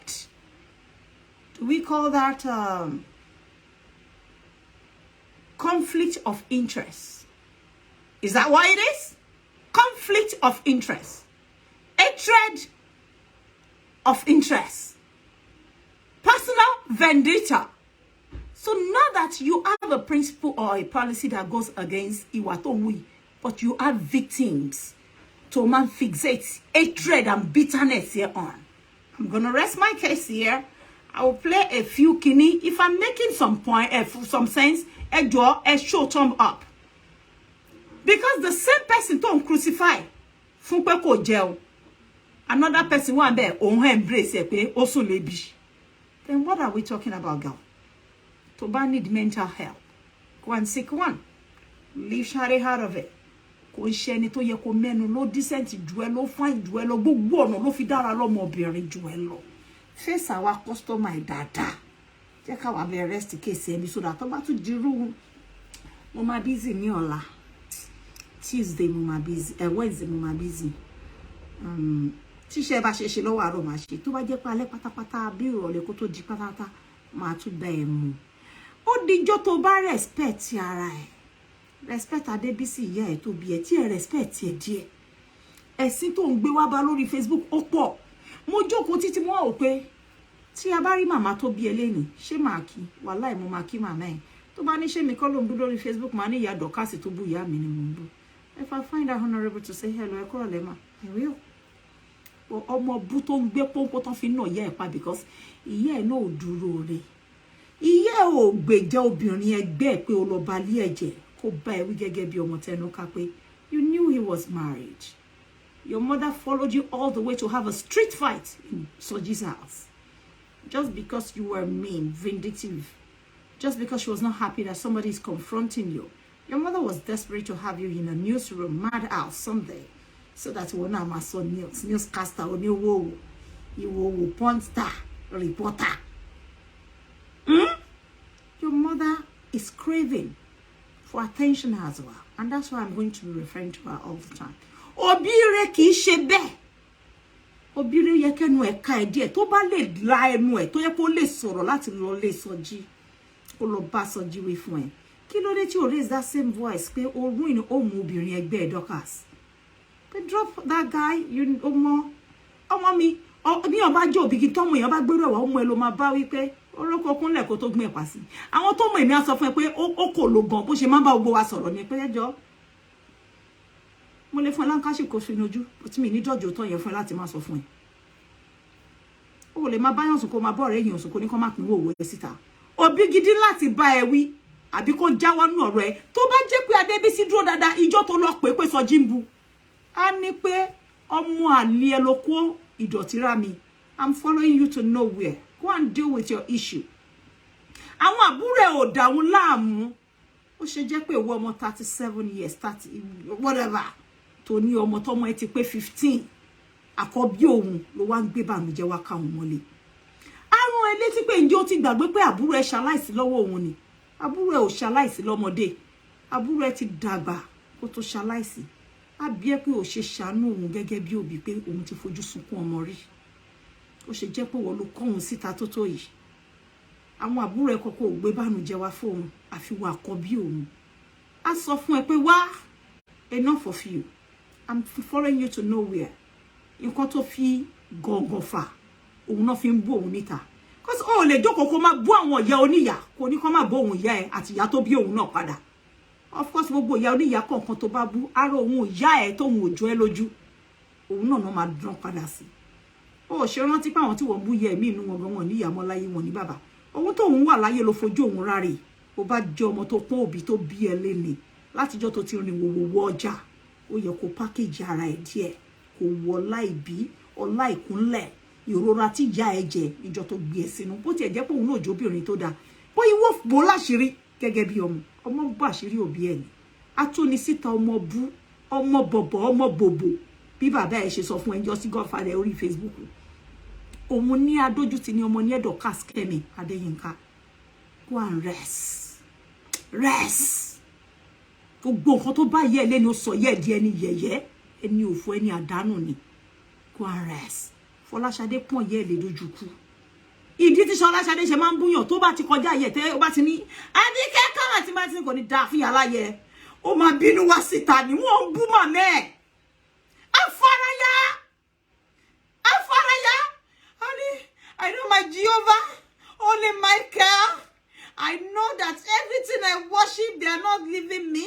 I had a voice, my Michael was telling me, the spirit says, Even in Deuteronomy, they said, "Oh, Mary, no ma sada no tomati bu mama e. Olu omo ni kò fẹ́ kẹ́nu kan ya e. Ọmọ àlè jati ni wo Dorcas kẹ́ni ọmọ Adébísí Elizabeth Adébọ́lá. Ibi tán ti máa lù ya en gbongbò fọ́ lẹ́nu bá ti ẹ jẹ́ ni wo máa ń gbé ya ti ẹ lọ. Wọ́n bú ya ẹ rí. Tó bá bú ya oníyà tán tó bá bú ya ẹ. Ìgbà ele gugu ẹ máa ń lè pé ó ń pẹ́ kan tó tẹ ojú Adébísí mọ́lẹ̀. Torí kò jọ ẹ lójú bí ìyá ẹ. Bí o bá ṣe ìyá tó bí ẹ láyé ṣe máa bẹ́ẹ̀ ṣe. You cannot go about disrespecting other people's mothers and you think they will not send you to her. Of course we will. Lọ ní orun àròjinlẹ̀. Ó gba àwọn boys tó lọ mess ara pẹ̀lú yẹn. It's rather unfortunate. Mi ò lè rí wọn láyé mi kí n kankan nu wọn. Mo hate wọn kú, but you deserve what you got. I swear to God, you deserve it. Based on the pains you serve others, inú wa dùn pé you got the same. And you are still getting it. And you know what? Oloma eko bare mi tí ó yẹ njo kan because you refuse to back off people. Àwọn èèyàn ní back off konu kese. Ọ̀nà tó máa fi finish ẹ no mama wa bó ṣe wá ìṣubú ẹ̀dá yìí. Mo sọ fún ẹ, má jẹ́ kó dìgbà tó bá parẹ́ má yé ráúráú. Lọ ro orí ẹ kó fi àwọn tí ó ṣẹlẹ̀. Face àwọn tẹ́jọ́ ń búra yín. I will rest it here. I'm gonna come back again for you because evidence ti pọ̀lẹ̀. Your words against your words. I'm going to rest my case here because èmi níbi tí mo lọ ìrọ̀lẹ́ òní pẹ̀lẹ́ mo jáde. Àwọn ọmọ mi ló ń gbóhùn wọn kitchen. Kò síjọ́ tí mo ń ṣe show tẹ́ ra ọmọ ìtàn máa lọ bọ̀. Ìkan ni mo ń fẹ́ fún kó bá mú ṣájà tó lóhùn ò gbọ́. I'm in the bathroom. Ibo ni ọmọ ẹ oyin kan wà. Ojúkun ẹ pa, ojúkun èrè. Bí ìyá ẹ bá jẹ́ abiyamọ gidi. This is holiday time. When last have we seen her? When last have you gone shopping with her? When last have we seen the sign that she's around you? You come online because of Facebook monetization virtually every day to curse on people, to fight, to abuse, to look for trouble. Where is your child? You have a child. Shomalon was school. Visiting day Shoman because you resume in your Facebook office every day, cursing heavily on people. How do you think people will not be sending curse, loads of curses to you and to your entire generation? Because you refuse to learn. When your bad shubu, your man tuni your rini, oh moye tuni, oh kon shubu asapajudesi over and over again. People have learned their lesson on social media. Why not you, girl? Go and do something better for your life. Kora Obidi, Ongba monetization, but in a very decent way. What is decent in what you do? Tell me, tell the world. You went to school here. You were well integrated in the system. What did you bring back to your society? You have become a perpetual nuisance. A complete nuisance. You wake up virtually every day to cause, to fight. Lizzie wa leko nfi epawo. Ìwọ sọjà dọ́là. Owó tí a bá fi ẹkún pa. Ìwọ rí kí wọ́n fi reje orin. If Facebook bá ṣubú leni, what else do you fall back on? How big are you? How big is your empire? Tell me. Kí ló fẹ́ banle? Èkó ò lè wà. Àwọn èèyàn wá ilé kò lọ́tùn lọ síbi tó ti fẹ́nu kọ́, tó ti fi lùgbàrí ayé. London ò lè jáde. Àárín obìnrin ẹgbẹ́ ò lẹ́nu, ó ti fi ìwòwò, ìṣekúṣe, ó ti fi bàtà rẹ̀ jẹ́ at 37 láàrin ọ̀pọ̀lọpọ̀ obìnrin. Ṣé mo fẹ́ wà party kí ro lọ wà be wọ́n pé táwọn boy ti bá ń para party tí ó bá wà pẹ̀lú yan party lórí table. Táwọn boy ti bá ń dọ́gbọ́n wá ńbẹ̀. Wọ́n wá ń ta ẹ wò ní pé àṣànà kan. Ọmọ take away souvenir. Oní òbò. Pọ̀pọ̀ for 41 days. A ló wà láàrin àwọn guests ẹ jẹ́ ká máa para table yẹn pé ló ná fi ń gbọ́ṣẹ́ wọn kì í sanwó á tún gbé wa lọ Turkey. Wàá kó ìdọ̀tí rá àwa tá jókòó pẹ̀lú èmi mi ò ṣe ní bárò ẹ jókòó. Folashade le face life títí ẹ. Lọ fix gbogbo portals tó wà ní life ẹ yẹn because o ide bi kankan láyé. Kó tó lù débi tá wà dé yìí. Wá try. O gbọ́ kó tó lù débi àwọn ẹgbẹ́ ìyá ẹ tó ń sọ yẹn wà to try. Àwọn association of ìyàwó ilé alágbèrè loose married women, wayward women. Àwọn ló ń lead, àwọn tẹ́ máa lọ bá ọ̀pọ̀lọpọ̀ sùn nínú inbox pẹ̀lú ìwòwò. Wo ìwòwò ẹ bó ṣe lọ káàkiri ayé. ta ló fẹ́ náwó sí ẹ pé wà àbúrò òun àwọn ẹbí ẹ gan wọn lè deal pẹ̀lú issue yìí and you still come out virtually every day to fight. You could not even face the boys that put you in this predicament. You knew how you got yourself in this ordeal. How come you could not address it? But you can put your mouth in other people's talk. You can come with Shade's talk. You can come with Lizzie's talk. And it's same thing, relationship. Either failed or successful. Why to address it or no? Kò jẹ́ ká gbọ́ nǹkan tó lead sí àgbèrè yẹn. Ọmọ, ọ̀nà Segun, you're on a very long journey. On a long journey. Ìyá ẹ aspiration ẹ fún pé kó wọnú madhouse yẹn. Ojú wa ló máa ṣí. Oníṣẹ́yìn wa. Lọ kọ́lẹ̀.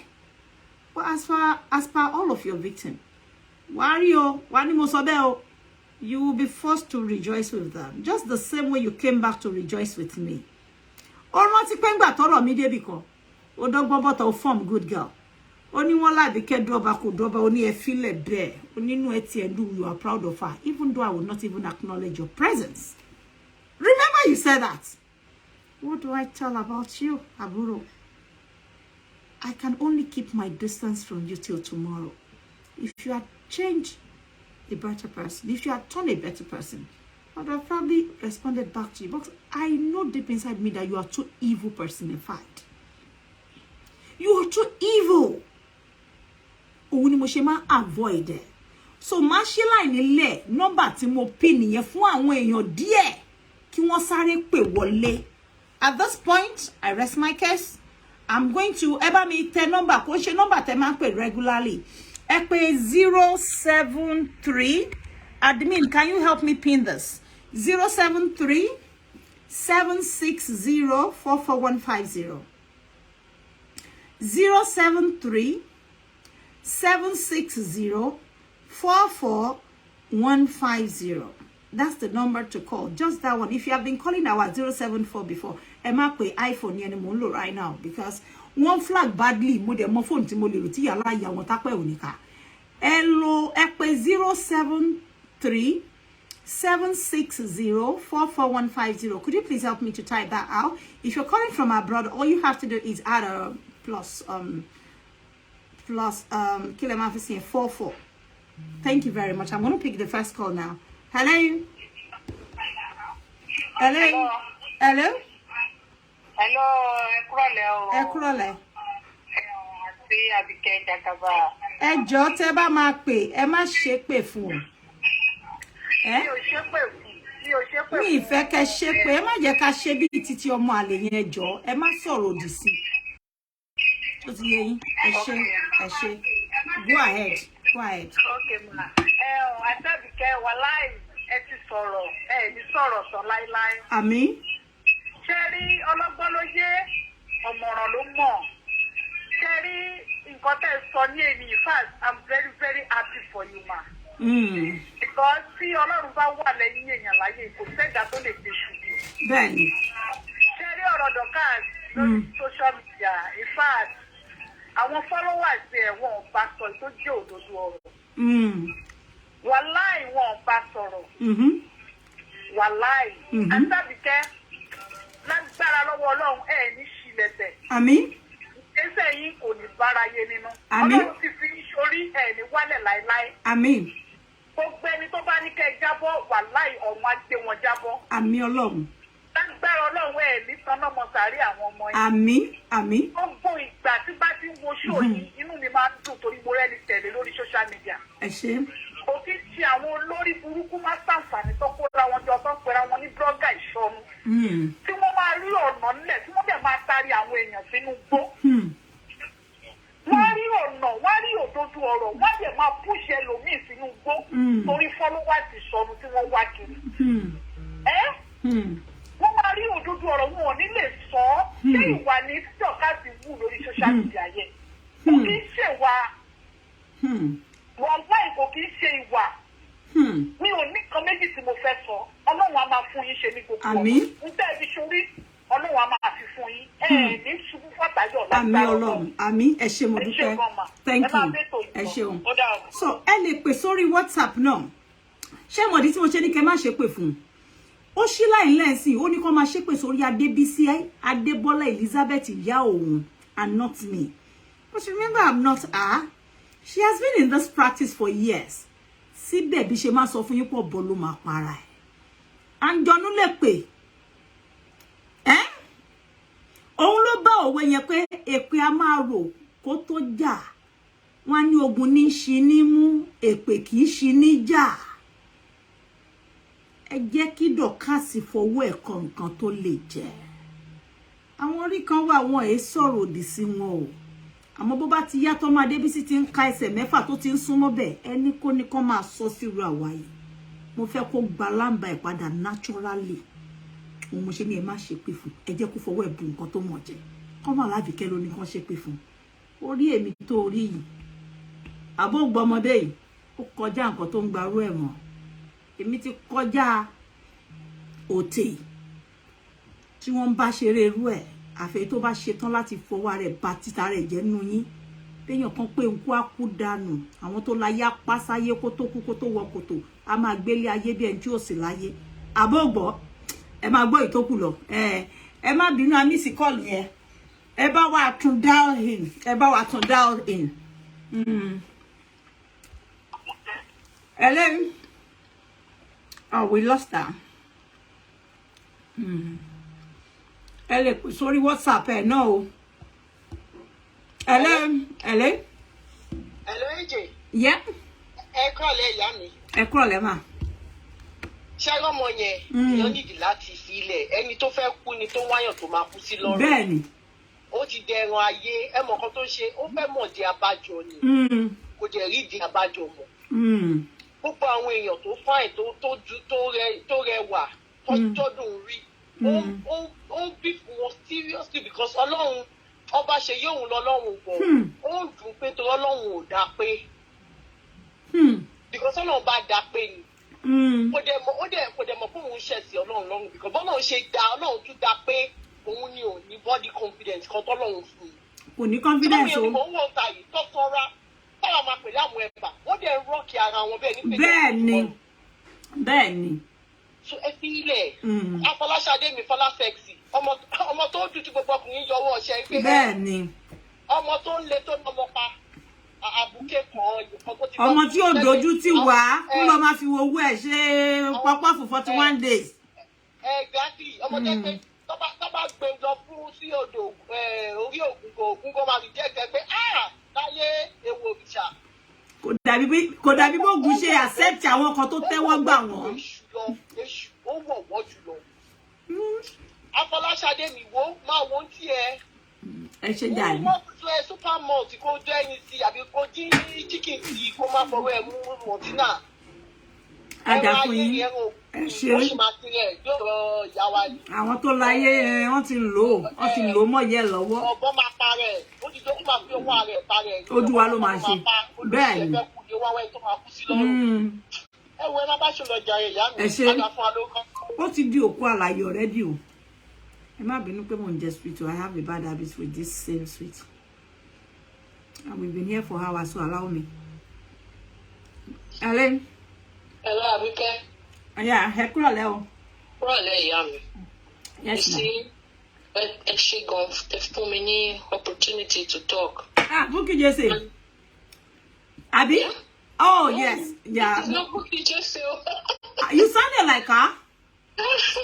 I'm not Bukky Jesse at all. Oh, go ahead. I'm sorry. Yeah. Beg. You see, the kids at the moment, I want to advise Folashade. Folashade, listen to me very well. As a professional, I will advise you to make yourself happy. This is not your downfall. Not at all. This is taking you to a high place. And what will come in hand for you, you will be surprised. Sure. Don't allow Dorcas Adeyinka to ruin you of anything, of your joy, your happiness. Dorcas, I'm sorry to say, we know more about her in terms of her mental health. She is a complete lunatic. A wreck. Are you with me? Bang. She's out there to devour like an animal. She's a beast. She's not an happy girl. Niece me knows Dorcas very well. They went to the same school, secondary school. Dorcas Omwale, pure Omwale. If you think you want to bring it up with Folashade, you have a lot of people to contend with.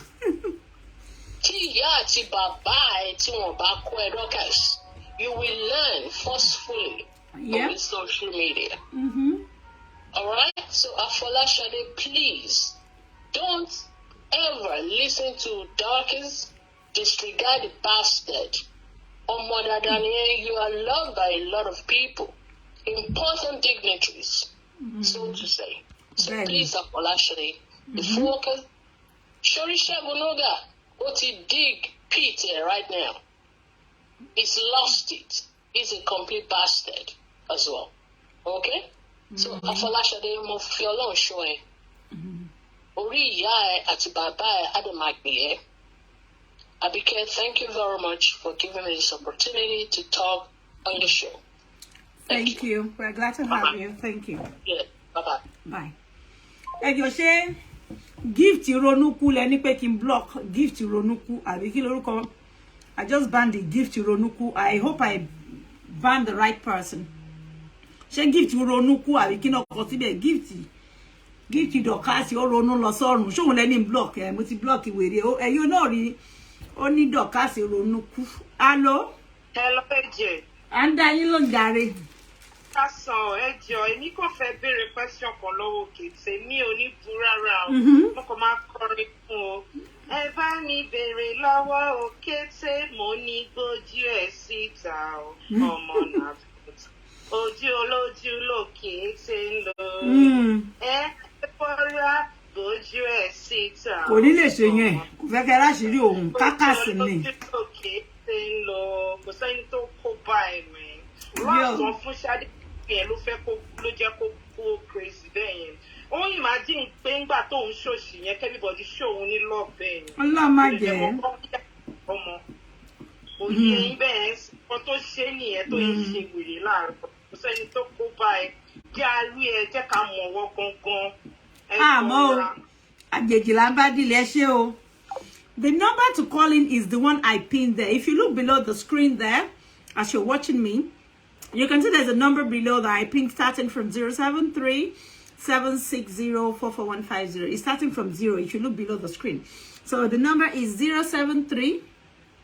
073-760-44150. If you're calling from abroad, all you have to do is add +44.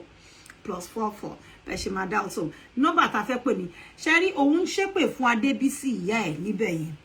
Ṣé mo ke gba mi tí yan bá ti misplaced priority. Ìyá ẹ̀ ti misplaced priority ẹ̀ láyé ńgbà tó yẹ kó tọ́jú ọmọ ọkọ la Adébísí ìyá ẹ̀ lé káàkiri. Ilé ọkọ kẹta ni ìyá ẹ̀ náà wà yẹn. Tẹ́ bá fẹ́ gbọ́. Bàbá òkú tí ìyá ẹ̀ náà fi kọ bàbá ẹ̀ lẹ̀ tó lọ fẹ́ ọkọ lọ́kọ. Tó lé ìyàwó ẹni yẹn jáde. So the same thing, owó tí ìyá gbọ̀n wọ́n lóhun lọ mọ ohun ọmọ àlè ilé ò tí dàgbà ní òdálé láwọn ṣe rí pé ńgbà tó dàgbà sí ṣe pé bẹ́ẹ̀ sí ní dálé bàbá yẹn láwọn ìyẹn ló ń jáde Yínká ọmọlérè ní bàbá títí ẹ jẹ́ bàbá tiẹ̀ òun ló ń ṣe àwọn tí wọ́n máa ń ṣe alágbẹ̀dẹ kí wọ́n máa ń pè wọ́n àwọn alágbẹ̀dẹ tí wọ́n máa ń jó irin ẹjọ́ kí wọ́n máa ń pè wọ́n tó máa ń wọ kíní tójú òun ni bàbá Dorcas mo ti yé yín níbi ayẹyẹ lẹ́yìn ọjà so wọ́n wá ṣe lóore ọmọ wá mi fi rárá bó bàbá ẹ̀ nìyẹn o ní Ìbàdàn wọ́n wá mú ẹ wá pé kó wá ṣorí ẹjọ́ ṣọmọ tó mú wá ṣorí rẹ̀ ṣó ń ṣeré tó ṣe ẹ lọ gbọ́ wí èpè tó ń ṣẹ́ sí ṣẹ̀dá ẹ̀ àti gbogbo àwọn tó ń pè wọlé képe yẹn máa bá wọn lọ tọmọtọmọ tìran why because she's pained. I've not even cursed on her. Have I done any curse on her? Have I said anything derogatory to her? I only stated the fact.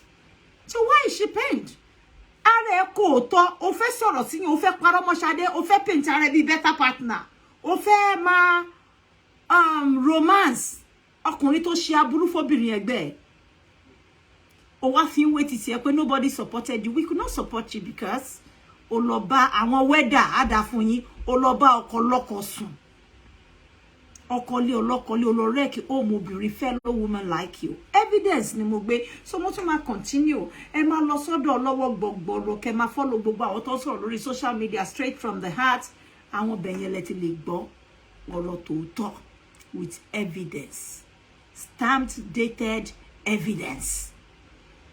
Nípa ìgbésí ayé òkété àwọn tó kù mi ò lè sọ pé bọ́ àwọn tí mò ń wò lórí Facebook tí mo mọ̀ pé wọ́n á kó fún gidi tí ò ń ṣe pé àjọ ń ṣàràbù fúnra wa evidence lèmi náà play fún yín lẹ́nu whatever tó bá ṣe sọ sára Ṣadé ẹ̀yin abiyamọ gidi ẹ bọ́ sẹ́yìn ilẹ̀kùn kẹ́ túrò fún kẹ́ fún ní gbólóhùn tó tọ́ sí torí nǹkan tó fẹ́ ṣe fún ọmọbìnrin ẹ ṣí Kùránì ẹ ṣí Bíbélì ẹ fi àdàbí tì tá dàbí tó yẹ pé Ṣadé wá bá àwọn ní ẹ lára àbí ò ní ọmọ ìlara tó bá yẹ pé ikú ẹ ló wá Dorcas nǹkan báyìí lókun ẹ sọ sínú ayé ẹ lójú ayé ìyá ẹ ó fi Ọlọ́run búra fún yín àrídẹ ẹ jẹ́ àgbékọ̀lé hello caller.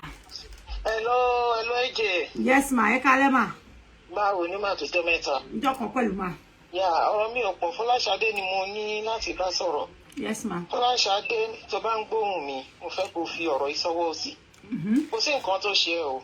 Bẹ́ẹ̀ni. Torí pé ibi tó ń lọ ló ṣe ń rí gbogbo àwọn nǹkan tó ń ṣẹlẹ̀ yìí. That's right. Yorùbá sọ wípé ẹni tó bá máa ga ẹsẹ̀ àtínrín. Sórí gbogbo nǹkan tó ń ṣẹlẹ̀ sí ẹ so that you will be better equipped for future wọ́n náà wà lè support àwọn tó bá dín sí irú kòtò báyìí ni. It's not that pé Ọlọ́run ò fẹ́ràn ẹ Ọlọ́run fẹ́ràn ẹ you are a child of God and láwọn kì í fowó ra experience o. Bẹ́ẹ̀ni. O máa go through ẹ ní láti ní experience so that wà lè guide ẹni tó bá ń bọ̀ lẹ́yìn. Now what I want you to do now is wọ́n ní àgbò tó bá tàdí mẹ́yìn kó lọ má gbára wa jẹ́ kí àgbò ẹ kó tàdí mẹ́yìn sìn. Bẹ́ẹ̀ni. Oh, heal. Don't engage into any relationship again. Heal dáadáa. Bẹ́ẹ̀ni. Ti yẹ tó bá fara balẹ̀ ọmọ Ọlọ́run ní òde máa ń gbàdúrà ọkọ tiẹ̀ ọkọ alálùbáríkà Ọlọ́run máa gbé ipò ẹ̀. Àmín. While you are healing, right? Má fi iṣẹ́ ṣeré òde kí sọmọ tó fi iṣẹ́ ṣeré. Bẹ́ẹ̀ni. Gbogbo lessons tó bá yẹ kó kọ́ nínú gbogbo nǹkan tó ti ṣẹlẹ̀ sí ẹ yìí kó fi sọ́wọ́ òsì ẹ. Bẹ́ẹ̀ni. Kó wá lò kó wá wo bó lóun ṣe máa wá beautify ayé ẹ. Ìyẹn bẹ́ẹ̀. Sórí lórí current wọn má rò pé o sanwó nù o. Segun Nuga má rò pé ó rí ẹsẹ̀ wèrè ó bu o Ọlọ́run ọba dákẹ́dájọ́ wàá ríran wò nígbà tí ìdájọ́ Ọlọ́run bá máa dé ìyẹn aside yes mo ti gbọ́ so many analysis mo ti gbọ́ so many things ní nǹkan tó ṣe wọ́n náà ó ṣe some mistakes in dealing with Segun tó ti yẹ torí inú kan tó o ní torí ìfẹ́ tó o ní torí some errors tó o ní ṣùgbọ́n Ọlọ́run ti bẹ́ẹ̀ fojú fò forgive yourself. Now tó bá ṣe é ṣe lọ bá àwọn professionals. And I mean it. Ìwọ ló mọ condition rẹ, ìwọ ló mọ physical health ẹ, ìwọ ló mọ mental health ẹ. Open up to them. Wọ́n á take Segun case up. Oní case o, oní case dada. Á pọ owó yẹn, á san owó yẹn. Ibi tó ti ní fault èmi mọ̀, èmi ò ní sọ lórí social media. If you can get in touch with me, we will table it out. Right. Narcissist ni Segun Nuga. Bẹ́ẹ̀ni. Born narcissist ni ó dẹ̀ ní bọ́ ṣe ń ṣe kì í ṣe ariwo orí social media nìkan. Tó ti yẹ. Nǹkan tó ṣẹlẹ̀ ni pé ó ní psychological problem tó le gan tí ò dẹ̀ ṣe é heal ó dẹ̀ ti ń ba láti kékeré ẹni tó ló jẹ́ pé wà ń cult ó dẹ̀ dàgbàlagbà ẹgbẹ́ bó ṣe ń sọ̀rọ̀ ẹgbẹ́ gbogbo voice ẹ̀ tí Sọjí play a matured responsible man ṣá máa sọ̀rọ̀ bẹ́ẹ̀ yẹn máa sọ̀rọ̀ obìnrin bẹ́ẹ̀ yẹn kò láàánú wicked ṣùgbọ́n àsìkò ẹ̀ tó ni bẹ́ẹ̀sẹ̀ yìí lọ́lọ́run dẹ̀ máa fi dá lẹ́kun Ọlọ́run dẹ̀ máa wá lò ó òun yẹn láti ṣe sample fún àwọn ẹgbẹ́ òun ní kọ́kọ́ irú wọn pọ̀ ń gbòòrò káwọn obìnrin náà kọ́ dẹ̀ kọ́gbọ́n narcissist ló pọ̀ jù ní àwọn ọkùnrin yẹn ó lè ọlọ́ṣà ni wọ́n ó lè kọ́rọ́bìnrin kan tẹ̀lé tá máa ṣe bọ̀bọ̀ fáìn ní tá máa ṣe bí ẹni tó lágbárí àwọn ọlọ́mọ Yorùbá sọjọ ọlọ́mọ òwe sọjù irrespective of ibi tó ọ̀pọ̀ nǹkan gbòòrò. à ń ṣe eléyìí ní bipolar o tẹ́ bá wo ọkùnrin tó ń sọ pé ara ìyàwó òun rùn kò wẹ̀ ó dẹ̀ ń gbowó ó dẹ̀ ń bá sùn wọ́n ló tún ń lá plate. Ìkànnì wọ́n pọ̀ sí it's not about Segun èlò wọ́n pọ̀ ń ta gan wọn ló pọ̀ jù ṣé tó bá ti wọ 50 and above yẹn ẹ̀yin obìnrin tẹ́ bá jẹ́ single mom ẹ ṣọ́ra gan wake up ẹ má love with tẹ́ fi brain yín sílé tẹ́ wá máa love níta love with your brain ẹ jọ. ẹ má ṣe joint account. ẹ jọ love with your brain ìkànnì wọ́n pọ̀ ń gbòòrò gan in fact Abike you know what I'm talking about. I do. Jọ̀wọ́ pọ̀ Ṣadé rí mi Segun Nuga pọ̀ owó yẹn á sọ you have some blame you have some fault ní ẹ̀ ṣe àwọn mistake kan ṣùgbọ́n Segun Nuga máa sọ á sọ owó yẹn níwọ̀nba nǹkan tí olówó gbọgbọrọ ṣe olówó gbọgbọrọ. àwọn kan tiẹ̀ ti rán mi sí láàárọ̀ ìgbogbo nǹkan ibi tó ti máa pàdé wọn. tó bá wọ̀ bá rẹ̀ àrùn alọ́sọ owó yẹn jẹ́ á lè jẹ́ kó dá a natural death. but pẹ̀lú ọ̀bá nǹkan tí olówó gbọgbọrọ ṣe yẹn Ṣadé oní case. bàjẹ́. oní case á pọ̀ owó yẹn. ó tún di fame character ẹ̀. but let's take that aside. Ṣadé jọ torí Ọlọ́run take lessons from this. Má jẹ́ kí wọ́n ẹ̀ṣọ́ ọmọ lọ́wọ́ ẹ̀. Kó dẹ̀ má dókété lóhùn kó má ṣe ṣòfò ẹnikẹ́ni. Kíkẹ́ ṣe ṣòwò. Kó tiẹ̀ farabalẹ̀ kó heal kó má get into any relationship anymore. She is kind. Unfortunately, gbogbo àwọn tó kó sí lọ́wọ́ wọ́n ń take kindness for granted ni. Wọ́n rí desperation ẹ̀ wọ́n dẹ̀ ń take her for granted ni. She is just too vulnerable. Ìkàdé ni wọ́n. Protection dẹ̀ wà fún Ṣadé tó bá ask for help. You have to ask for help in the appropriate quarters. Iṣẹ́ àwọn tó máa fi ọ̀rọ̀ ẹ̀ gbà yìí pé àbọ̀ fẹ́ ṣe pé èmi ni mo help ẹ̀. No. Let her talk to me. Inú Ṣẹ́gun yẹn ló ń bí mi nínú gbogbo ọ̀rọ̀ tó wà nílẹ̀ yìí. Ìka ni irú wọn yẹn èèyàn dẹ́ gbọ́dọ̀ fi jófin. Ok, ẹ máa bẹ́ tó lọ. Ẹ ṣe òkété. Ọmọ aláìgbọnà ọba ayé jẹ́ ọmọ àṣànà onínúdùsì 41 days pọ̀pọ̀. Hello ma. Ẹ kálẹ́ o. Ẹ kálẹ́. Ọ̀rọ̀ tèmi ò ní pọ̀ o. Wọ́n ní èèyàn kan gbéyàn kan ṣépè. Náà tí ẹ wo ká fi Ọ̀ṣun state ṣe example mà. Èèyàn kan ló bímọ o gómìnà tó ẹ̀ṣẹ̀ gbé Adélékè ká fi ìyá ìyẹn ṣe example. Gómìnà méjì nínú wúńbù èèyàn kan. Bílíọ̀nìà méjì nínú wúńbù èèyàn kan nínú ìyá èèyàn kan sẹ́nítọ̀ méjì nínú ìyá èèyàn kan ló bí mẹ́fẹ̀ẹ̀fà yìí o tí mo kà sílẹ̀ yìí o. Adébísí ó bá ṣẹ́wó lẹ̀. Ìyá èèyàn kan wá jáde ọmọ ẹ̀ wá ń ṣépè ó wá ń tẹ̀lé ọmọ ẹ̀ ó gbàdúrà pé kó kọ́ ẹ̀kẹ́ tí ẹ fi ọpọlọ wo ẹni tá à ń sọ yìí. Ẹ wo Ṣèyí Mákindé kò ronú pé òun máa di gómìnà láyé ẹ o. Kẹ̀tẹ̀ má tẹ̀jẹ̀ ká fi Ṣèyí Mákindé wo tèyí tó ṣẹ̀ṣẹ̀ ṣẹlẹ̀ bílíọ̀nìà méjì. Ẹ ṣe ìyá mi. Bàbá Davido àti ẹ̀gbọ́n bàbá Davido. Bẹ́ẹ̀ni. Gọ́vnà méjì. Ìdílé kan tó rí létí ń sọ jáde pòfupọ̀fù. Nínú wúńbù yéèyàn kan. And then mo tún ọ̀nà mẹ́ta lọ̀rọ̀ mi pín ti ẹjọ́ ẹ má bínú o. Ẹ má nìṣó ìyá mi. Ṣadé kí Ṣadé má bínú. Tí Dorcas bá bù gbọ́ Dorcas ò réyàn gidi fẹ̀. Bọ̀lìrè náà rántí láyé ìgbà yẹn nítorí ó ti pẹ́ tèmi tí ń wo ràn bọ̀. Ó lọ flex pẹ̀lú Bọ̀lìrè. Ó máa ń lọ sínú inbox. Ó lọ flex pẹ̀lú Bọ̀lìrè ó fẹ́ gbà lọ́kọ̀. So gbogbo yẹn ibo náà ló sí Bọ̀lìrè débi tó dé. Màámi tí ẹ rò pé bóyá Ṣẹ́gun Nuga yìí náà ó ti ra dàrà bí àṣedọ́gì. Wọ́n wọ̀ lórí ti Ṣẹ́gun Nuga ní ẹjọ́ ní sùúrù ẹjọ́ fún mi ní ìṣẹ́jú méjì. Ẹni ṣe láìdàn. Ẹ láìdàn. Lórí ti Bọ̀lìrè kí end up Bọ̀lìrè. Bẹ́ẹ̀ni ẹni ṣe lẹ̀. Kò sí kankan òun náà ló rán lọ ẹ̀wọ̀n. Àbí ẹ̀ràn bóyá kì í rántí gbogbo nǹkan tó bá ti ṣẹlẹ̀ sẹ́yìn ni àwọn náà rán lọ sẹ́wọ̀n. Tó ti wọ pé àṣẹrù Ṣadé ló máa fọkùnrin tó handsome bẹ́ẹ̀ yẹn ibi tẹ́mi wà tí mi ìrẹ́yìn kankan pè mí gíní kan a máa rọ́bọ̀ ìkàn kékeré kú má jẹ́ ṣèǹtì a máa fi ṣàwàdà ní. So yẹn bẹ́ẹ̀ ẹjọ́ mo tún wá fẹ́ béèrè mo rántí ń gbà yẹn màmá Ẹsábọ̀dù àti gbogbo yín gbà yẹn gbà tán ní olówó ni Ṣẹ́gun Nuga kò tún ṣe mílíọ̀nìà mọ́ ni. Àbí bóyá mi ìdẹ̀ torí ó ti pẹ́ tí mo ti ń bá gbogbo yín bọ̀ ó ti pẹ́ tí mo ti ń bá Yewé bọ̀ ó ti pẹ́ tí mo ti ń bá Ìjè bọ̀ ṣé Ṣẹ́gun ṣe mílíọ̀nìà mọ́ bílíọ̀nìà mọ́ ni tó ní ó wà l'Amẹ́ríkà ó ń ti kinní kan bọ̀ ó ti ní kí Ṣadé má ṣe kinní kan ó ti ṣe kinní kan ṣé kò ń ṣe mílíọ̀nìà mọ́ ni. Ó lè ní pákẹ́jì. Ẹjọ́ ẹ jẹ́ ká padà sí mẹ́mórì wa ká rántí àwọn ọ̀rọ̀ yìí. Wọ́n ṣe wá ní wọ́n jáde ń sìn pé Ṣẹ́gun Nuga pé ó tún gbowó ó lè gbowó ní council ó lè ní kán lọ máa gbowó wá ó lè ní kán lọ máa ṣe lè wá olówó lè mí pé torí mo kàn tẹ̀ ń ronú yẹn láti bí ọ̀sẹ̀ kan ń sìn mi Ọlọ́run má jẹ́ kọ́rọ̀ ọlọ́rọ̀ kó dà wá lọ́pọlọ rú. Ìyẹn bẹ́ẹ̀ àwọn ní èjè náà fọ́ba kò fẹ́ kí nìkan ẹ bá mi béèrè pé èwo làwọn mú wá lérí. Èmi mo nìdí ni. Èwo làwọn mú wá lérí. Àní ó fọ́ba náà sọ òun fi wòwò ránṣẹ́ ní sáwọn kọlọ́kọlé. Ìdọ̀tí làwọn mú wá lé. I will never love you less, my darling sweetheart, my olórí. My number one. Ẹni tó bá fẹ́ jáde ni kó jáde, kò síyàn tó kó jáde fúnyàn kan. Olórí kan máa wọlé ni olórí kan máa wọ́jọ́ máa kọ́mọ papọ̀ ni. Kò ń ṣe pé èèyàn kan máa lóun fẹ́ jáde fẹ́yàn kan. Ẹyẹ kò ń léyàn kan láàfin.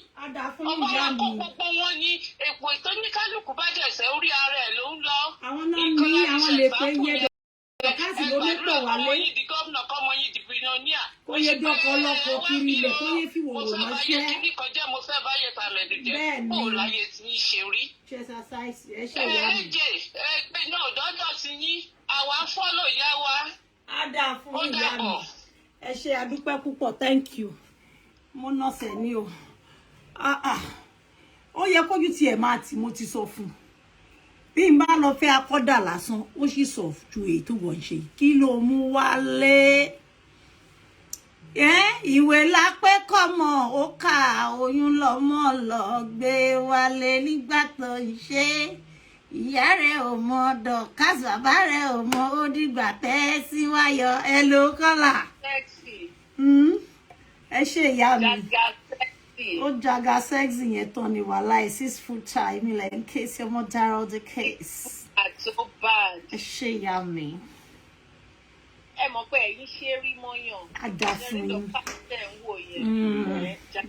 Dorcas ti wà depressed àwọn èèyàn ọ̀ọ́dún náà ni. Kẹ́ mọ̀ pé tí àwọn ti wà depressed ó máa ṣe nǹkan to the extreme end ó máa rò pé òun wà normal ó need the therapist. Dorcas tẹ̀lé ń wò yẹn kòrókódó. Ẹ lọ wo ẹni obìnrin tí wọn ò bá rí okódó. Ọkọ tí ò ní sẹ́sírì ló máa ránṣọ mọ́ lọ́ọ́ máa kanra bí wèrè. So ẹ lọ wo ṣé bóun lè jókòó sórí kámẹ́rà lẹ́sùn sẹ́yìn lèyàn rọ́ ọmọ tó wọn. Bẹ́ẹ̀ ni mo ń sún sẹ́yìn fún wọn kan rí gbogbo wọn bẹ́ẹ̀ ni mo mọ̀ ẹ̀ kébí ìmọ̀mọ̀ ni. Ẹ jẹ́ kí Dorcas jókòó ó sún sẹ́yìn. Ẹ̀yin náà notice pé kò sí sẹ́rìn rí bó ṣe máa ṣe ti kámẹ́rà rè orí nìkan là ń rí ní gbogbo ọjọ́ orí yìí ni jìjìbì. Ẹ jẹ́ kó sún sẹ́yìn. Èwo tún ni Edward. Ẹ̀yin ò ní kó dàbí orí ẹja dídí ni.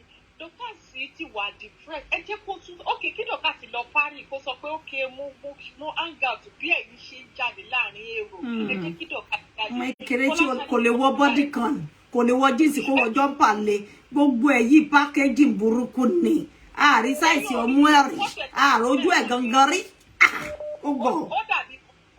Ó dàbí kí ni? Kọ̀ǹkọ̀ ló jọ. Kọ̀ǹkọ̀. Ìkejì ọpọlọ. Adamu ìyá mi ẹ ṣe.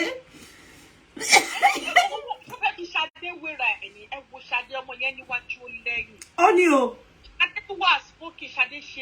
Ó gbóyìnbó. Kò ṣe dáná sunwó ọmọ àlè. Ọmọ Adébísí wish kó jẹ́ pé bó ṣe support Ṣadé kó jẹ́ pé òun ló máa ní bákọ̀ bẹ́ẹ̀. Ọmọ tó ti balẹ̀ jẹ́ la máa support ẹlẹ́dàá ò ní jẹ́. Kò lè rí support ẹnikẹ́ni ò yá. Tí ìyá ẹ̀ bá ṣe ṣe menstruation ó yẹ kí ìyá ẹ̀ lọ tún ọmọ bí ni kó wá mú Dorcas kó wá rọ́pà. Irọ́ ṣe mi ti sọ mo ní ìyá ẹ̀ fọmọ́lẹ̀ hospital ibi ọmọ nìyá ẹ̀ gbé wálé ibi placenta no gbé Fadébísí wálé ọmọ gangan ti sọnù mọ́ hospital. Ṣùgbọ́n tí ìyá yẹn lọ ṣọ́ ní hospital kò ṣọ́ kó èmi ló lọ ṣọ́ ṣẹ́rẹ́ ló gbé lọ. Láìla international call. Hello. AJ. Ẹ kálẹ́. Hello.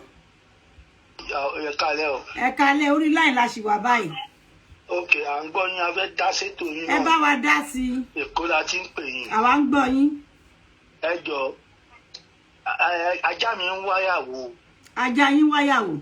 Ọlọ́run. A ní.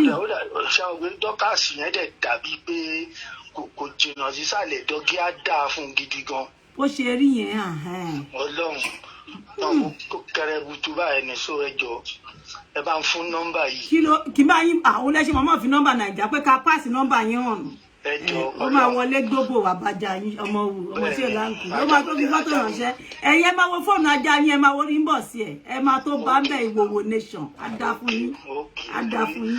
àní àzọ fún yẹn kúṣẹ́ ẹjọ́ bá a dúró ti Ṣadé o bá a dúró ti o ẹ mọ̀ pọ́nlẹ́ni tí ò bá nírú ẹni ni kì í mọyì ẹni. bẹ́ẹ̀ ni eléyìí náà kọ́ gbogbo àwọn obìnrin lọ́wọ́ àwọn ọkùnrin olórí burúkú tí wọn ò níṣẹ́ lọ́wọ́ jẹ́ pé wọ́n á múra ńlé wọn á lọ tẹ perfume sára ní Marks and Spencer.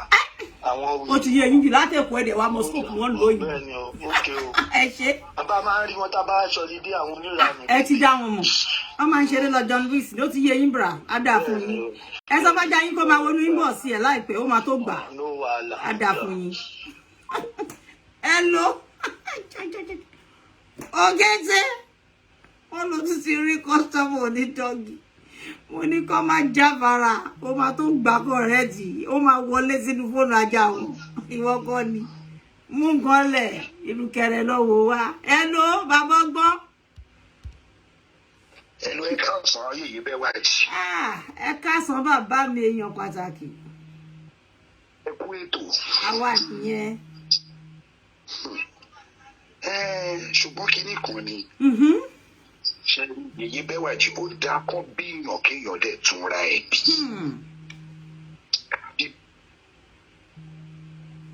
sí nǹkan téèyàn lè fi wé lé ayé yìí. àwọn kan wà wọ́n kàn bí wọ́n ṣáá ni. wọ́n kàn bí wọ́n ṣáá pé kọ́ ṣàwá dàgbòrò ayé irú ni. gbogbo àwọn ọmọ wa ẹni tó máa bá rìn tó máa bá rìn àjò wọn jẹ́ Ọlọ́run máa jẹ́ kán bá rìn. àmín àmín àmín Ọlọ́run àmín. ṣé mọ̀ yí pé béèyàn bá ń kọrin bórin náà ò bá dùn èyí. bẹ́ẹ̀ ni. létí téèyàn fi ń gbọ́. ẹni tó bá dẹ̀ lójú ń tù. bẹ́ẹ̀ ni. ẹjọ́ ṣé wọ́n ń do ẹran mọ́ ẹran kí kan dẹ̀ kó kan pa ni.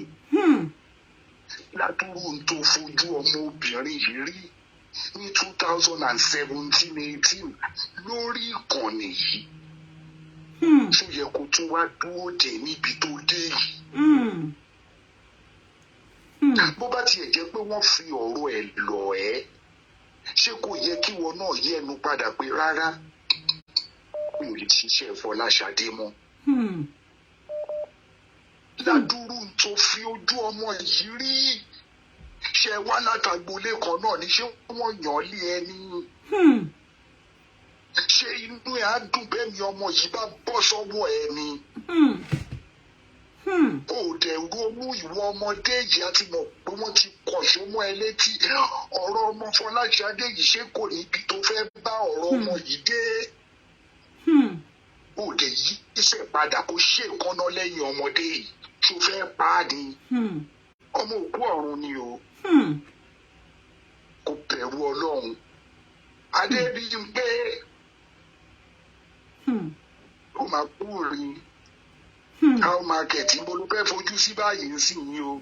àmọ̀lú tó fẹ́ jà fún mọ́ báyìí ìyẹn kẹ̀ ṣé ẹ wá wà léèyàn. wọ́n tó máa ń ṣe àgbàlagbà dẹ̀ nìyẹn. wọ́n yọ ọ̀rọ̀ bọ́ta má gbàgbé yí pé ìwọ pẹ̀lú Fọláṣadé ni ọmọbìnrin ti wojú ẹ rí. kì í ṣọmọ tó ń kọjá àyè ẹ̀ kìdẹ̀ yájú ságbàlagbà. wọ́n ti wọ́n nìkan lágbàlagbà tó fọ́ọ̀tù dẹ́ẹ̀tì lórí ìkànnì yìí. ó yájú sí nítorí pé ó kọjá àyè ẹni. bẹ́ẹ̀ni. ìwọ yìí kan náà ló tún bọ́ta ló ló ń jà fún yìí o.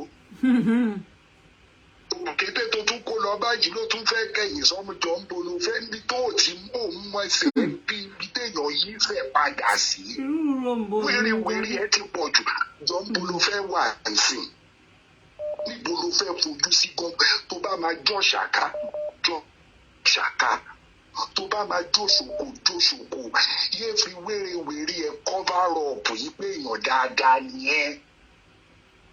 má gbàgbé tòtò lọ́ba ìwọ náà ló lọ ṣoògùn ló lọ ra gbogbo èlò lọ́jà ló ṣiṣẹ́ oríta. ìwọ yìí náà ló sọ pé ó máa rìn òògùn ọmọ náà dẹ̀ jájá. bẹ́ẹ̀ni ìwọ ìyá aláwo. ó ní sí méjì ló máa ṣe kò máa kú sí. ìjì adé Bímpé gbóǹkà ebìrì bí n pé ìyàgbó ń ká bí n pé olóògùn kò máa pọ́sẹ̀ méjì ọmọ abẹ́wùdù máa tún ṣẹ̀ sí ní gbangba ó máa sùn gbogbo London ò máa gbádùn. ó tún sùn lọ ó fariwo dí wa létí lẹ́ẹ̀mẹ́ta. àmúwá bẹ́ẹ̀ ẹ máa ní. ẹ má gbọ́ ọmọ Elizabeth ẹ má bá bẹ̀bẹ̀ ń tọ́jọ́ ṣe lọ́jọ́ ń jẹ. sí báyìí kí ló ti fẹ́ ṣe ọ̀rọ̀ ọmọdé yìí sìn ó máa ń jà fún Fọláṣadé Ṣẹ́gun mà tó ti lọ rajà ní àlẹ́ yìí ó mà tó ti lọ ṣọ́ọ̀bù ó mà ti lọ rajà ní àjọ kí ló wá fẹ́ ṣe sọ torí ọ̀rọ̀ ẹ̀ ò kí ọ̀rọ̀ ẹ̀ máa ń jọ mí wàhálẹ̀ ẹ̀gbìn ni jùlẹ̀ wàhálẹ̀ ẹran díẹ̀ wà ń bẹ̀ gbogbo oníṣòwò. ọjọ́ ń bàṣírí ara wọn ni ìwà àwọn jọjọra. ọ̀rọ̀ gbogbo lára rẹ̀. kì í ṣe lórí alábàáhùn.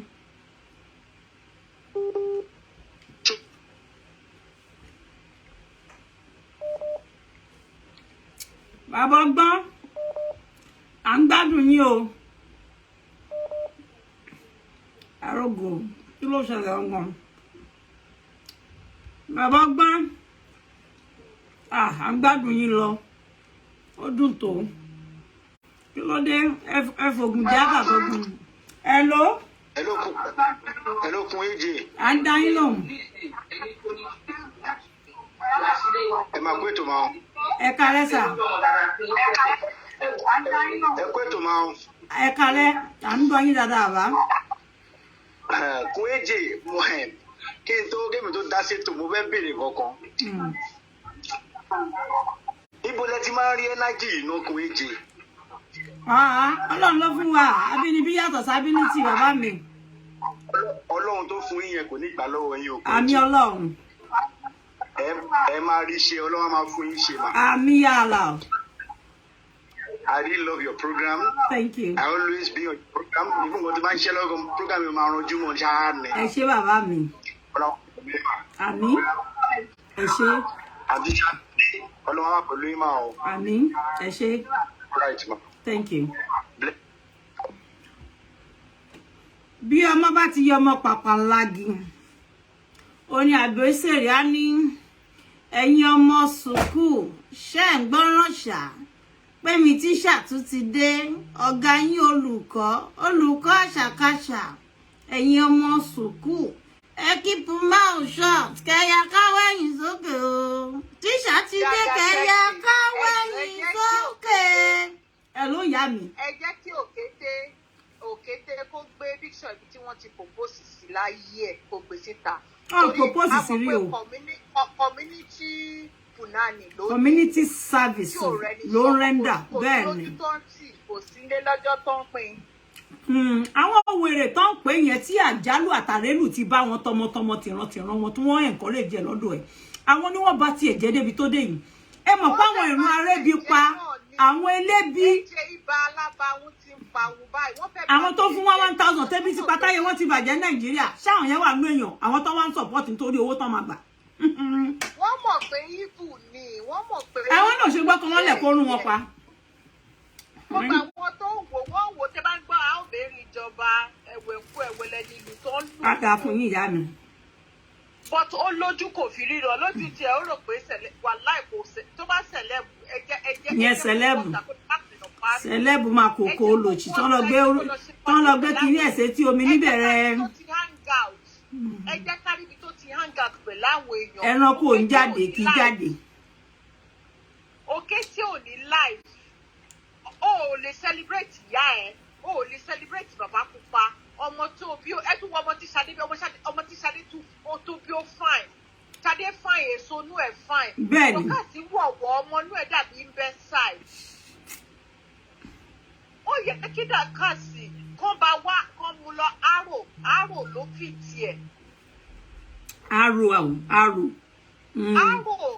depression ṣe lady yẹn kò mọ̀ rò kó wà òkè àwa ranjúmọ́ kìíní báyìí kò ní life kò sọ fún wa kò ní family. Nǹkan ti ṣe bipolar ni.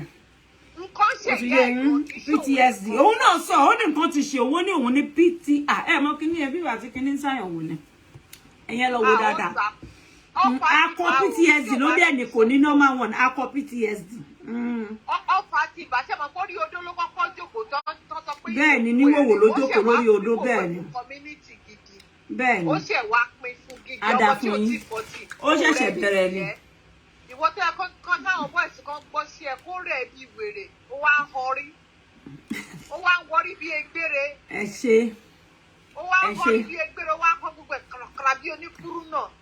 Kọ́ bá gẹ̀ yẹn wá tọ́jú o. Wọ́n máa dẹ̀rọ pé eré ni pé bóyá social media she's not fine, she's not okay at all. She's not okay. Ẹ̀yẹ́ máa wò kọ́ tó máa gbẹ̀yìn ẹ̀.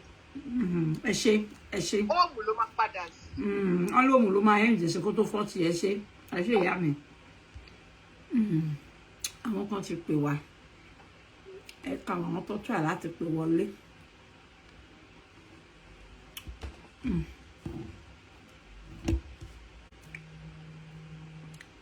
A fẹ́ gbé private number o. En tó bá ti lè. En tó bá yẹ pé wọlé pẹ̀lú ojú ẹ a fẹ́ private number ẹ lò. America mo ti ṣe card ni mo lò. Ó dà ń gbọ́ yín. Ẹ kú ètò. Ẹ fi nǹkan bonu à ń gbọ́ yín. Opinion mi máa yàtọ̀ díẹ̀ sí gbogbo àti ọdún sọ́láta ọ̀. Kí ni fi kọ́kọ́ gbọ́ ẹnu? Ẹ sọ̀rọ̀. Èmi fẹ́ kí ẹ fi gbogbo àwọn tó ń fún ní problem lórí Facebook ẹ fún wọn sílẹ̀. Ẹ ṣe educative show. Hold on. Mo ti mọ̀ pé ẹ̀yin náà ni ẹ̀yin ni customer òkété. Ẹ pé ńjọ́ tí náà bẹ́ẹ̀ ṣe máa sọ̀rọ̀ rí bígbà tí wọ́n bá mú àkàrà òsù kan fi dín yín lọ́fun. Fohùn yín pé wọlé rí wèrè ni yín. Èmi mọ̀ pa lábùkù ni yín. A lè fi lẹ̀. Ẹ ti sá lọ. Ṣé rí pé wèrè wọn ti sá lọ. Èmi tí mo ti mọ̀ ló ṣe lo customer àwọn tó ń bá sùn ló máa lọ bá kọ́kọ́ máa sọ wá pé ká filẹ̀. Owó ò ṣe fa àwọn èèyàn lẹ̀. Ẹ ti sick. Ẹ bá tún pè wọlé ẹ gbé pé straight. Ẹ̀yin olóṣì ọkùnrin yìí. Ẹ fẹ́ save face ẹ. Ẹ get out. Useless man. Èmi tí mo ti mọ̀ pé wèrè tó pè wọlé pẹ̀lú private number ò ní gut nínú. Anyway, ẹ ká gbé phone àwọn èèyàn gidi. Ẹ ká àwọn èèyàn gidi pè wọlé. Hello. Ẹ ó ti yé ẹ̀yin ọmọ mi. Ìyá yín ṣá pro. Ó yẹ kẹ́ jẹ́ mi. Dorcas ti fọmú burúkú ọmú abirùn ha lọ́fun. Bó ṣe máa ń pè wọlé nìyẹn gbogbo ìgbà.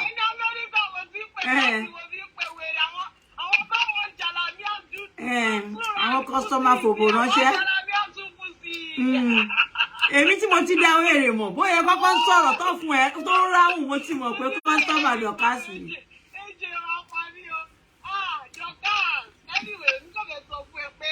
Dorcas is being intimidated by the beauty of Shade Adeyinka. That lady is very beautiful. She's a very beautiful lady. And Dorcas needs low self-esteem. First of all, Dorcas, we do a lot of me. She low self-esteem. Low by a day, we don't do no black and white. She black and white ló tún lò ń sìn. Black and white ni o. Mi ò wò rárá. Olúwayé fẹ́rẹ̀ gẹ̀dẹ̀. Black and white ló tún lò. Ó ti wá jamalade àti ńlá. Ó ti sanra dànù Yokozuna. Ó ti àgbọn ti já wálẹ̀ triple shin. Kò rí bí ìyá ẹ ṣe rí kò Adéníkẹ́ kò dàbí bí ìyá yín kò rí bí ìyá yín ṣe rí. Kò rí bí ìyá yín ṣe rí. Once they wash up their omelette, because it will be ya, they genius in the idea. Baba be a down body corn. Oh, be ye. Oh, be cool. Oh, bad baby cool. No, she wouldn't. That is no Korean. I don't appreciate people. You don't blame Dorcas too much, and I don't blame you, lover. But the only problem I have with you is that you can't say because you are deriving your journey, coming live to do video, to do Facebook prank, and be deriving your own joy, destroying other people's joy. Destroying people's happiness in the quest to have our own joy and money. Dorcas is bitter. She has no life outside Facebook. I think I forget or anything. This is the bitter truth. That lady has no life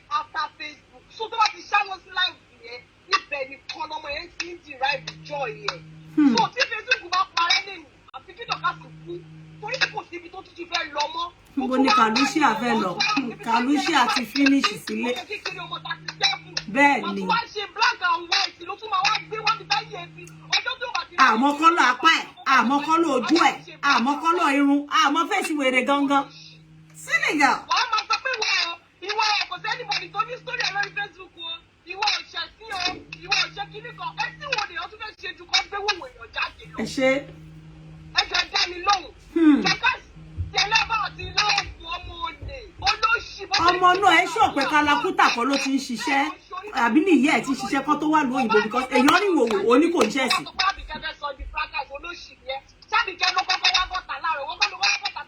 Thank you. Thank you. Ada fún ẹ.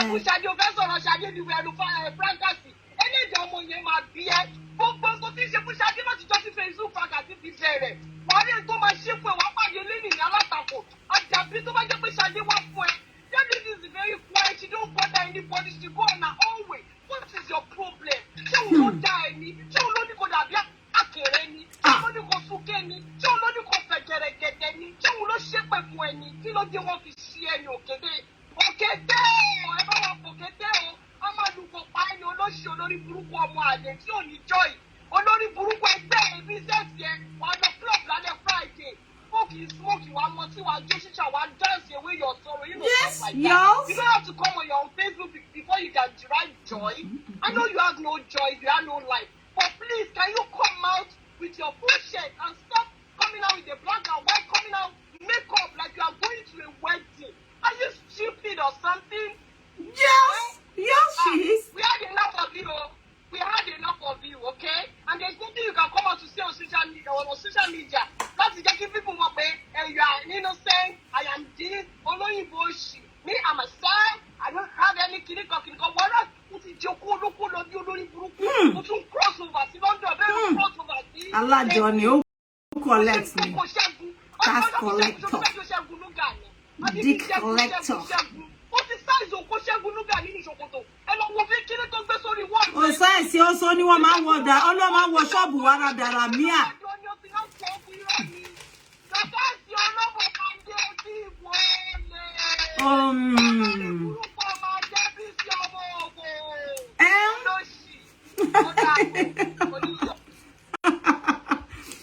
Dẹ́ni Kevin, àwọn sẹ́ẹ̀tì ẹ̀ nìyẹn. Hello? Hello? Mo gbádùn èbú yẹn wọ́n ẹni pé ẹsẹ̀ bí ẹsẹ̀ àkèrè. Ẹsẹ̀ ò kọ̀ dàbí ẹsẹ̀ àkèrè. Ẹsẹ̀ dàbí àkèrè tó ní arthritis. Ẹ̀yin tí lákèrè tó ní arthritis. Àkèrè lásán kọ́ bọ̀ àkèrè aláàtráìtì. Bẹ́ẹ̀ lẹ́sẹ̀ dọ̀. Má ṣe o. Mo rẹ́ ká gbọ́ lè mú. Hello? Hello. Is that Auntie Abike's program? Yes, it is. Speak on. Yeah, Auntie Abike, well done. Thank you. Yeah, you are the best fit for that lady. Thank you. She's so fake. She's so fake.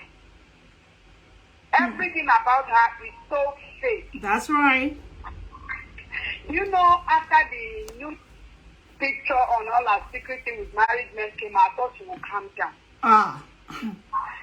You know the problem she has, Auntie Abike? Tell me. Her problem is that she's not a content creator. She doesn't have anything to offer. Connie? Yeah, she will just go like pick from your side, from the mama's side, every other person, and start like analyzing. She's not absolutely, yeah, you're right. I hate to hear her voice. Her voice is so annoying. Very. So I wonder what those men, what is using to hold those men down. I believe it's diabolic. Yeah, sure. Because even those men that look at that Shola, yeah, sure. How can such a man? What is he doing with that old lady? So everything is about her is just fake. So even if she's trying to pick on Sade, she's just looking for something to hold her platform on. I went to watch her when you were on like 2 hours ago. I discovered she's online. She was trying to analyze your video that you're presently doing. That's to show you that she doesn't have anything upstairs. And you could see in her, she's so depressed. And the so-called followers can't even advise her. So I like what you're doing. I like the fact that you're giving it to her back to back. Well done. Thumbs up for you. I love you. Bye. Thank you so very much. Somebody sent something to me where wait, let's read this and let's laugh over this. There's one of them that is already a carcass. Emo yen ti kebi sọ pé òun jẹ́ pé ó ń bá òun ṣe wanky ìyẹn tó ti di òkú alààyè ìyẹn tí àìsàn ti gbéjẹ tí ọ̀rẹ́ ẹ̀ sọ fún wa bí ó ṣe máa ń lo oògùn tó máa ń dá oògùn ẹ̀ sínú ke multivitamin to deceive people ìyẹn tóun náà ti dòdòkúdò loosely àmọ́ tóun ti jèrè ìdókúdò ṣe tí mo èyí tí mo ń sọ tẹ́ bá ti mọ ẹrẹ́zì also wa Peter mi fẹ́ máa dárúkọ yẹn because báwo ni a ṣe máa jẹ́ ènìyàn tó ti kú tó ti ṣe rẹ̀ léṣe. Now I'm going to say some senses into your head. Mo mọ̀ pé wọ́n tiẹ̀ o ti finish. Welcome, come by mama bá yín mo yẹn wọ. So, ó ní àrùn ó ti yẹ yín alárùn. Ìyẹn tí ọ̀rẹ́ ẹ̀ sọ fún wa ibi tó da ike tó da oògùn ẹ̀ sí. Ó dárúkọ pé èmi kọ́ ló tag oṣù máa kàn máa fi orúkọ ẹ̀ síbi tó bá ti dárúkọ èmi. Ó lóhun Vivian Agaransha aka Pinkari Ile aka Pinkari Ile animation oni wanky. Only I must say you are nothing but a coward. Ẹ jẹ́ kí n fi odidi nurse nílùú òyìnbó. Ẹ wo bí ó ṣe spell, ẹ wo spelling. Ẹ jẹ́ ká máa. Only I must say you are nothing but a ẹ wo bó ṣe kọ coward. Sherry, I live in the United Kingdom and you choose to petition me in Nigeria. Only ìyá òun, ìyá Lekuleja is a big fool. Ẹ jẹ́ kí n kọ́kọ́ pause ẹ kí n máa dá lóhùn díẹ̀. Number one, you are the one that brag about pé tọ́n bá bí ìyá ẹ Lekuleja oní à ń torí màdò à ń tẹ̀ nǹkan náà ológìní oní tọ́n bá bí mi rè kí n lọ sí Nigeria. You didn't just stop there. You libeled my charity with kidnap and child trafficking. Hence, I challenge you to please show face. Tó bá jẹ́ ìyá ẹ àti bàbá ẹ ọmọkọ ni ẹ and kó report rẹ̀ ní police. Gbogbo wa ìwọ́kọ̀ ẹ̀yin ọ̀ṣọ́mọkọ. So yẹn máa dẹ lóhùn bẹ́ẹ̀. Ó ní ìyá òun Lekuleja is a fool. Have you forgotten you bullied my very self in 2018? Ó ṣé mọ̀ pé gbogbo yín tẹ́jọ́ ń pín PTSD ó ti gbàgbé bó ṣe máa lọ sọ́dọ̀ BC tó máa lọ ń gbé rẹ̀ ṣépè fún Bólú ọmọ kan ṣoṣo tó ta rẹ̀ jáde. Ó ní evidence available on your page. Àbí kò fẹ́ dá fún ìyá Vivian Lekuleja fún pọnrípọ̀npọ̀n Agaransha àti ìyá ẹ̀ Lekuleja ni. Who used stupid power to arrest Jokotade Omoba unlawfully?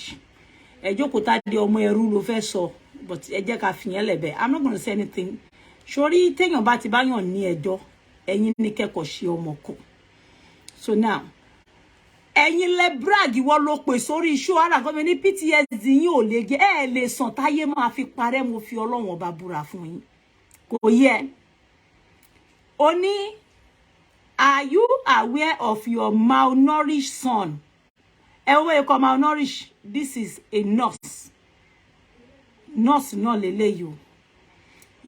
Your malnourished son is used as a tool to arrest and bully people on Facebook. As an agent of evil. Perpetuation. Shegbo. Evil perpetration. Lo fe ko ni perpetuation. That is a registered nurse in UK. Ǹjẹ́ yín ò rò pé sàn ká lọ dágbà fẹ́lẹ̀ sí my 12 lọ́nà ketu kó kúkú máa ta ọsàn. Perpetration, evil perpetration, only perpetuation on Facebook fracas. How dare you, Skeleto, Vivian, Agaransha, Ashana, Alarun, Eru, Dorcas, Eru Okete, Agaransha, add your name to that petition because you are actually one of them. I hope that answers your dumb head. Same way she added my name to Toluwani, whatever case. Why don't you come and have yourself exonerated first? Let's see what we have got against you. Oni shopono ati ayilala lo ma fi eje iwo Vivian, iya Bolu ati iya e lekuleja lo ma fi we. Oni si ori gbogbo àwọn ará ilé Vivian Agaransha burú ni. Oni baba e ati iya e lekuleja oni past glory. You have no idea about Facebook fracas. Ma sọ fún ẹ pé robo ni wọ́n bẹ̀ òun náà ṣe bí ìyá ẹ̀ rí wọ́n ti lé ẹ̀dà nínú gbogbo tíìmù olóṣì wọ́n máa gbowó oṣù ẹni wàá máa fi sponsor. Only you will learn to seek for the truth in future before taking stupid actions. Well, don't talk to yourself, moron. Just submit yourself there and let's see what happens. Meanwhile, I will be readdressing why Lagbaja has included my name in Dokotade's case. I hope your beast of a daughter is able to provide evidence before the only person I have issue with is Vivian Agaransha Oni HIV. If not, I would drag you. Now, point of correction. This is somebody who claims she's being bullied. Oh, if not, I would drag you. Just like Tolulope drag. Hi, Emma got Tolulope drag I and my mother. What a bad English. What a bad way of expressing yourself in the simplest of diction, grammar. When you Tolulope drag I, when you Tolulope drag my mother and I, not I and my mother.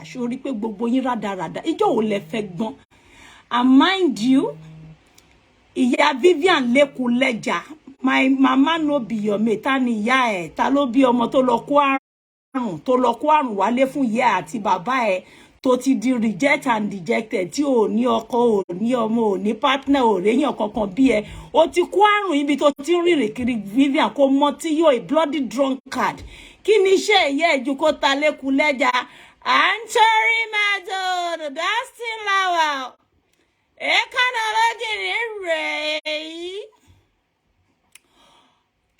to daju ambi mazari konyo tikpe kone shlokwe warambi Dustin Lawal Antori Mado je koko betani ya e to bi ya e ba bi ere aye ari bai alo ma ba kini ki lorúkọ boy tó ń bá sùn leko gba àwọn boys àwọn shesan àwọn gbogbo wọn bí wọn máa gba egbasbo tí wọn máa mọ tí yóò wá máa koyan lè sọjí lórí níbi 3 years ago irú kebi a máa be ṣe wanky ó jẹ́ gbẹnu weri e sanwó lòṣì registered nuisance ni how ni te man lò níwájú professional code yẹn all of you are registered nuisance tó bá ń gbọ́ registered nuisance that's what you are. You ain't got no RN that is stand from practicing nurse. It is a registered nuisance code. La wan pe fun yin bi. Anyway, sha je nbe katon. My mama no be your mate ko le je mate ya o nse gbe lekuleja àwọn ẹgbẹ́ ti e o lo se àwọn set e wo wà nínú ọjọ́ Òyìngbò. Àbí kó lọ sí Makoko, àbí kó kọjá sí kino tin pe bíbá yìí. Wá bá wọn alagbo bi ti e wọ́n tún ti wà Nkorodu. Àwọn ètò de wà honorable wà nu wọn. Anyway, Magboni, we will bring the case to United Kingdom. Remember, I, Vivian Agaransha, reported you to HMRC. Kilo gba kilo lori buruku yala ya. Money mori beshe. Oh, ribi mo se ma rin freely ni. And he's still stating that you are a benefit fraudster. Mi ò tí rolopa kó wá mú mi lọ. And this is a false information because anybody can testify. You know, they can attest to it that no corporate person would ever discuss anybody confidential information with you if you are not the owner of the account. If they have a reservation or if they have any decision against that person, they will never, let me tell you, look, the crime and offense for to discuss anybody's confidential kini with your registered news and your sure you get benu weri asan o tin relax. wọ́n ti rún ẹpa àwọn náà ti fi òbò ẹránṣẹ́ jìnnà ẹ̀yin ọmọkọ́mọ mú òṣì táwọn èèyàn gidi ò gbọ́dọ̀ lọ pàdé yín lẹ́kọ̀ọ́ yìí. Anyway, let me help you to finish it. Empty barrel bastard. Only Jebola Kade, only I reported you weary. Empty threat. Èmi Abike ń ṣiṣẹ́, mo ń pawó fún lu mo wà náà tó ń fún ẹ ní taxi olóṣì tó fi ń ra oògùn ọ̀fẹ́ tó lọ ń gbà kò ní yẹ kò ní sàn fún ẹ Vivian. Agaransha olóṣì agolo Vivian agolo agaransha. And I'm still stating it that you are a benefit fraudster who have no job and bully for livelihood, deceiving the Home Office to renew your 2.5 years.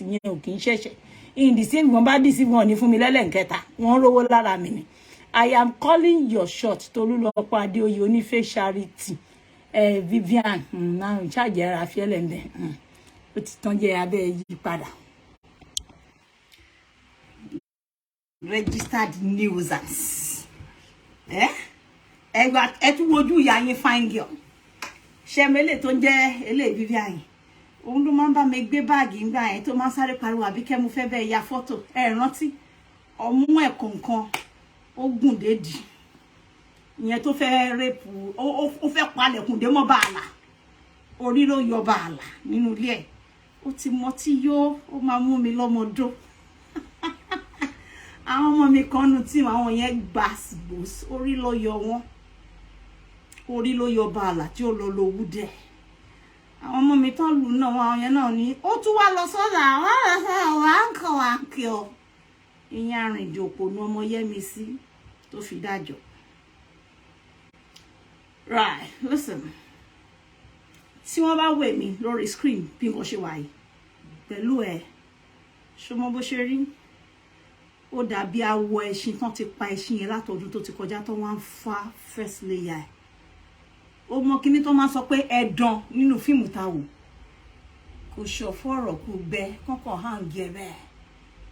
Ó ti kú sáyé. Ṣorí skin mi. Ṣorí mi ò ẹ̀kọ́ sí fítà. Ṣorí extra flesh. Ṣorí pé ó ń jọ̀bọ̀jọ̀bọ̀. Ṣorí bẹ́ẹ̀ ṣe fẹ́m lọ́jọ́ orí mi. Ṣorí color ẹ̀. Now, talk of my face, Vivian. Tó bá ti bọ́ sójú fún ẹ o, lọ report fún ìjọba o. Afọ́jú nù yín, wèrè nù yín nìkan. Lẹ máa lẹ́rìí pẹ́lẹ́ ni. Dem fi orun sẹ́gbẹ̀gbẹ̀ fún yín. Afọ́jú yín nìkan. Gbogbo bẹ́ ṣẹ́ṣẹ́ tó afọ́jú. Èyí tí glaucoma ti strike àwọn forefathers ẹnu ilẹ̀ máa lẹ́rìí pé ẹlẹ́ni. Of course, you can like me. I'm the no cyberbullying team leader. Yes, when when I give you a subtle approach, when I choose to be lenient and you refuse to behave yourself, then I might apply a very rash approach, which is the woto for you all to say tight. My zone is a zero tolerance zone to bullies.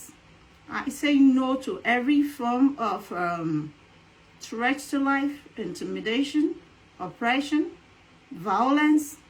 Will it happen be? Registered nuisance near Omoyale Kuleja. How can you be comparing yourself? Ìwọ tẹ́ pé wọ́n ní wọ́n nìkan nìyá ẹ bí ọmọ kan ṣoṣo níwọ náà tún rí bí láyé ẹ. Ó rí ọkùnrin gidi gbé ẹ. Kò sẹ́ni tó fẹ́ patronize ẹgbà tó tún lówó dé lẹ́kan tó lọ bá lẹ́kọ̀ọ́ wọ́n níyẹn náà ti ń gbógun. Àǹtí ẹ ló sọ bẹ́ẹ̀ wọ́n nù kí multivitamin ọ̀rẹ́ ẹ ló jẹ́ ká mọ̀. So you see, if you know you are depressed, you don't come on social media to bully people. Everybody were there nígbà tó máa long place ọ̀dọ̀ BC tó máa ń gbé ìyá ẹ̀ ìyá lẹ́kùlẹ́jà ṣépè. Ó lọ report HMRC. How long they report ẹ̀ yẹn? Ṣé fresh one àbí ti hold on? They all have information the same way. Tí ẹ ṣe máa lọ report me maliciously ní airport tẹ́ pé mo máa ń kọjá ṣeré ń sìn wọ́n máa bá mi gbé luggage mi. Ẹni tó ń report ò kí n travel 4-5 times a year. You hardly even get your dirty, smelly ass off on the flight like me. And you say you work hard, registered nuisance, RN. Àwọn nurse ní code yẹn wà honorable fún. Not people like you, dirty, slimy, tacky, low-lifers that bullies on social media. You think when you gang up, you're going to win me. Vivian, you have ganged up a team be mewa. Oh, the bunch of leer down in way. No bow way or fun or tomati no fe dawo bu. Bolo man lead everywhere. You know, I any con la you to die. Let be near. Asho esai titi Owubantu Yokozuna Bodorogun Elewon to wa lekoni. Why are you all just suddenly feeling uncomfortable? This is the same me that you threatened online. Did you just call my charity a nonsense charity? Showed you mama and Ford me. Showed you do any. I'm here to see one charity to Jepeko were non-governmentally sponsored to deliver. Deliver. Let me show you again in case to what's a name. What's a year? Can you have rainy? Or I pay a job cleaning? I'll be back. Mumbo any colors make for many few minutes. I can do Pelomo Yaleku ledger. Mama any loyibo. Mama eti lo 35 years ni dusting. Ibenye ni mama ema lo tosi. La ishe kuya wa loyibo. Si mama she Antori Mado Oshe Madarika Koti Pe Kono Yon Simba Eyambi Yabivia Rainy Dust Lekleja Reo Peria Takoti Queen Kono Makoko Yon Simba Eyambi Lekleja Reo. You want more?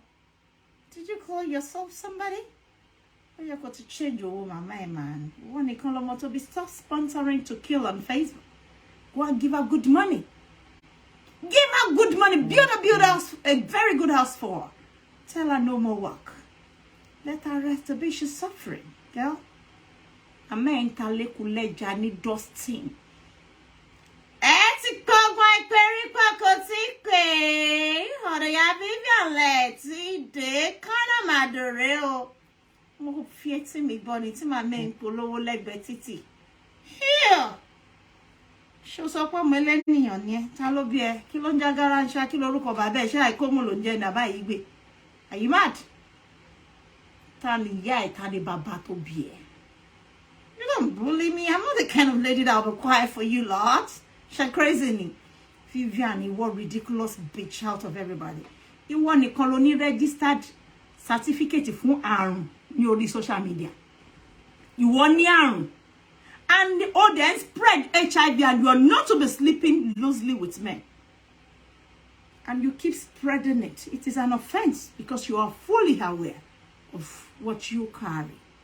You are me Abike, you Vivian Agaransha Oruko Tonso Hotel Oruko Gidije.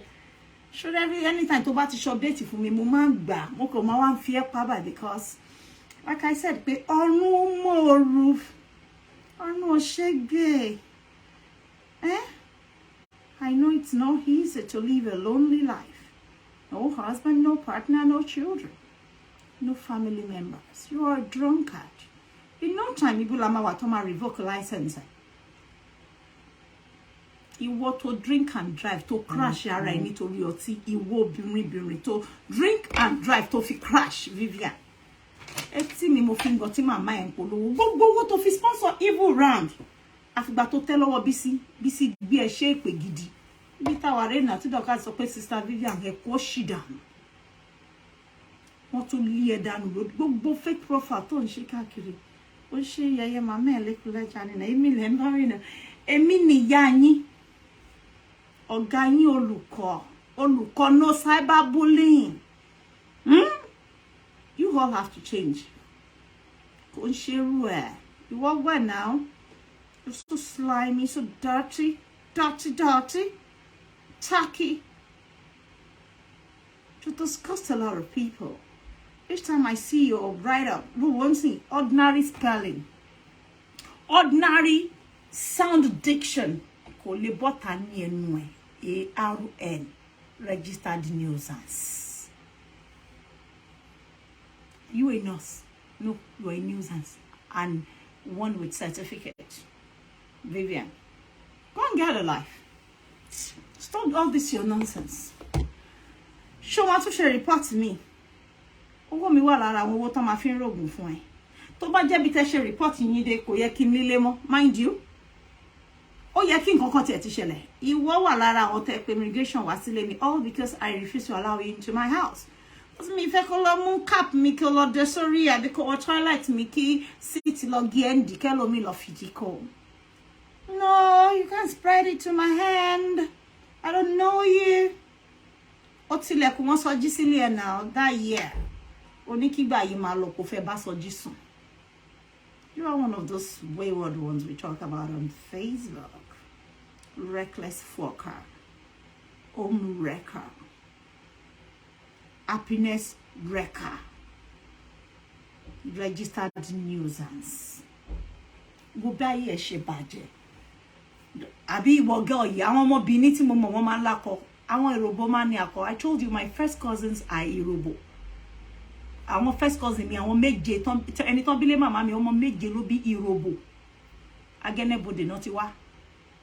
Come and see them. Òyìnbó ló máa rò pé wọ́n jọ. Ibo nílùú ẹ̀ Vivian Agaransha. Akololo.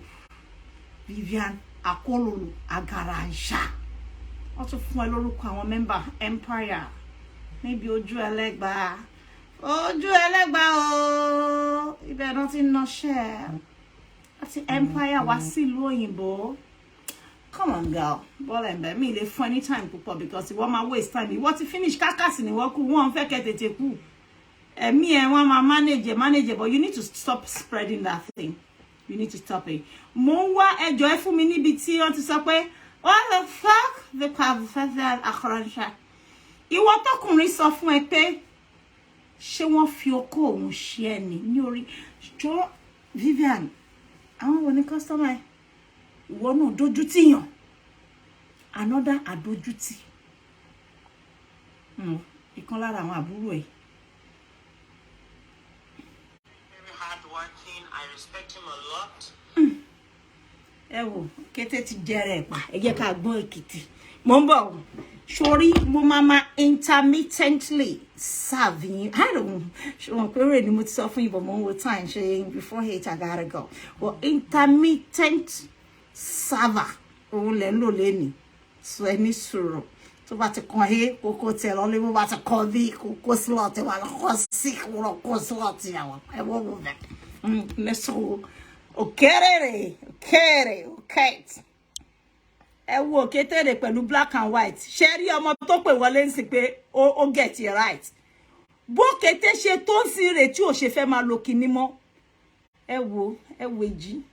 Irun tó wà lórí ẹ̀ presently báwo ni ọmọ kékeré tati ẹ wo triple chin. Mo gbé Ọlọ́run Elédùmarè ọba mímọ́. Kábíyèsí olú ìjọ mímọ́. Ẹ gbà mí. Ẹ gbà ọmọ yìí depression ti hit ẹ̀ tán. He's a customer.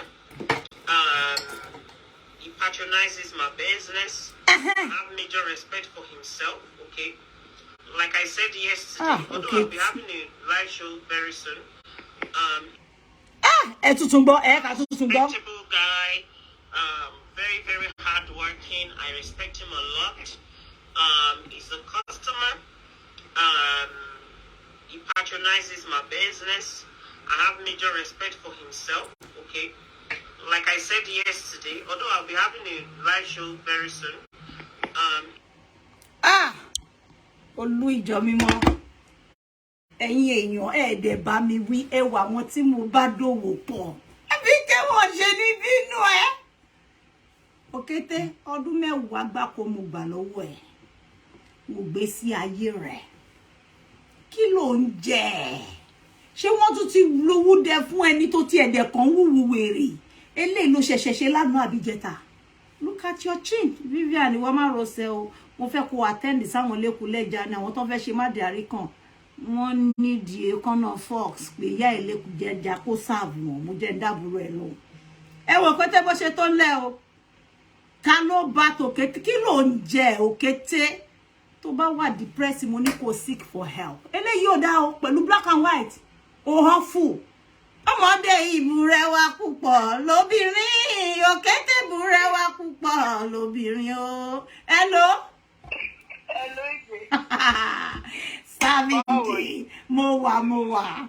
Mo ti ń dúró kó gbé mo fẹ́ kó tún channel yẹn tó kété channel yẹn. Òkété channel ṣé pé ká máa gbọ́ nǹkan tó ń sọ. Mo fẹ́ kó parí ti media yẹn because yẹn we have to leave you uninterrupted. Ibo lẹ fẹ́ ká lọ ní Òkété channel ṣé èyí tó ń ṣe lọ́wọ́lọ́wọ́ báyìí. Èjì. Ìmọ̀ ká ti bẹ̀rẹ̀. Jẹ́ ń sọ fún ẹ jẹ́ ń sórí Òkété ti jẹra ẹ̀ pa. Ó ti jẹra ẹ̀ pa.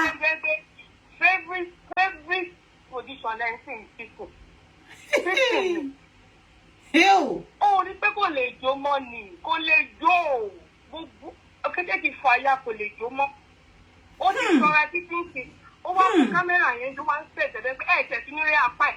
Gbogbo straight match báyìí ló wà lápá ẹ̀. Kò lè gbápá jáde báyìí gbápá jáde yìí. Tí wọ́n bá bí ẹja Òkété, ṣùgbọ́n máa ń sọ pé kí wẹ́dà ṣó apá ẹ̀. Show us your hand. Ó yá wọ síbẹ̀ tó. Mọ́mì Debbie, a ní ojú ẹ̀ kárí lásán yìí. Ẹ rí fídíò tẹ́ sẹ́ni sí mi. Ẹ wojú ẹ̀ gan pẹ̀lú black and white. Abájọ tó ń lo black and white. Èdè wọn edit kìíní yẹn bó ṣe rí gangan jẹ́. Wọ́n edit tí ó wá ń lo black and white. Olúwayé Jalagbọ̀n. Sórí gbogbo báàgì perfume gbogbo kan tó ń tà tí òrìṣà látijọ́ tí ìyá olówó ní pé kó fi tọrọ. Tí òrò yẹn ó wá bẹ̀rẹ̀ sí ní jẹ, ó bẹ̀rẹ̀ sí ní jẹ gbogbo ẹlẹ́yọ kọ̀ọ̀kan. Ó ń jẹ báàgì, ó ń jẹ bàtà. Ó wá ń jẹ báàgì, ó ń jẹ pàtà, ó ń jẹ perfume, ó ti jẹ gbogbo ṣọ́ọ̀pù tán. Nígbà tó ń gbogbo ẹ̀ ó wá bẹ̀rẹ̀ sí ní jẹ, ló wá ń wú. Òkété tó máa bí ẹ̀dá dìde, mo challenge dìde kó jókòó alọ́dà. Wọ́n lè dìde o. Àbí kó tẹ̀ jókòó báwa náà ṣe jókòó yìí. Kó bó tiẹ̀ jẹ́ oníjókòó báyìí náà ni. Kárí tán báyìí. Ó jẹ báàgì tàpá. Àfi kó gbé orí báyìí kó ṣe báyìí sí kámẹ́rà. And when I say I want to be there, orí yìí ní gidi bí ẹgbà tó fẹ́ ṣe ọdún ẹ̀. Àní ọmọ àlèyé wá ń sọ lẹ́ni pé Odo nation, àwọn òfò nation. Gbogbo yín ẹ support my brother is my uncle. Fún ta lọ́tún máa support. Tó bá tún ṣe uncle ẹ̀. Kí nǹkan tí wọn náà ń ṣe ṣe bí female version uncle ẹ̀ yẹn. Bẹ́ẹ̀ ni female version of our uncle. Àwọn òfò nation. Àwọn ìwòwò nation. Àṣànà nation. Àṣànà nation. Ta ló tún máa post picture Olè Nuga yẹn tó bá tún ṣòkèdè. Àfàìmọ̀ pé wọ́n ti lòun náà lẹ́gbẹ̀ẹ́ kan bẹ́ẹ̀. Ọlọ́run kó ṣàánú wa ọ̀yá mi. Àwọn ọmọ tá a bá dòwò pọ̀ yìí. Bóyá kí lè lọ gba láísẹ̀nsì lọ́wọ́ máàkì pé mo fẹ́ máa run nù cyber mental ward. Kí wọ́n fẹ́ máa tọ́jú wọn. Oríkàkọ́ọ̀dù gbogbo wọn ni àwítọ́ bí ní àyẹ̀ ń kó òyìnbó tí ẹ̀fẹ́ kó òyìnbó séèyàn. Ohun tí ẹ̀ wá rú dáadáa pé kò gbóyìnbó akólólò mi bó ṣe sáǹdì lórí ẹ̀ ló ṣe kọ́ kó lọ skúlù lóyìnbó ló sanwó dógè. Èdè mà ni mo fẹ́ kọ nǹkan sí o, èdè ni o, kọ́wọ́ ẹ̀ máa gbọ̀n. Ìwọ ń kọ nǹkan dé èdè níbi àwọn ọmọ ìtọ́ ọbẹ̀ ọ̀pọ̀ òsì wọ́kọ́ ló ṣe gbogbo nọ́ọ̀sì Nàìjíríà. Wọ́n kún ti náà máa ń bá wọn ṣe nìyẹn. Wẹ́rẹ́ ní. Wọ́n ti náà máa ń bá wọn ṣe. Vivian kò mọ̀ pé mo gbóyìnbó. Kò mọ̀ pé mi gbóyìnbó. Registered users ó fòyìnbó kọ́ lẹ́tà sí èmi. Vivian ìjọ tó bá tún ṣe irú ẹ̀ wàá jẹ gbá.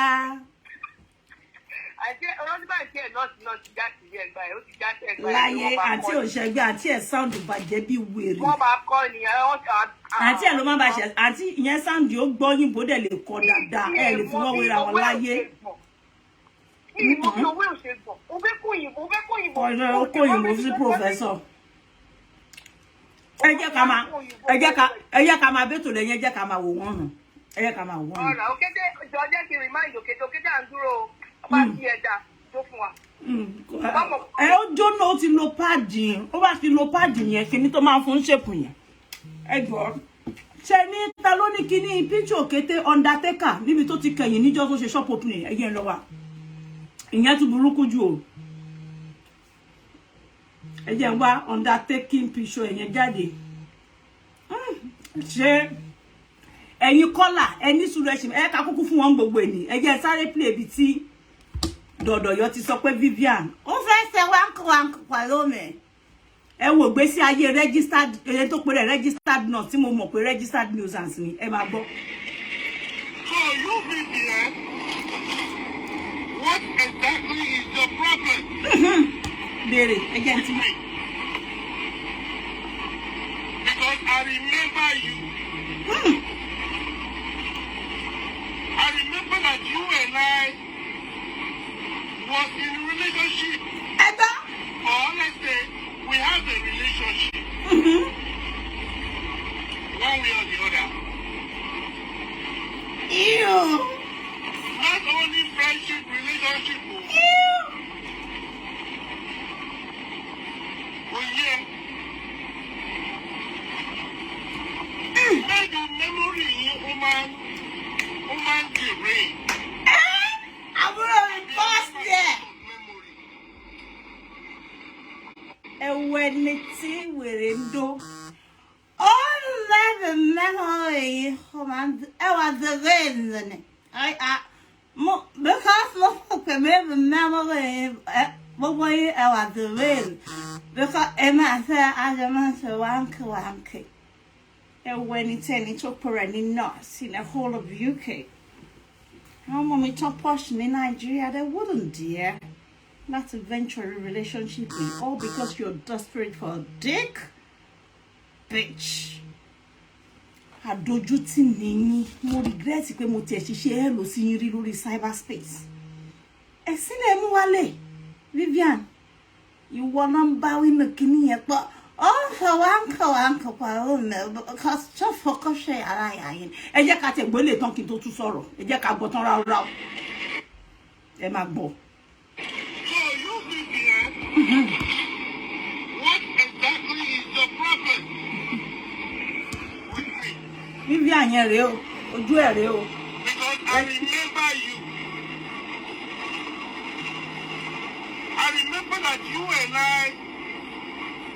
was in a relationship. Or let's say we have a relationship. One way or the other. Not only friendship, relationship. Tell us. Oh yeah. Maybe memory woman Disgrace. That's right. I be a member short of memory. That's right. Or lack of memory. Or a man drop. A dumb. Or a man stupid. Oh, stupid, they continue. Or some of you. Okay.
Dotiano.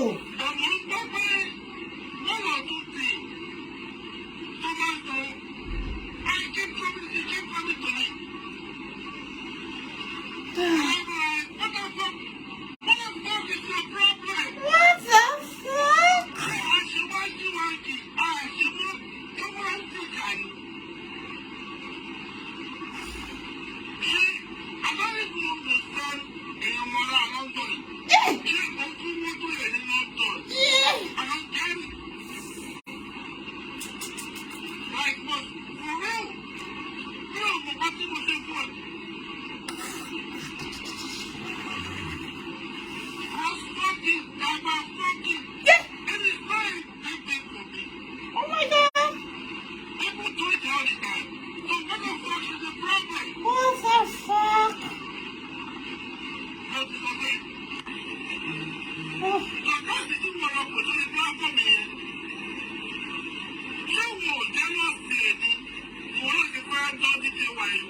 Oshé.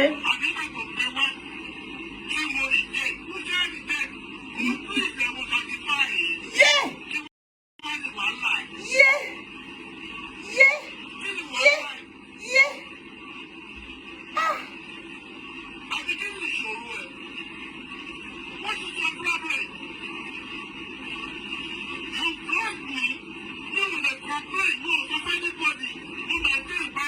Ẹjọ́ ṣó yẹ kí n máa dáwọn lè lọ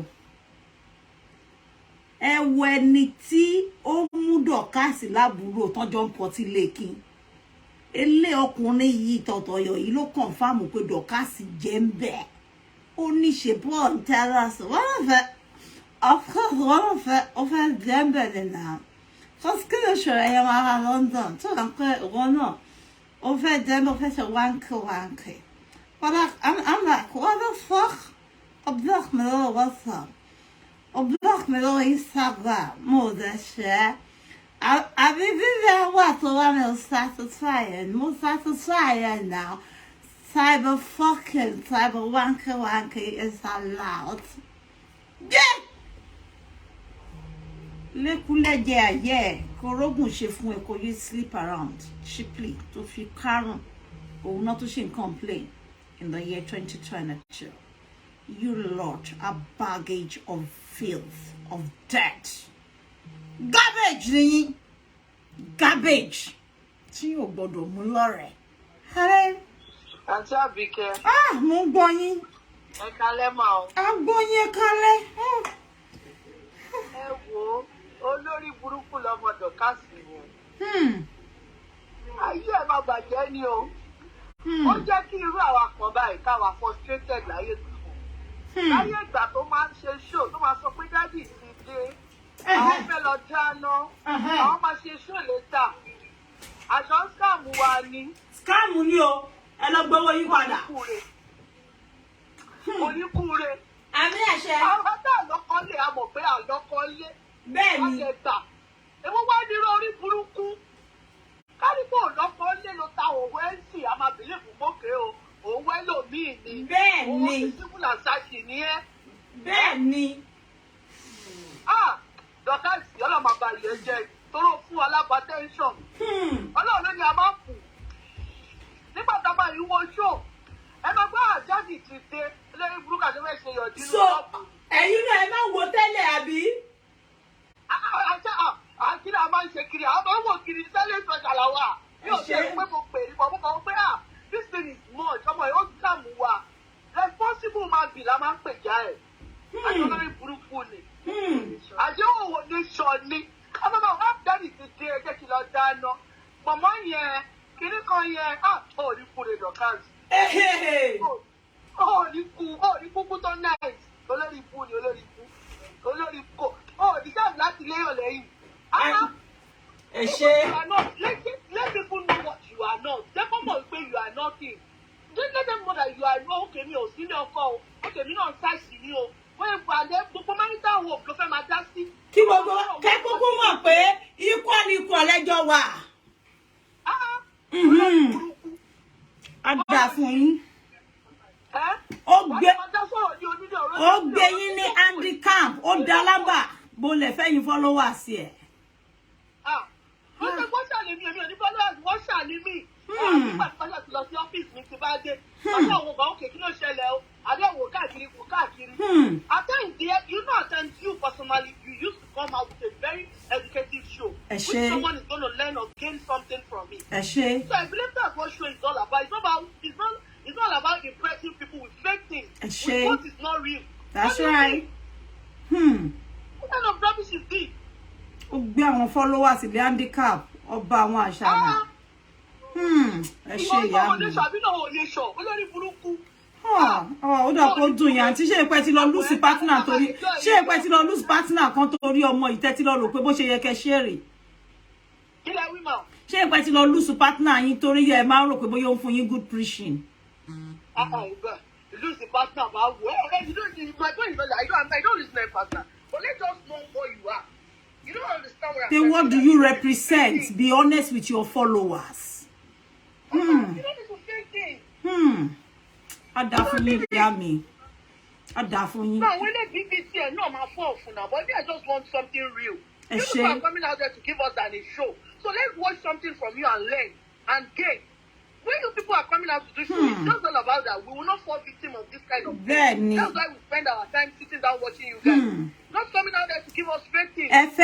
Originality, being real, being truthful. We want to learn, not just we want to learn.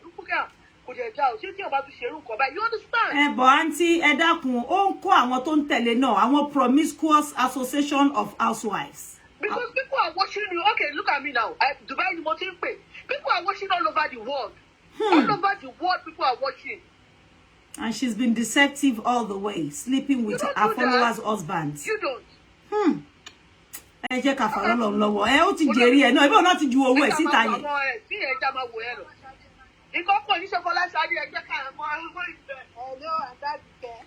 Ẹ̀yin náà tún ti gbà fún wa, à ń gbọ́ yín ẹ̀ ló. Nǹkan kò lè ṣe Ṣadé ọmọ ni ẹ gbà bẹ́ẹ̀. Ẹ ṣé, àmín, ẹ ṣé. Ẹ jẹ́ ká gbé kọ́ọ̀lù àwọn ilé náà láti Houston. Hello. Hello, good evening. Hello, ẹ kúrọ̀lẹ́ mẹ́ sáré bá wa ṣe pápápá. Okay, a fẹ́ pè yín ni o. Ẹ mọ nǹkan tó máa ń pa mí lẹ́rìn ṣá. Mo ń gbọ́ yín o. Ajẹ́ ló wà kíni, mo ń gbọ́ yín. Aṣẹ́wó lọ́lọ́ jìnnà ni. Wọ́n máa ń pa àwọn èèyàn láṣẹ́wó in the likes of in the very first place. Everybody on this cyberspace must stand up. Dorcas has no quality to discuss anything related to marriage, partnership, or anything that has to do with husband, wife, girlfriend, and boyfriend. She has lost that quality. She doesn't qualify to discuss it at all. She anything say the nudity to somebody else's husband. No money, nerves, and effort. Let's not discuss discuss anybody to start any discussion on anybody's matter related to those areas. We need to stage to rise up against her. Wow. Our time she speaker when we are ready to be speakers. Ada fún yín, nǹkan tí gbogbo yín kíkẹ́ ṣe nìyẹn. Ẹ mú camera yín kẹ́ come against her. She's the first to be chased out of social media. But not case that has to do with partnership, husband, wife, relationship, marriage. We are ready. Believe me, we are ready. We are grouping and ready. Ada fún yín, ẹ ṣé. And then another thing, neither she nor her cohort. Gbogbo wọn tẹ́ pé ọkọ kan bàbá mẹ́rin náà bímọ fún bá máa Lagos láti máa pèèyàn kan láṣẹ́wó. It has been amazing thing. That's what the world has become. So, we're ready.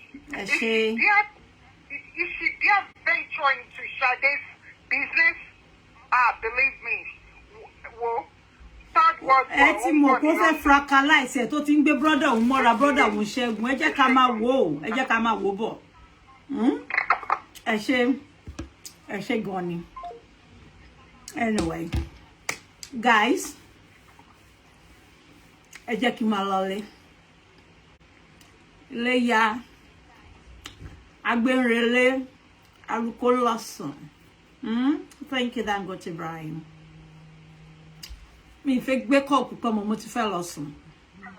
Láti ẹ̀ ti sùn. Hello? Ẹ jẹ́ lọ. Hello? Hello, mo ń gbọ́ yín. Ẹ kálẹ́, ẹ bá wa ṣe pápápá. Ẹ jọ̀ọ́ bèrè Ọlọ́run. Ẹ má bínú jà ẹ̀ first time for like you. Nǹkan ló fẹ́ sọ ni pé kí òkè pé kó padà lọ sórí kéèkì yìí kó máa ń di rẹ̀ sí ẹ̀ kó fi Folashade lẹ̀ fún wa wá sí Nàìjíríà là ń pè àrà ẹ̀jẹ̀ kó máa ń di ẹ̀sẹ̀ kó padà sórí kéèkì yìí ìyẹn ti nà hands down kò rí nǹkan tó fẹ́ ṣe mọ́ ó wá fẹ́ dọ́gbọ́n tún switch sórí ìyẹn kó sì lọ. Thank you. Ẹ ṣé. á dá fún yín. Mo ń bọ̀ o. À ń lọlé. Mo ń bọ̀ o. Òkété ti báyé jẹ́. Ó ń wá pìtì yìí ni. Oh my God. Sherry ọmọ yẹn, ó ti finish fún.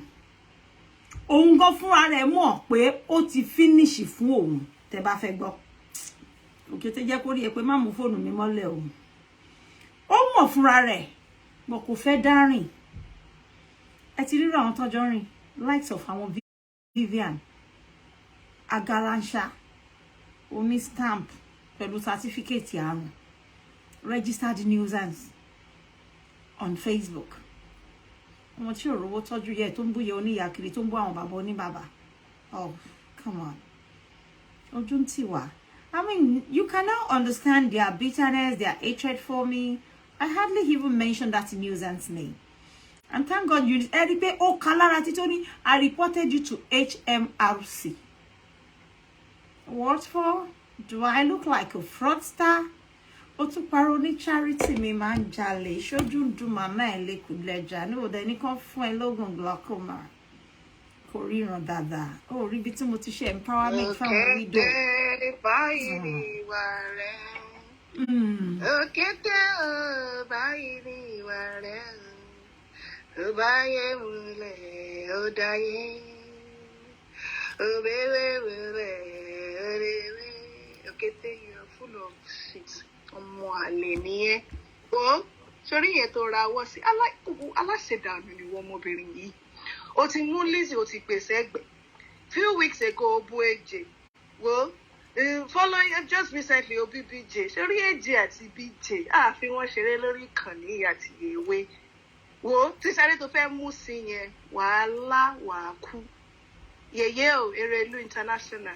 Ẹ máa bá ṣe lọ. We are loving you. Thank you. Ẹ ṣé. Àwọn ọmọ kan mọ, ọmọ bọ̀bọ̀, ọmọ pọ̀pọ̀, ọmọ bòbò. Bí one time ago, adopted father ṣe pé ọmọ tó ń gbomijé lójú ìyá ẹ̀, ọmọ tó ń fojoojúmọ́ gbẹ́kún wálé fún ìyá ẹ̀. Ọlọ́mọ ajaṣọ ọmọ bí gbogbo ọmọ ló ń dàgbò, àwọn ọmọ mi ló ń dàgbà sọ́dẹ̀ ni. Àmọ́ bí tó gbé dàgbà. Mà tó yẹ kí ẹ tọ́jú ẹ̀, ó busy ó ń fọkọ̀ kiri. Hello? Èdè báwa fi fídíò yìí kanlẹ̀, mo torí lọ pẹ́ gaba inbox. Báwa kanlẹ̀ bá fi ṣe send-off. Ẹ ṣé. Mo tẹ́ tó sì lélẹ̀. A check. Mo ti gbọ́, okay. Ó rí bí ayé ẹ̀ ṣe ta. Wọ́n wá ń fi fídíò ẹ̀ wọ́n ní ká máa fi kanlẹ̀ lóríṣiríṣi. Bó ti tán fún ó tiẹ̀ ní fọ́tò ẹ̀ kan bíi tàwọn undertaker tèmi ti ẹ̀ wá. Mọ́ ti fọ́tò picture ẹ̀ ìgbà shop opening. Àwọn èèyàn ò mọrú èṣù ọ̀dàrà tó yà. Ẹ jẹ́ bóyá màá tẹ̀ ṣeré kinní yẹn. Nígbà tó ẹni tó bá ní kinní yẹn ẹ̀dẹ̀ fún mi nígbà tó ṣe shop opening. Ṣé tí mo bó ṣe dàbí àwọn undertaker àwọn gbókùgbókù. Mo ti show wájú picture yẹn lénìí ẹ̀yìn ẹ̀ gangan ni mò ń wá. Ẹ wò gbogbo packaging tó ń kó fún yín lénìí bó ṣe rí gangan rẹ̀ òun ló dúró tẹ̀ ń wò yìí. Letter V ni letter V tẹ́ bá ń gbọ́ letter V ṣe rí bó ṣe rí V lọ́mọ láti lẹ̀. Ṣé gbọ́? Ṣé rí ẹ̀yin tẹ́ ṣe mathematics ẹ̀yin mathematician àtẹ̀yin tẹ́ read physics ẹ lè bá mi fi science ẹ bá mi fi describe shape yẹn kíyàn rí báyìí láti lè letter V figurine òun ló wá ń wọ páàdì bíi 6 sídìí fún yín yẹn páàdì 15 ẹ wò díẹ̀ bẹ́ẹ̀ ìgbà tó yàgbẹ́ sídìí ẹ wò ẹ ṣe ti rí Òkété lẹ̀ wo ìdúró ẹ̀ nìyẹn jẹ́ fi wájú ẹ̀wọ̀n yìí kó má dà pé bóyá wá òun rèé front and back figurine ni ṣe ti rí ó ti yàgbẹ́ bí ọmọ òun wò tiẹ̀ ẹjọ́ mo ní di fọ́tò ibi tó ti ṣe shop opening tó dàbí àwọn undertaker tí wọ́n ṣiṣẹ́ fáwọn MIC lẹ́kọ̀ọ́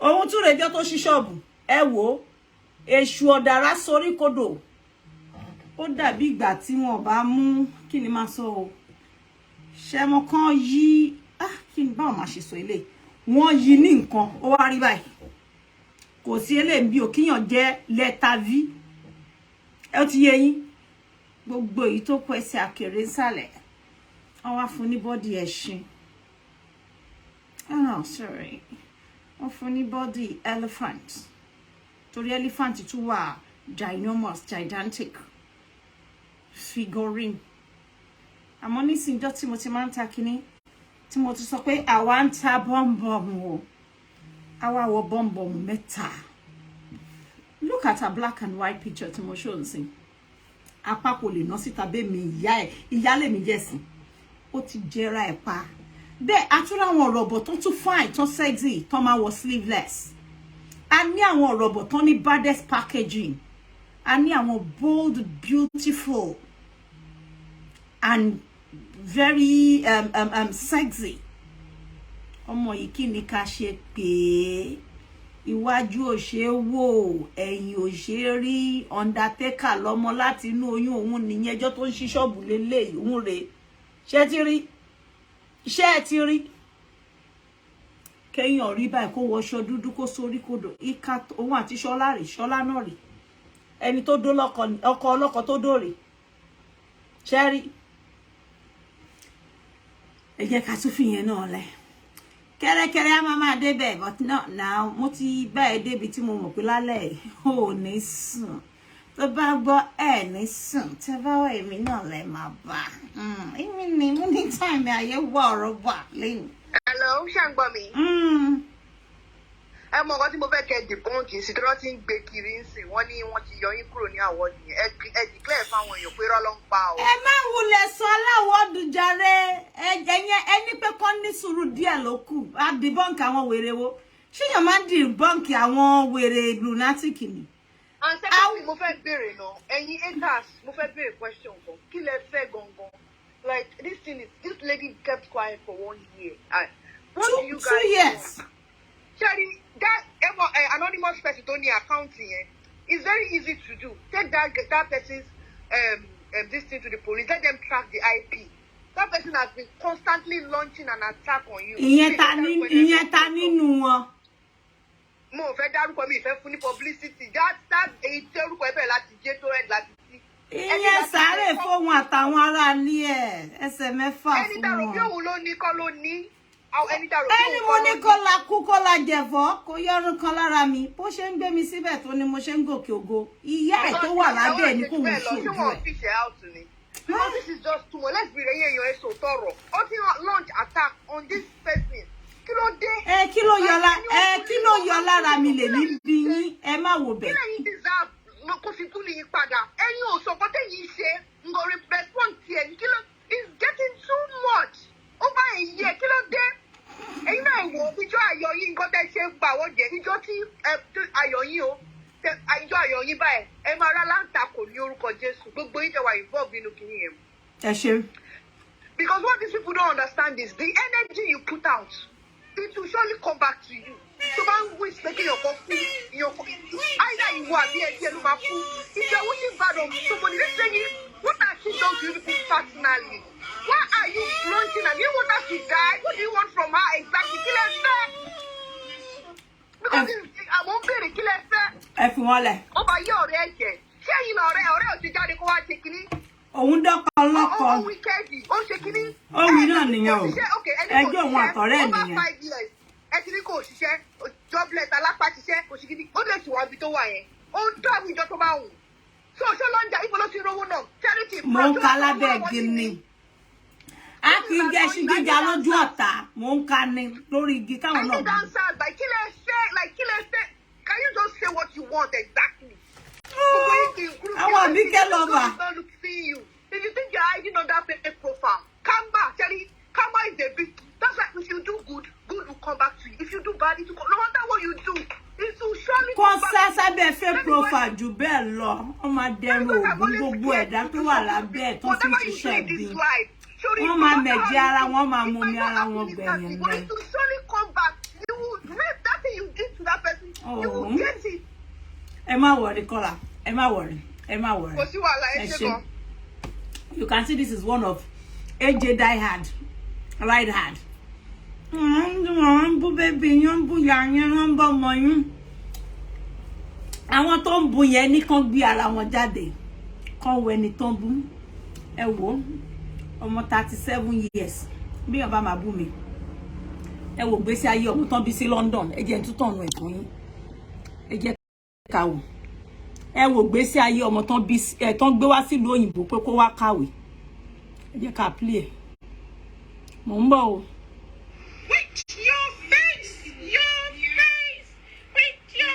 Ẹ wò ọmọ 37 years báwo kò ṣe ní bú mi ẹ wò gbogbo ọwọ́ ẹ̀ ṣe pé ní black and white ṣe rí gbogbo ọwọ́ ẹ̀ ṣe rọmọ tó ní wòwò pẹ̀lú ọkùnrin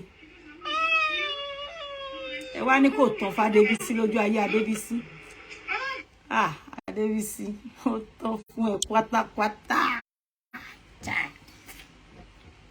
Paul Eshimani Yatoran no cyberbullying and they say they wouldn't hate on me. Of course they will hate on me. One that's in me. Yati to swag poor. Yati too pretty naturally. Mama tin len wo yapa me mukasuke. Okay, te jani ko gba padade. Arasa. Ijaja. In her 30s, she looks like a 58-year-old woman, and she dresses like one. Presentation-wise, ó yẹ kó mú ọmọ yẹn lọ bí kó lọ máa bá wọn bọ Ògún, kó lọ máa bá wọn sin ayé lála, because gbọ́dọ̀ gbọ́ pé ọmọ tán bí sí lóyìnbó, òun ló ń fèpè sùn, ló ń fèpè jí, ló ń fèpè wẹ̀, ló ń fèpè lórí ayé ẹ̀ bẹ́ẹ̀ yẹn. Ọmọ tí wọ́n gbé wá tó dàgbà síbi tó lọ primary and secondary school here in UK.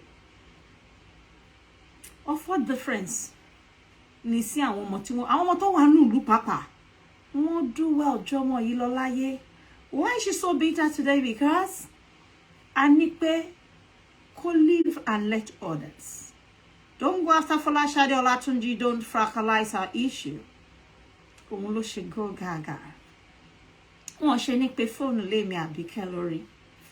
Wọ́n láti pé fóònù, wọ́n láti soríṣiríṣi rọ́kọ́ máa pè wọlé because they are pained. Nobody can serve her the way I serve her.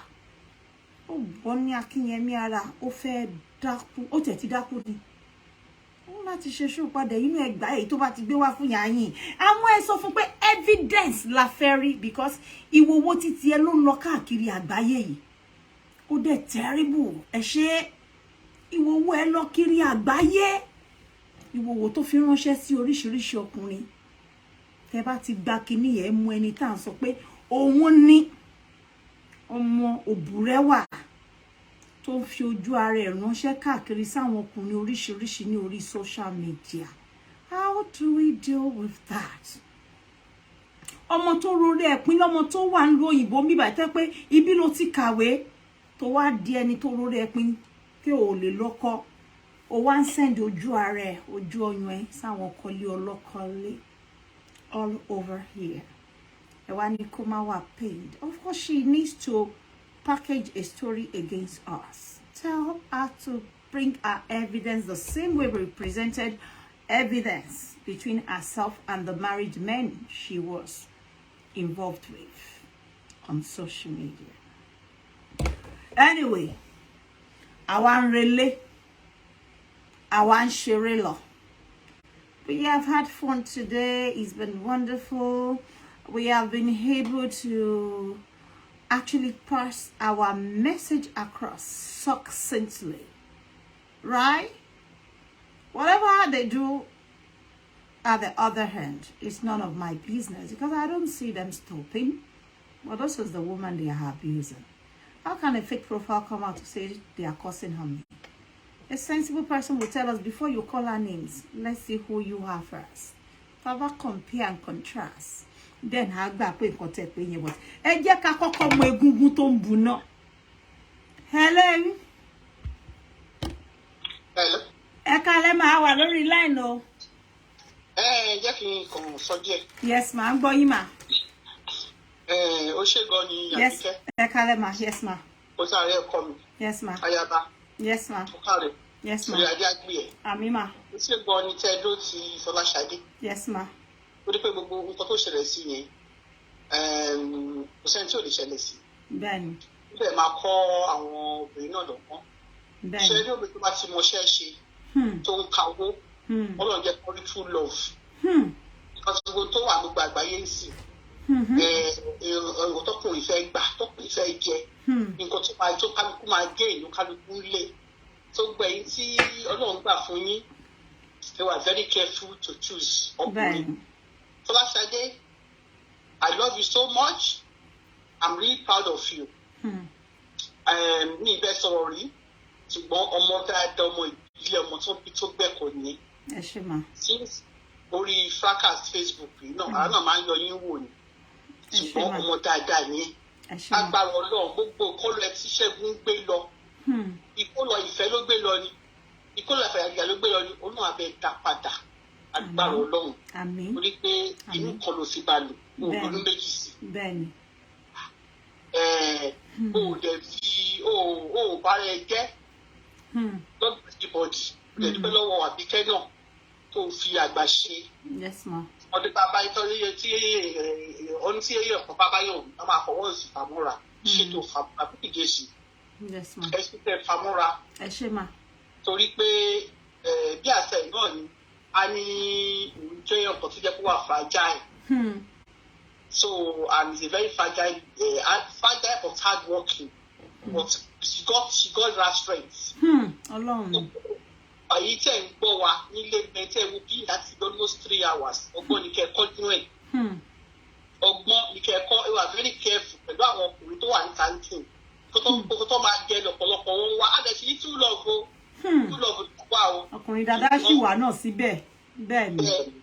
Ṣùgbọ́n ẹyẹ ká máa ṣe ẹyẹ ká máa dé ìdúlẹ̀ dáadáa. Ẹ má ká máa fi lọ́ọ̀fù wa kó máa pọ̀ fún àwọn ọkùnrin. Ẹ máa fọwọ́ ṣe ẹ bá ti rí bẹ́ẹ̀ tí lọ́ọ̀fù àwọn jù pẹ̀lú máa ń gbèsè wọn jáde wọ́n ti rò pé you cannot do without them. Ẹ ká máa fi lọ́ọ̀fù yẹn pamọ́ díẹ̀díẹ̀. Ẹ ká kọ́ ẹ̀kọ́ nínú nǹkan tó ṣẹlẹ̀ yìí. Ẹ ṣé ma. Fún gbogbo àwọn obìnrin. Àbíkẹ́ o ṣe gan ni o. Yes ma. Yes ma. O ṣe ẹkú àdúró ti àbúrò yín o. Ẹ ṣé ma. Olúwa bá mi tù nínú o. Segun Nuga tó bá ń gbọ́ mi òróòro ni owó obìnrin o òróòro ló jẹ́ o. Tó bá fẹ́ kí ilé ayé ẹ̀ kó lójú jù kí ọgbọ́ ẹ̀mọ èèyàn padà fún o ṣe wọ́n kókó sínú stress tó wá gbé owó ẹ̀ tó wá dààmú sí nínú ayé ẹ̀ lóò jẹ́ because I heard you are going to be over you are going to 60 you are of my age. Sọ́kùnrin tó ṣe bẹ́ẹ̀ tí ò fi yé àlàáfíà lọ́jọ́ alẹ́. Bẹ́ẹ̀ni. Ó má ní pé ó máa bẹ̀rẹ̀ sí ó máa wà ní nọ́ọ̀sì ohun táwọn ọmọ tó máa sá fún ẹ. Wọ́n ṣe bá wọn kò ti ṣe orí kan ṣáájú ti ṣe tí ò lè ṣe tó lè gbé tó lè ṣe tó lè lọ tó bá ń gbọ́ mi. Lọ ṣe àtúnṣe. Ìyàtí ọjọ́ alẹ́ tó bá ní kó má lè rí dáadáa. Bẹ́ẹ̀ni. Lọ ṣe àtúnṣe. Ẹ ṣé ma. Ọ̀ni Àbíkẹ́ thanks for that time don't take out of your time because I had òṣìṣẹ́ alẹ́ lánàá. Thank you ma. So thank you so very much. Yes ma. Àmín.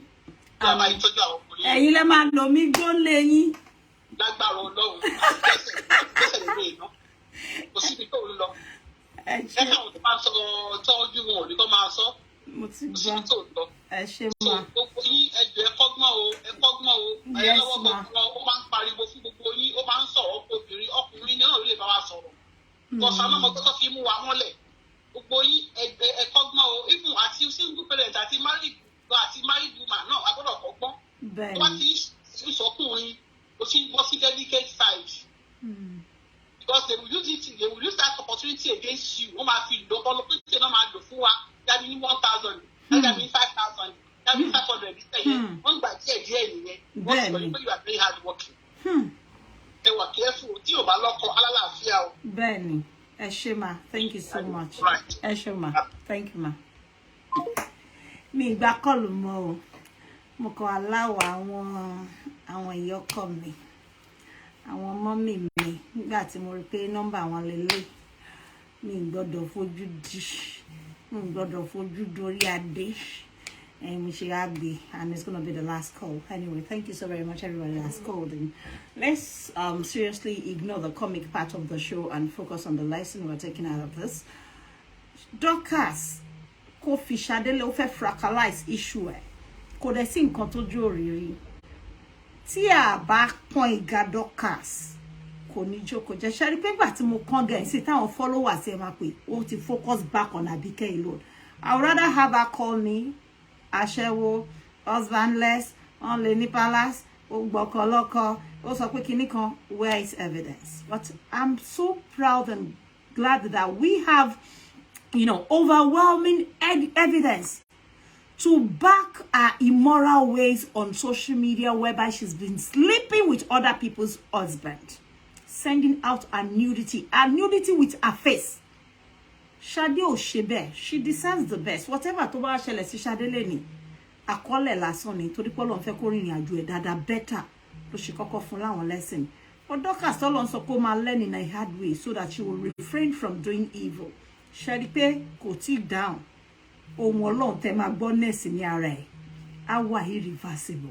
Ẹ̀yin èèyàn lẹ́ṣin bínú ẹ fílẹ̀ lé Ọlọ́run. Mo máa ń sọ fún yín pé ọ̀bọ máa parẹ́ ẹ dípò tí ń parẹ́ lọ díẹ̀ ló kù ẹ wá gbà pé Ọlọ́run ọba ẹ̀sùn ẹ̀ mo sọ pé ọdún ẹ̀san la wà yìí ó gbọ́ sí ju kẹ́ẹ̀dá sọ pé òun bínú òun fẹ́ lọ ṣe èèyàn léṣe gan lọ ẹ̀yin ẹ fílẹ̀ fọlọ́. Folashade, you are doing well. Don't do show, don't do anything back. Sori Segun ibi tó ti máa wo ẹ̀sìn ẹ̀ náà rè wá padà wá pé AJ, you said it. You said it. So, I'm going now. Thank you so very much, everybody that was a part of today's show. Thank you for giving me your time. Thank you for your unwavering support, for your immense love. Thanks for all the time. I appreciate you. I am not monetized. I am not after monetization. If I were to have been monetized some 4, 5, 6 years ago, bóyá kò bá ti kówó mi lórí sí ẹ máa sọ pé owó tó ń gbà. I did some months back, anybody owó tó ń gbà. I'm not even after that. I'm just after, you know, a fair, just cause. I'm just after justice for the voiceless. I'm just after equality for all of us. It is a live and let others live cause. In the quest to balance this up, of course, they will always attack me. They will call me names. They will say all kinds of things, you know, about me. Look at the show we've been having. How many people has called in to curse on her? No one. That shows the difference. The only way she knows is to open line for people to be cursing on whoever that tries to reprimand her. Or manikoma shepe, just to silence you, to bully you, to intimidate and oppress. Exactly in Koto Fashion from Folashade Tabatete Butter. And I'm sure SOJ and the rest of the speaker too will be coming out for her. And we're going to tell them back from your affair. A shano si camera kefi or no she si ye Adebisi Elizabeth Adebola Abimoma wo. Efi ọ̀rọ̀ ránṣẹ́ sí ọ̀rọ̀ tó mo létí kún máa ń gbọ́ báyìí ọmọ ẹ ṣe ń bàjẹ́ lójú ayé tó ń wò tó ń bá yá àwọn èèyàn jẹ iye ẹ̀ ní kẹ́ máa bá wí ṣe ti gbọ́ èpè ti já Dorcas already èpè máa ń rò ní kó tó jà òun àti ìdílé àti gbogbo nǹkan tó tara ẹ̀ jáde tó pè ní ọmọ òun ló ní gbogbo ègún àtàwọn tó ń pè àwọn náà jọ ní lágbára àṣẹ tá fi dọ̀run àtilẹ̀ òun ló ní àwọ̀ onídèpè tí wá ní pé a máa tẹnu mọ́ òótọ́ yẹn sẹ́ pé ẹ̀mí ò ní tọwọ́ ẹ̀ bọ̀ àwọn tó ń rán ẹ sí lórí social media ó lè borí wọn àfi tó bá máa ṣeré léṣe nìkan ló kù. So we have to go to all of you callers tẹ́ṣin ń pè táyé báyọ̀ ń jọ mi máa jẹ́ kẹ́ ẹ pè wọlé. Right now we are done with calling. I can see some people are still trying to call in. Ẹ má bínú, I can't take any more shows because it is 8 o'clock sharp now. Àmọ́ ṣe máa bọ́ta lálẹ́ mo ṣe ń jáde.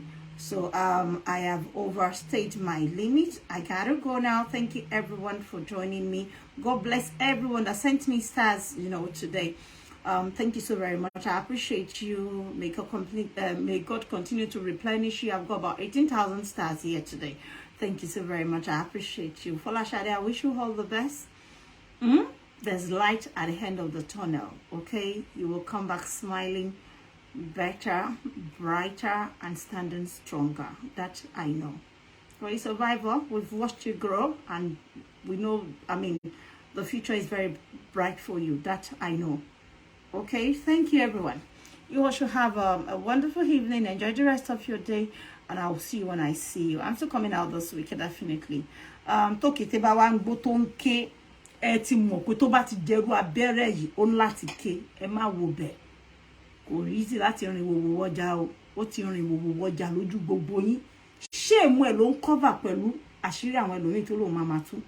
But can the internet forget it?